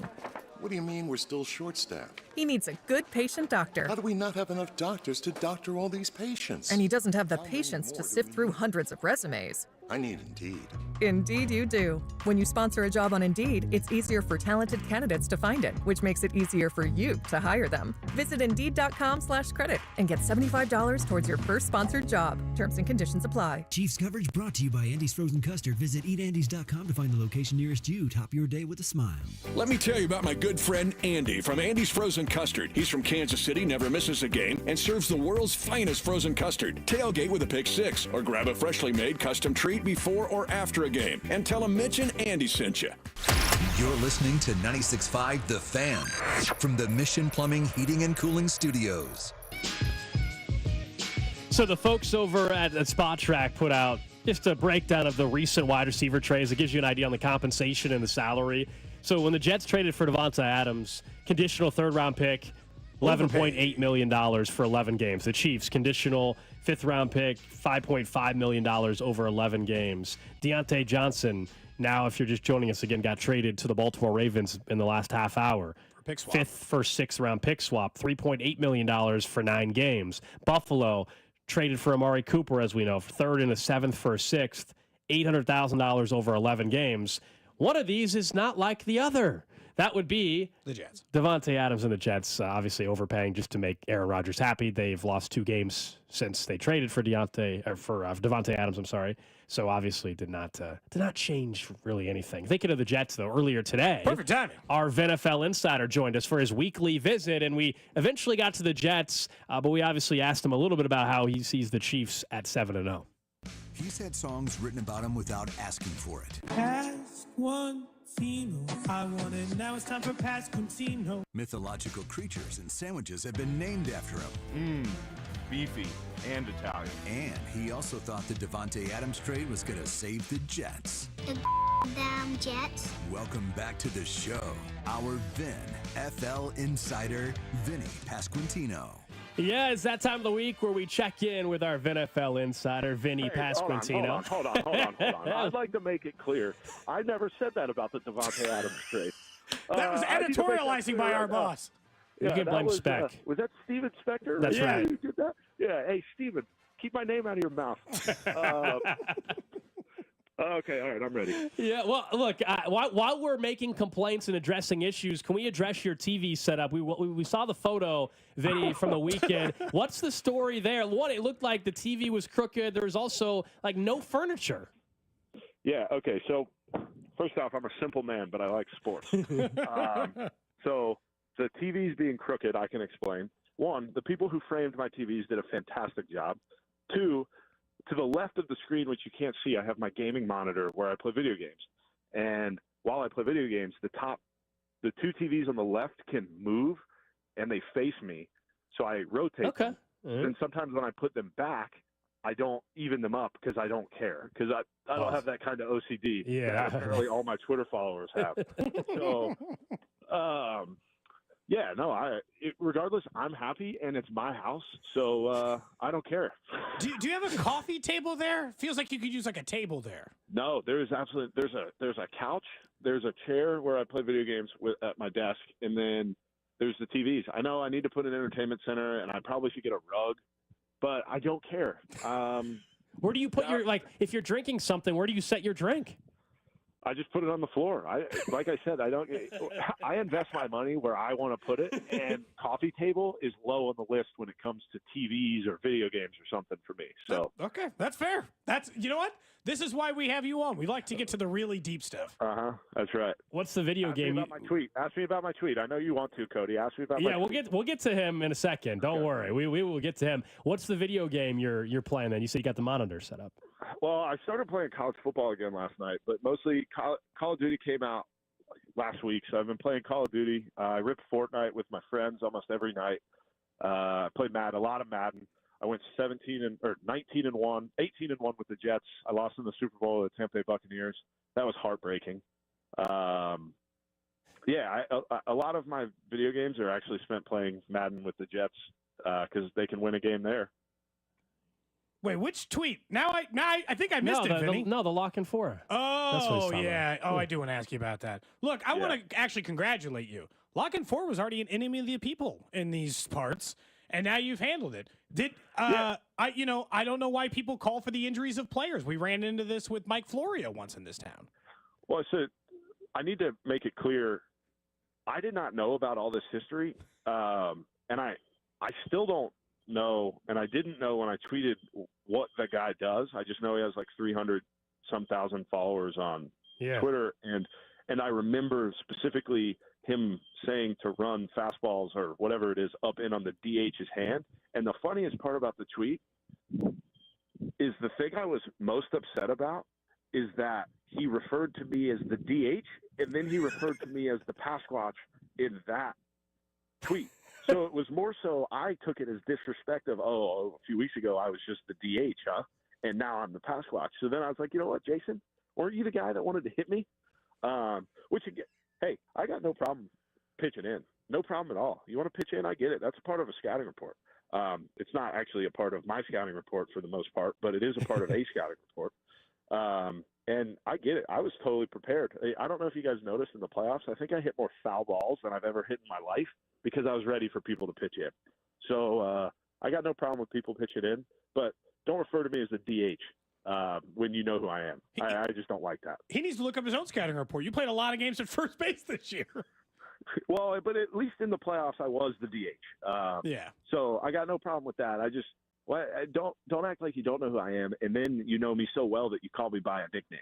I don't like that. Yeah, I can But tell you though. I would like to say I have no personal problem with the guy because I don't know him, so I don't have a problem with him because I don't know him. It's hard to have a problem with somebody you don't know. Fair enough. There's definitely people in Kansas City that can't stand the guy. I'll tell you that though. Long before this, going back to 14 and 15. So I think people right away enjoyed your tweet as we're talking to our viNFL insider, Vinnie Pasquantino. Did you catch any of the Chiefs game on Sunday? Obviously, they're 7-0, and they were out at Arrowhead West in Vegas over the weekend. Yeah, there was a nice little win. I didn't catch all of it, but it was on TV when I had the Red Zone on, so it would come up. Another nice win, 7-0. Hard to complain. Is it the weirdest 7-0 you've ever seen? I mean, for all of them to be essentially single point games, like single score games, it kind of feels like that way, Vinny. Yeah. Yeah, but at the end of the day, you find ways to win games. That's your job. So it's I don't know. It's weird. It's just weird, but it's great because it probably makes you better come playoff time is when you're playing in all these close games. So just another week of Chiefs excellence. Who do they play this weekend? They have the Tampa Bay Bucks on Monday Night Football. Is the game in Kansas City or in Tampa? Kansas City. Kansas City. Feels like 8-0 is on the way. Hard to predict for a team to lose when they've never lost this season. You mentioned you were watching Red Zone, so obviously they were keying in on that Bears-Commanders game throughout. I don't know if you sent a text to your teammate Michael Massey or not. I feel like that was a text-worthy game to send a condolence after a Hail Mary got him. So I texted him when the Bears scored the touchdown, him in a group chat with another Chicago friend, and I said, fellas, it looks good. And then that happened, and Massey responded immediately and said, this is why I did not respond right away. I've seen enough Bears football to know that something wrong was about to happen. Oh, man. You sent the text and everything. Oh, boy.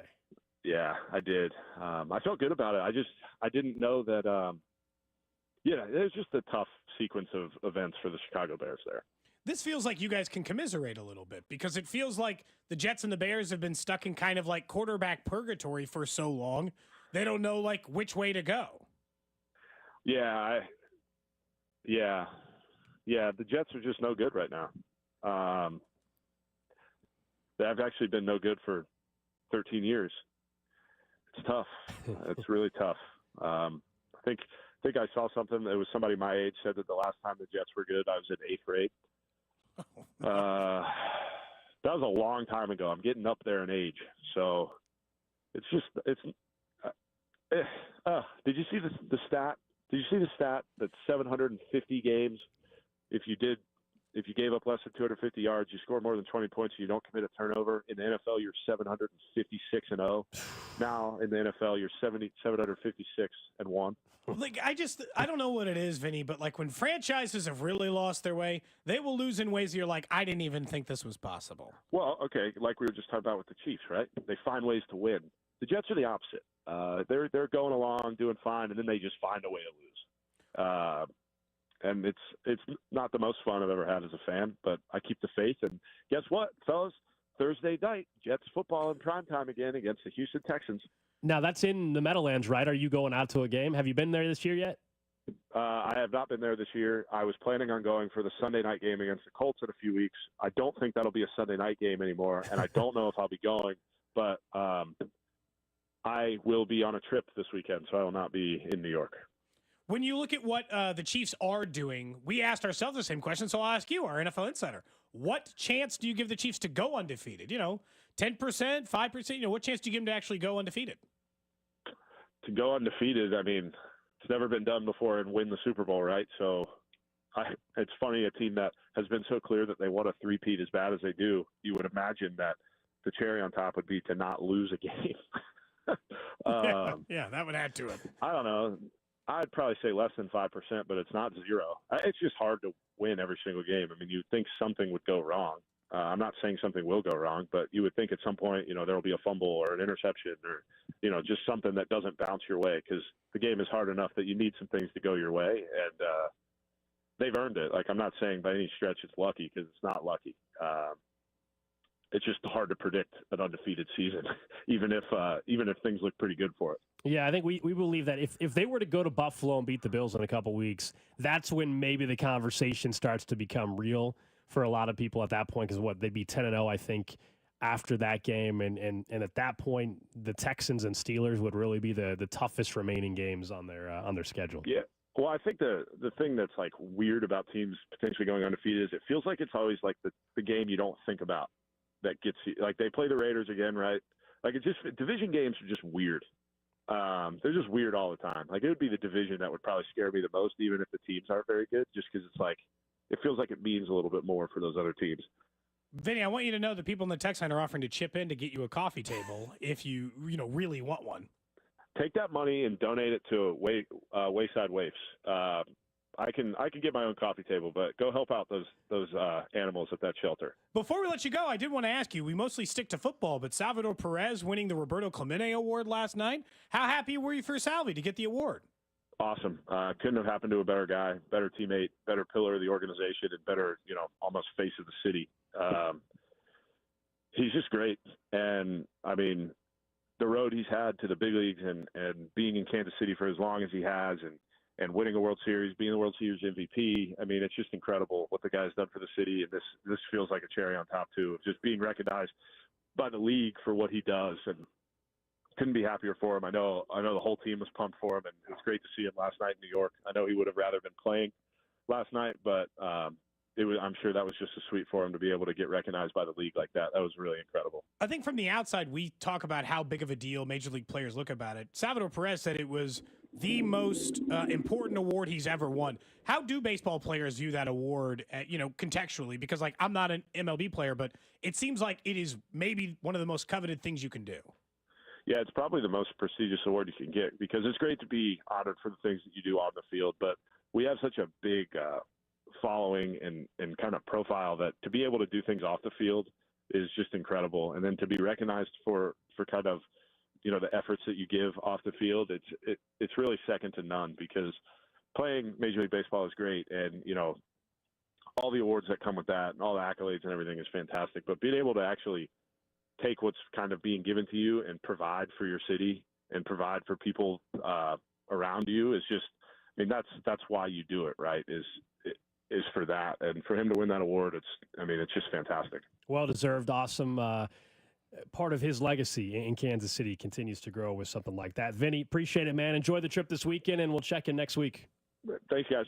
So that was Vinnie Pasquantino, our viNFL insight, a little bit earlier on today. It was terrific, obviously talking about the NFL, but also some fun there about his TV setup. And you suggested he needs like a little area rug or something. I think like a table or an area rug, But he also brings up a good point. Fresh up the space. If he doesn't care, it's just his spot. He just wants a spot, then so be it.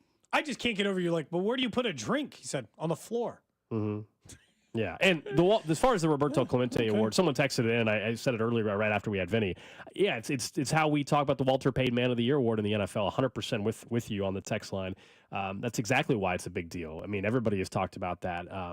It's one thing to have the MVPs and all that, but if you can get that attached to your name, it's pretty special. And now Salvador Perez has that as well. One final thing, just before we wrap up, as we were talking about the trades today, the trade today in the NFL with Deontay Johnson going to the Ravens. I've seen a ton of reaction on the text line or social media. I'm sure you have as well, Cody. People surprised how little compensation it took to get Deontay Johnson to the Baltimore Ravens with just a pick swap. I think if you go back to what Nate Taylor told us 30 minutes ago or so, when he said, hey, he was hearing that Deontay Johnson really preferred or would only go to an East Coast team. Well, that narrows your market down drastically. So that might explain why everybody's looking at the compensation or like, wait, so Deontay Johnson was essentially free? I think what it is, think about how many he's already played for the Steelers. They can't trade him back there. The Giants aren't in the mix. The Jets aren't in the mix. So we're talking about a handful of teams, Baltimore and Philadelphia? Like, there's not many other East Coast teams. I mean, Miami has healthy Tyreek Hill. Like, that's about it. I don't count the Falcons as East Coast personally, but that's a whole other conversation. But, I think the teams were so limited. Narrow market. All right, thanks again to Nate Taylor. Thanks to Vinnie Pasquantino. We're back at it tomorrow. We'll have Ross Tucker join us on the show, perhaps Matt Verderam as well.